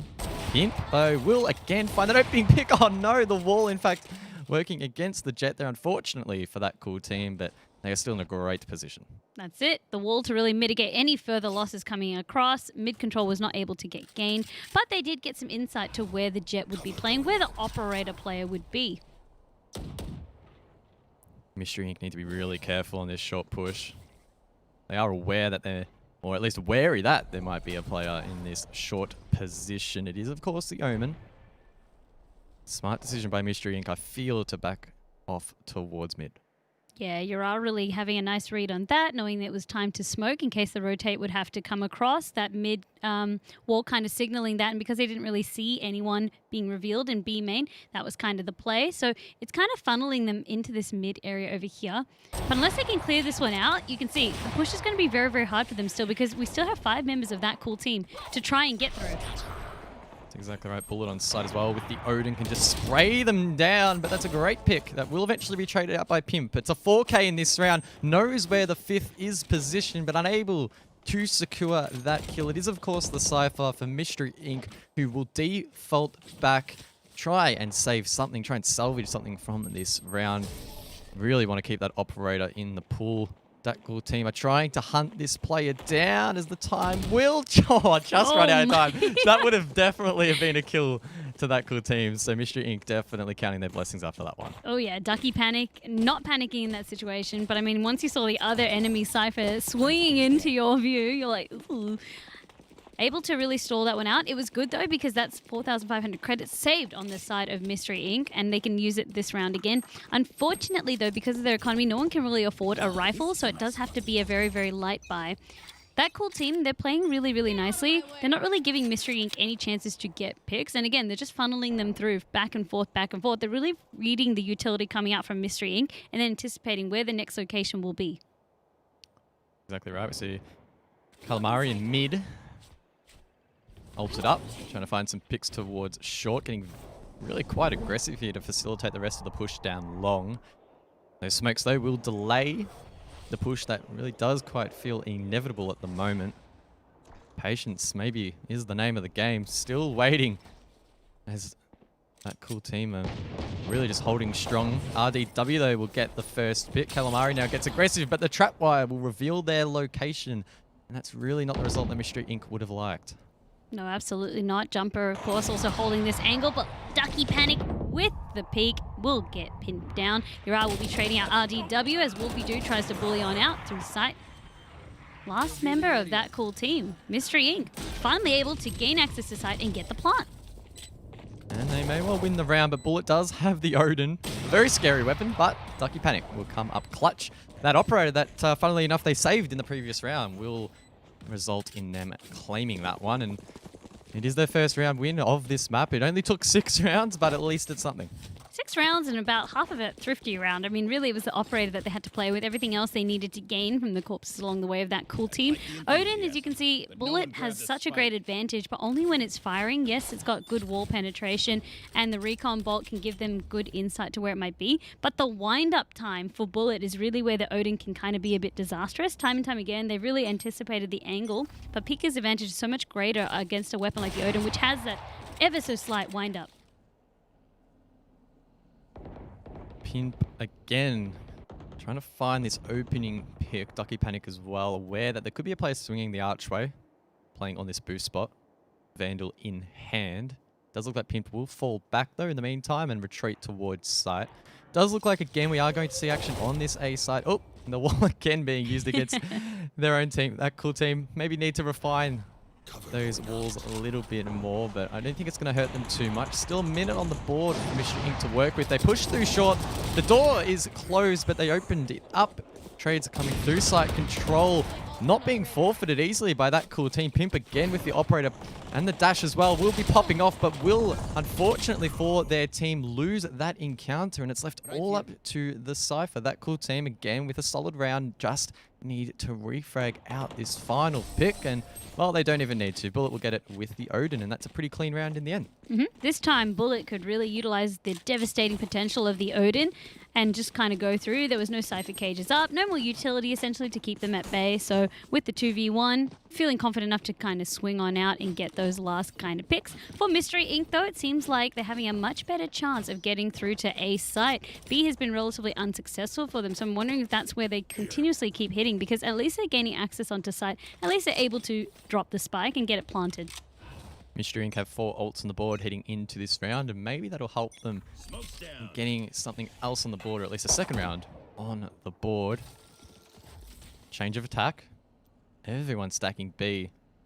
Mystery Inc. really not going for a whole lot of mid control. Not sure the thought process behind that. We know Ascent is typically revolving around that mid play. There have been, of course, some rounds where they have been pushing that location, but seems like on this round at least, they're going to dedicate basically all of their util and all of their manpower onto this B main push. And with that Aldrone spotting their positions, Bullet can spray it down, but that Hunter's Fury is hunting him down. Will eventually be taken down in the end as the round is now beginning to open up. Norson, though, will hit the res. Bullet taken down, though, straight away. Calamari taking advantage of that Hunter's Fury to dash on in, utilizing that mobility to dispatch one of the defenders on that site. Wolfie Doo, who's pushed up through tree, also anticipating that they might try and reset onto the A side, or also set up for the push coming across from his team. Heaven control still in the hands of that cool team. They can try and play off that.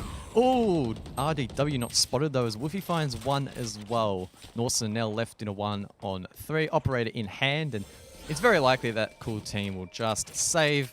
They have a pretty hefty lead, and as you mentioned earlier, 4,500 creds can be saved if Norson can stay alive.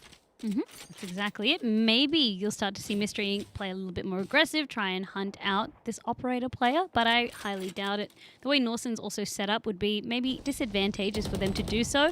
So they're just running down the clock, and they're pretty happy with that. Mystery Inc. now, they've adapted well to the tactics of that cool team. Yes, this round took the investing of ultimates. So we get a little bit of The head server's banging. nodding, yes, that is a word. Or He's maybe just saying yes, it's it is worth. not a- I didn't maybe mind it's that not I a word. needed to sync my ult in. It was definitely worth because it gave us access to site and also catching out people on the rotate from that cool team to A site. Quite clean indeed.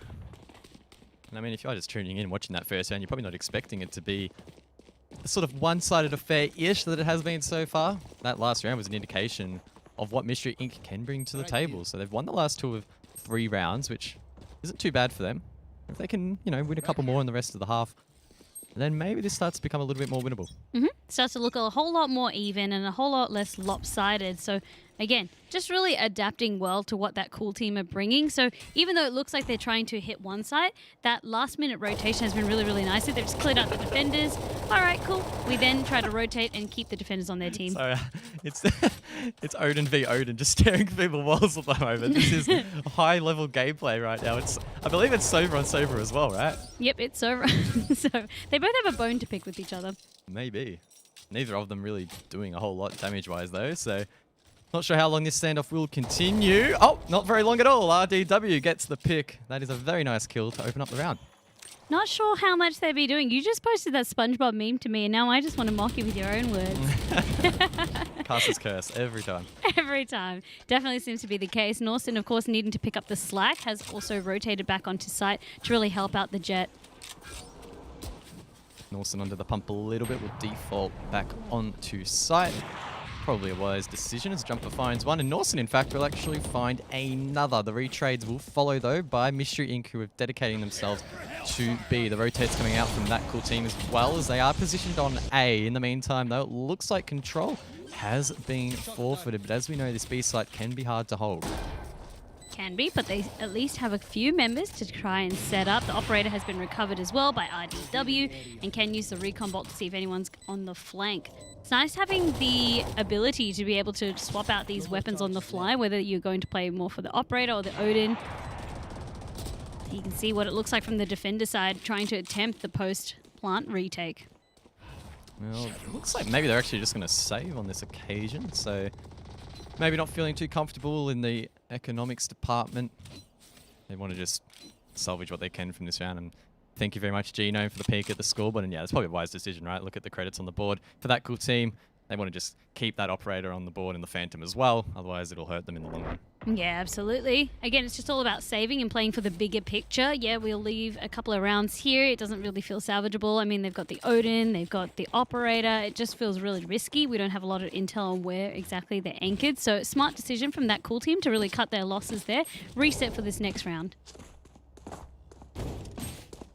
6-3 the scoreline. Mystery Inc. doing a decent job, I feel, at bringing back these last few rounds, right? It was almost at the point, once that cool team had won 5 straight, that we were saying, oh, maybe this will be a pretty dicey map for them. But all things considered, as well as being on the attack as well, they've done a pretty good job. They've kept their economy intact for the most part as well, which I think has helped. Well, Mystery Inc. have been up against some of the harder or top-tier teams that have secured their own tickets into play-ins, such as Rip and Tear and Mind Freak. And again, they've always managed to bring it to fairly close. 13-7 always seems to be the scoreline that they get to. So if Mystery Inc. can bring it past 7, I feel like that's all they need to beat. Norson getting the first pick in this round, and the neural link coming out as well will reveal the positions of Mystery Inc. They were considering, I believe, an A-long push, but instead will rotate now through mid and maybe in towards B. That could be the players. There's only a single defender on site, but as I say that cool team are quickly rotating back through that defender spawn as Jumper finds a really nice pick through mid.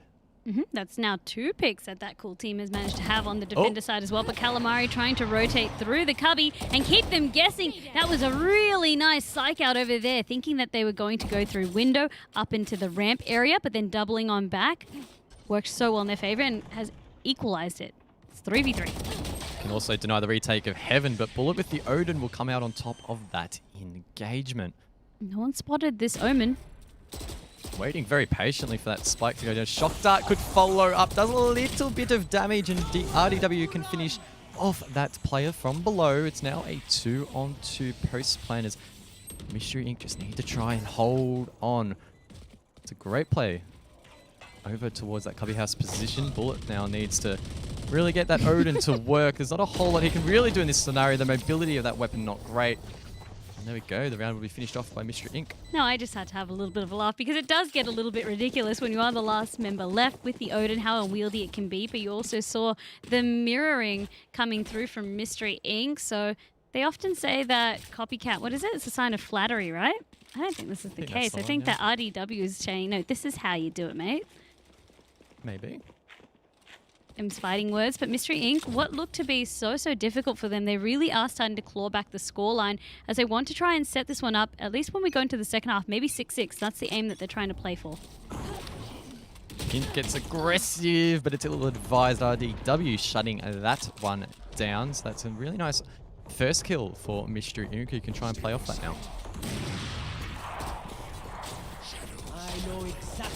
Wolfie do manages to set up the smoke, almost doesn't get the gun out in time, but will be able to take out Yura. And it looks like that cool team's defense is completely in tatters. There's only 2 of them left. They are playing ramp in Heaven's side, and it's going to be an operator on one of them, so very, very unwieldy. Indeed, the spike secured by Mystery Inc. Jumper has been playing quite well on the operator, but in a scenario like this, you might be able to get 1 pick, but you will be immediately retraded given the fact that Mystery Inc. do have a strong man advantage, and it appears again as if that cool team are aware, and they're just going to save. I mean, they've done this, what, 3rd time now, I believe, so they're not afraid to save. That will, I mean, even out the scoreline, right? It's going to be 6-5 eventually at the end of this round, which is super close. That cool team potentially risking, you know, evening out the half, which we definitely didn't expect after the first 5. No, definitely not. And again, it just kind of shows for Mystery Inc. that adaptation that they had. That's also a point that I kind of brought out. For Mystery Inc., I wasn't too surprised, but it had to be around that round 5, round 6. Otherwise, it felt too far gone. And they managed to start pulling it back on exactly the right time. I really thought they were going to lose that operator there, but fortunately they don't. That cool team holding on. Rebcrest losing their gun though, so that will be a little bit of an expensive risk that they took. Able to buy it on back, however, as we do come into this final round in the half. Just practicing the recoil there. Rebcrest. Oh, they had plenty of funds. It didn't even matter if they lost. They could have lost a fair few guns and been able to buy into this last round of the half. And for that cool team as well, you can see they've dropped the Odin finally, so Bullet playing more of a normal, I wouldn't call it a normal gun, but let's just call it like a standard rifle. Mystery Inc. managed to take this round. They'll do what that cool team did to them. It will be 5 rounds straight, which is pretty inconceivable considering how this map started out. Of course, they do need to take this round, being the last of the half, and it won't be an easy task. We have seen that cool team struggle a little bit. The economy not helping them out, but being the last round, they'll be, of course, full spending. Nothing to save for the next half as it resets. I'm liking this playthrough mid though. Mystery Inc. getting quite aggressive. Yeah, for the last 2 times, it's always been a bit of that flank attack from Mystery Inc. They haven't really been sinking everyone in the same location, and this is exactly how you make the most out of Ascent. It needs to be an effort from different angles and different areas. Bullet taking a little bit of damage through the smoke, but also dishing out a little bit of damage through the smoke. Door going down as well into B through Market. Trying to just hold off this push, which feels inevitable, but as I say that, Mystery Inc. are now rotating through towards B main. They will be greeted by Pimp quite soon, who is on that jet, can try and get a pick and then dash. Doesn't really need to, as he's able to just walk back either way. Wolfie, unfortunately, will be dropped off the board, and that cool team can default back towards site. Wolfie do getting traded on. That means there's 1 less member, but Calamari, the Blade Storm, absolutely storming onto that site. Yura will be able to get rid of them. There's only 4 seconds left. They need to stick the plant. They the cannot. Omen is aware, and that cool team will end out the half 7-5. It starts to slip away a little bit, but that last round should help them out quite a bit.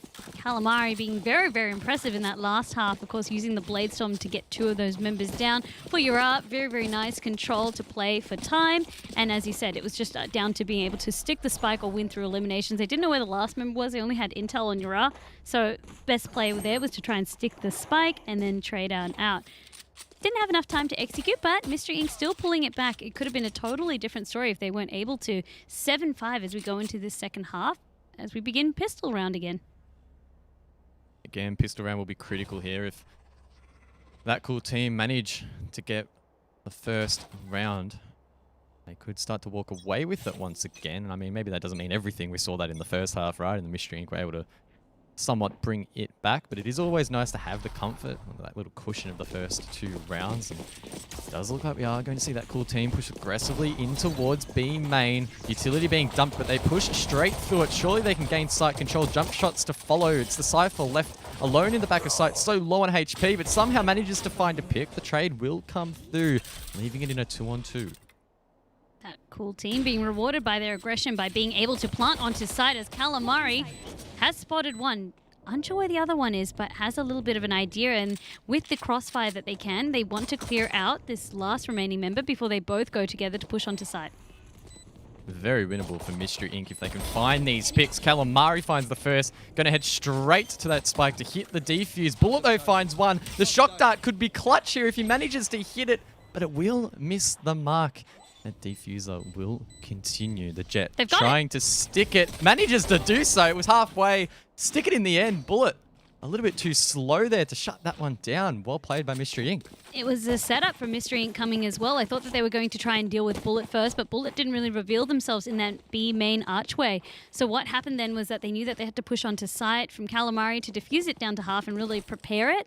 And then again, just kind of pushing it down onto Bullet to be a little bit of that psych out almost. Like Bullet thought that maybe they would try and pull off of it. I mean, you kind of try to read those situations best as you can. That's why clutches can be so intense. But Mystery Inc., this surely should help them even the scoreline. We should be seeing a 7-7 scoreline coming up after this round with the bye that they have access to. Should be the case. Wolfie considers getting a little bit aggro towards short, but again, we'll just fall back. They know that that cool team are on the back foot in terms of the arsenal, and they don't want to feed them too early in this round. They don't want to drop these Spectres for their opponent to pick up. Oh, that's aggressive from the Jet. Wolfie unable to punish that completely. The rest of the team will follow though, and there we go. That's a great pick there with the Spectre. Gets traded out though by Jumper, who should be able to now pick up that gun. Alex slot 2 and will push through that clubby house. Taken down as well. Calamari has been playing so well on this map. Norson though will eventually find that trade. Norson has also recovered the Spectre. So we have Bullet trying to peek on out, Rebcrest being able to deal with them. Last remaining member is going to be Norson, and they have also been revealed. Ducky Panic from down below in hell will secure that kill. It also means with a little bit of the save coming out from Mystery Inc., operators will be allowed to be purchased for Calamari. Yep, picking that one up. So normally you see... we kind of questioned this one in the Direwolves game where you're like, why are we holding on to the Ghost Pistol in round 2 when everyone has access to buy? You're generally setting up for that operator in the round following. That's going to be a nice little pickup because there's no operator that can be picked up on the side of that cool team. That's exactly right, and in the hands of Calamari, it's looking pretty dangerous holding that mid position. You definitely don't want to be peeking that. Of course, being the Jet, you can shoot, you can then dash back out, so it's very difficult to shut that down. That said, though, the Recon Bolt will disrupt that very first pick, or very first peak. Oh, absolutely. It's interesting to see the KDA on of both teams on the score. I mean, we still have a few members of Mystery Inc. kind of in the negatives of like 0.75 of KDA, 0.8 or something like that. But that cool team, most of them have 1 or higher than that, but they're not getting the wins across necessarily. And that really just shows the fortitude coming through from Mystery Inc. They're happy to trade lives if it means being able to win the round and trade out accordingly. So it's great team play. They're not just playing for kills. They're just playing to win the game. A minute left on the board in this round. That cool team's sending an hour drone ahead, scouting this position, and the call will come through that it's clear, and in fact, they're going to push on that quite aggressively, in fact. Not even going to shoot down the door in short, instead head all the way in towards that defender spawn, or even try and take control of Heaven. No shots really raining out yet, but Norson gets that first pick. There is a trade in return by the Brimstone. Molly to follow to, again, just hold off this rush, and time is now of the essence. Calamari finding one as well. 30 seconds left on the board. Wolfie Doo's acting like the living wood, alerted Calamari, who had their back turned to this, to really get that snipe over there. The smoke and the molly really stalled that push and has forced Mystery Inc. to look elsewhere, as well as that cool team. That's exactly right. Jumper. That's a great pick from him. Again, though, it will be traded out by Mystery Inc. 5 seconds left for cool team. They need to stick that plant, but they haven't dealt with RDW. Just playing the back of sight. The shock dart doesn't quite find its mark, but the Spectre will. Second shock dart sending out, and there we go. That one will hit the mark. A great rebound there off the wall. Bullet will fall. RDW will nod in approval and take the round. RDW, I mean, you can tell that they're the cheeky sort of player as well. First with the Odin, and then this time around with the shock darts as well. Really just comfortable on that Sova, especially on a map like Ascent, where, again, it feels like Sova has to be one of those must-haves because of the ability to gain so much intel for your team. The Owl drone as well to scout out paths because there's so little... different like choke points as well. You don't want to be going in blind unless you have some intel, and that's exactly the type of gathering that this agent can do. That's exactly right, and that cool team now backs against the wall a little bit for the first time really on this map. It's 3 straight for Mystery Inc. positioning themselves nicely with a healthy economy and weaponry, whereas on the other side of the pond, that cool team struggling just a little bit. I'm doubtful they'll be able to take this round, especially on this entry point. So many long angles being held by Mystery Inc. They do dedicate to it though. Oh, the rush from Pimp is massive, managing to get that first pick. Wall, thumbs up. That will nullify that Heaven control. Spike should be... Oh! Calamari? What? I didn't even know you could get that angle. That's a great play from the Jet. But the Spike has gone down. Calamari showing why they're seasoned and comfortable on this Jet, as you said, just happy to take these angles, utilizing the updraft to the best of their abilities. They don't have any more charges of it, however, so they just need to be playing on this level. For that cool team, of course, they're trying to defend as best they can against the retake, and you can see the amount of smokes being invested in terms of trying to keep Mystery Inc. back off the site. Norson finds 2. Woofy from Heaven finds 1 in exchange. There is a player in Hell. Woofy managing to dunk onto them as they try and retake site. Woofy with 3. He needs to stick the plant now. He doesn't have a whole lot of time. He can't fake it out. I don't even know if he'll have time to stick it. Bullet no. did it. Oh my word. Bullet with the thrifty. He does fall to the explosion, but it really doesn't matter. That is a key round in this match. Oh, you'd be mad if you were Wolfie Do. You had the gun. You also had a very, very low member on the side of that cool team, but you were just poking out a little bit too much on the defuse, and they did hit the audio cue, but so confident that they'd be able to stick it, and it just going down to the wire. This game has been so back and forth. Right here. Oof. I'm going to take a little bit of a breath. Yeah, I still can't believe that round played out the way it did. It was I didn't expect it to, crazy. especially because it was thrifty. But again, thrifty doesn't really mean much to these players. They're able to really capitalize on any advantages that they do get. They play numbers when you don't really have the best armory available. And then they're able to then utilize the guns that they pick up from those fallen enemies. And it really also comes down to the utilities available. Okay. Mystery Inc. just forfeiting the site at the moment, but Pimp is shut down by Tucky. Plant going down just underneath this Cypher.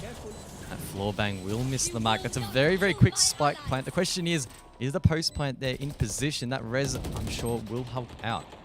Ducky has full access as well. No one spotted that camera, so knows where most of the members are positioned and can utilize that accordingly. Has been giving out pings, but that slow will mean that Pimp, who was resurrected earlier, can trade on out. Orbital strike coming down as well, forcing some of these players to move around on site. RDW has that Odin, manages to spray down 1. That's a great pick there onto the Omen, playing down below. There's another one as well. Can he find the pick? Oh, RDW does find the pick in the end, but the attackers will manage to win the round. Not a whole lot that could be done there in the post plant. That cool team now just edging out. For the second time now, that's been Bullet coming in with the clutch, and this time against their better half, or their mirrored half, RDW. So remember how I was saying both of them very, very cheeky, feeling like they need to be the better Sova. Bullet has kind of proven that 2 times in a row now. For Mystery Inc., it's how they are able to respond. They are now forced into this economy by which that cool team was just the round before. For that cool team, if they can keep this momentum, things start to look a little bit more dangerous for Mystery Inc. Pimp being a great enabler as well for a lot of this. The aggression onto site has been opening it up a lot, but Rebcrest already getting that pick onto Jumper. They're still very composed for Mystery Inc. It was a nice pick at that. The attacker's now on the back foot. It's going to be a silent rotate now towards B main. Couple of players are ready and waiting though. Mystery Inc. with 5 on the board. Don't need to do anything too rash. Oh, well, I mean, talking about rash, the Hunter's Fury has been activated. RDW needs to try and find a pick, and he will in the end. It's a great one onto Pimp, who has been popping off quite a bit on this map. When you don't have access to the armory that you want, definitely by having the ultimates available, that's been a big turntable here for the side of Mystery Inc. And they can really disable the push coming through from that cool team. They're all kind of just camping out in middle, unsure of where they should go to next. There's a Cypher, of course, Ducky Panic, who is pushed on all the way and may be able to try and catch them on site. Jumps a little bit too early. Indeed. Time ticking down. Not a whole lot to work with. Wolfie at that range managed to hit a shot. Must have been a no-scope, surely. Either way, though, it was traded. Leaving it in a 2-on-2. That cool team committing to a B push. No time at all to rotate towards A. Repgris needs to hit these shots. Finds one. The plant needs to be stuck now by the Omen and Will. But this is such a difficult site to hold. At least the recon bolt will at least identify where they are holding. So you're out on the back of site. They want to try and push together. They're not trying to go for the crossfire just yet. Maybe the shock darts can find something. They think that they've gone to back of site. RDW rounds the corner, takes out Yura. Not a whole lot you can do when you have two agents staring you down. Mystery Inc. evening out that scoreline once again with a Thrifty. Again, back and forth, back and forth. It doesn't matter about thrifty rounds. Like, low economy is not really much for these teams to deal with as long as they have access to their utility and even ultimates. That's best case scenario. They can really patch up any weaknesses. They managed to also recover some guns off the side of that cool team, which means that they can hold on to some more of their economy. Calamari, unfortunately, unable to afford that operator. Unless RDW would be buying that one out or feeling confident enough to go for with the Marshall. And they're just kind of playing for the round after. They're not really wanting to sink too much into this round. They've only managed to just catch a little bit of a break from that cool team. Already some action going down in mid. That cool team looking to gain some control. Pin getting quite aggressive with the ult. Misses the mark though, and actually going to push all the way through that smoke. Oh my, the updraft comes up clutch, does it? Yes, it does in the end, but the retrade will follow. That's Wolfie with some quick thinking, moving away from heaven to find that pick. Wolfie and Calamari never far from each other, meaning that if one gets traded out, there's always going to be someone else to patch up and utilize that intel. That's really the importance that we always talk about those trades. Jumper, unfortunately unable to really get Wolfie over here, knowing that they would be somewhere around here, but unsure of where exactly. The recon bolt giving them a little bit of intel, but that is also Wolfie's cue to try and chuck out the paranoia and set this one up for Repris beautifully.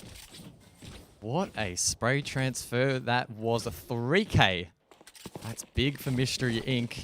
Both of these teams at this stage of the map really looking to edge the other out, try and get at least a 2-round lead. I mean, it's easy to forget that one of these teams, in fact, had a 5-0 lead. That was that cool team at the very start of this map.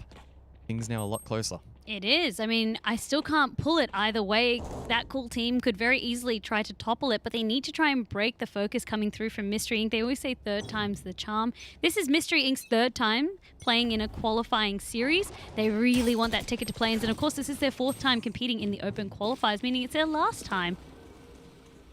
Indeed it is. Calamari with another good pick. Able to give Mystery Inc. that advantage. That cool team progressing silently down a long recon bolt. Spotting at RDW on site, who has been a little bit of a menace themselves. Our drone maybe to follow up here as Norson actually hits the res. That will reset things 5-5. It's important for them to be able to kind of come at Mystery Inc. with their full force, because even the slightest cracks, that's what Mystery Inc. has been able to take advantage of for that cool team as well.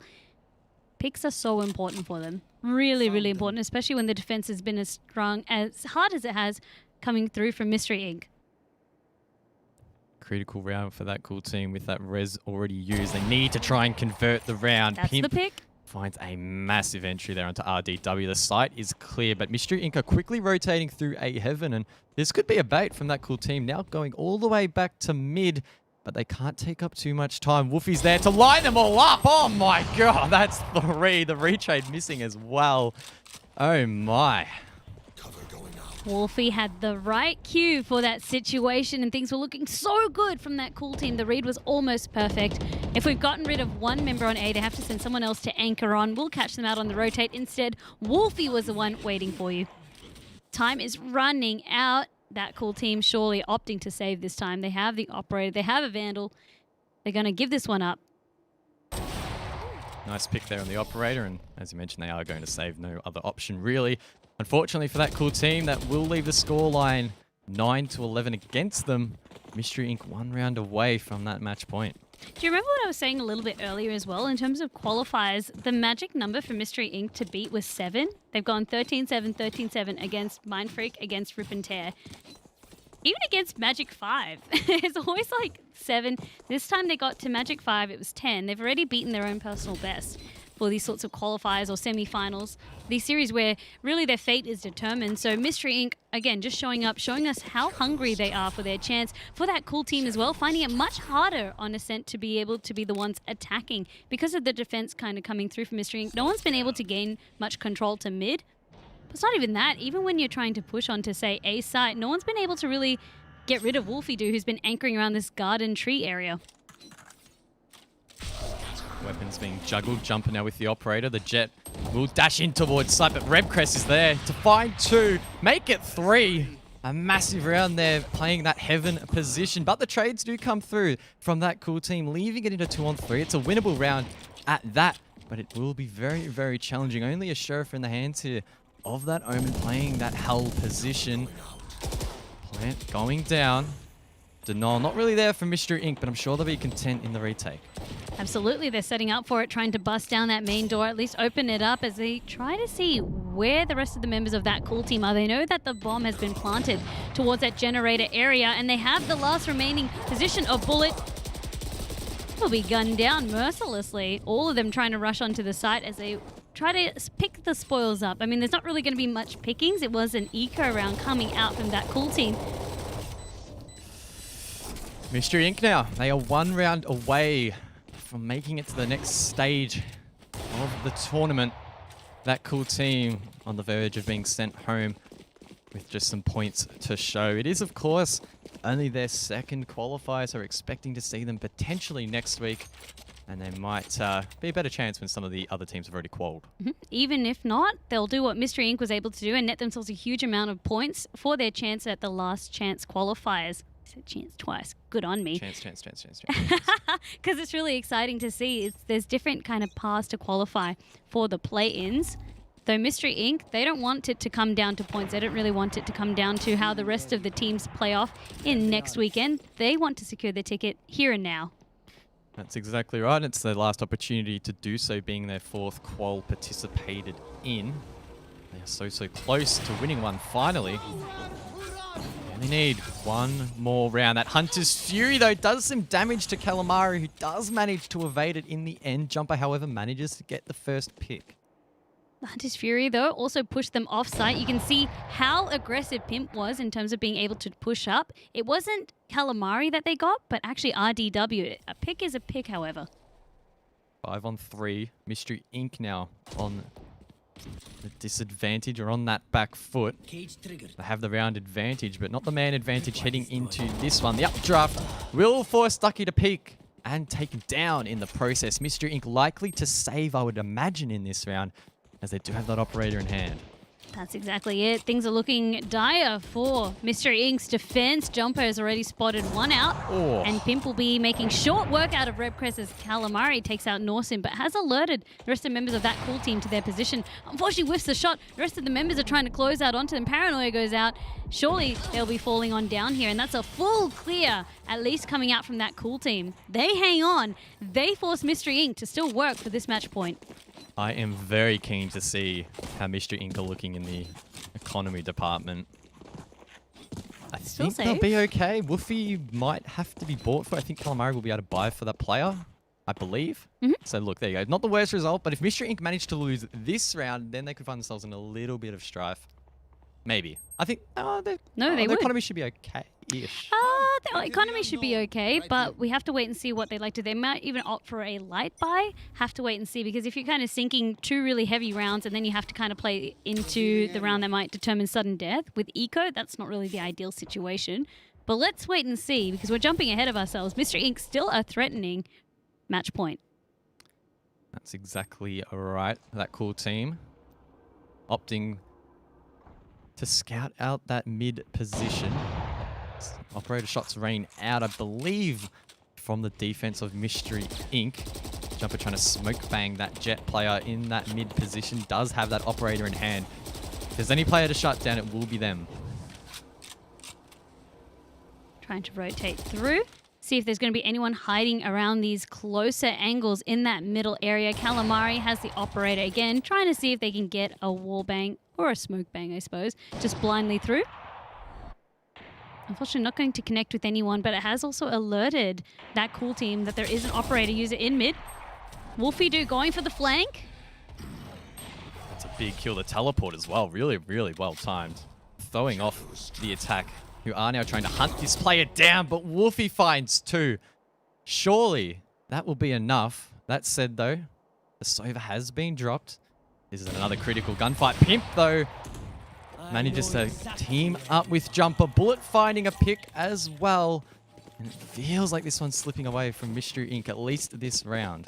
2 angles, meaning that they could clear out the operator user. Calamari is down. Wolfie Do has managed to find themselves in back of sight. People clear that one out. And now that cool team, they're really starting to threaten back. They want this to go to sudden death. They're not giving this one up without a fight. One more round of regulation to remain. Mystery Inc. will either walk away with a 13-11, or as you mentioned, we will head to that sudden death round. I still can't believe just how close this map has been, right? If you look at the round history again, as we've been up on screen, it was that cool team. It's that cool team to lose, really. And just like that, they actually are at that round disadvantage. So I'm sure it'll be disappointing for them if they can't head this one to sudden death. RDW kind of having the short end of the stick for the bye here, needing to get a judge. Not the worst case situation, though, for Mystery Inc. I mean, they are also playing on the defender's side, so it can work quite nicely into their favor. Shotguns feeling a little bit stronger because, of course, again, you're holding these angles, you're defending, and you're waiting for attackers to push into you. It's really the silence before the storm at the moment. Both teams not wanting to falter, don't want to make an early mistake here that could cost them the round and inevitably cost them the map. That said, though, utility will come through, but the push doesn't quite follow. Maybe the cool team are, maybe they're just going to elect to rotate back out. A couple of members do, maybe to try and bait the rotate from Mystery Inc., who are considering heading back to B. Trying to hunt out for where these defenders are. As I said, generally where you find Calamari, you find Wolfie, except for that last round where Wolfie Do went for more of that flank attack. Has used it from the shadows to scout on out, so knows that they're still kind of playing in this A lobby area. Full rotate now will come through. Mystery Inc. as well, rotating some of their personnel over towards B. Not a lot of time now, Vandy, so it looks like they are going to have to fully commit on the attack. Oh, Molotov is great. It'll buy them even more time. And we also have the orbital strike, so if they're going to try and take the main entrance, you're going to run out of time. Oh, that's a fantastic boost. RDW will fall, but there's only 10 seconds left. Mystery Inc., they just need to hold on for a little bit longer, but the picks are coming through. Rebrix on site will manage to drop that spike. Surely they can hold on to this round. I don't think they'll be able to get that spike down. This will be Mystery Inc.'s. It's 13-11 in the end. That was such a close match, but they edged out in the end. Reb Crest, the true MVP of that last round, utilizing the orbital strike, the Molotov, and then also denying the person from that Cool Kids trying to plant. Congratulations, Mystery Inc. What a qualifying match that was. Fourth time's the charm, I guess. It only took them, of course, the 4 qualifiers out of the 6 to eventually convert one, right? It was their second, they had 2 qualifying matches. This was their third. They narrowly missed out on a different day. But third time was a charm for them. But overall, 4 qualifier days was what it took. Yeah, and I mean, on the other side, that cool team, valiant effort, right? It was their second open qual. They played really well. It was so close. Unfortunately, they did slip up a little bit after that first 5 rounds where they managed to win and looked really confident. It did fall away a little bit.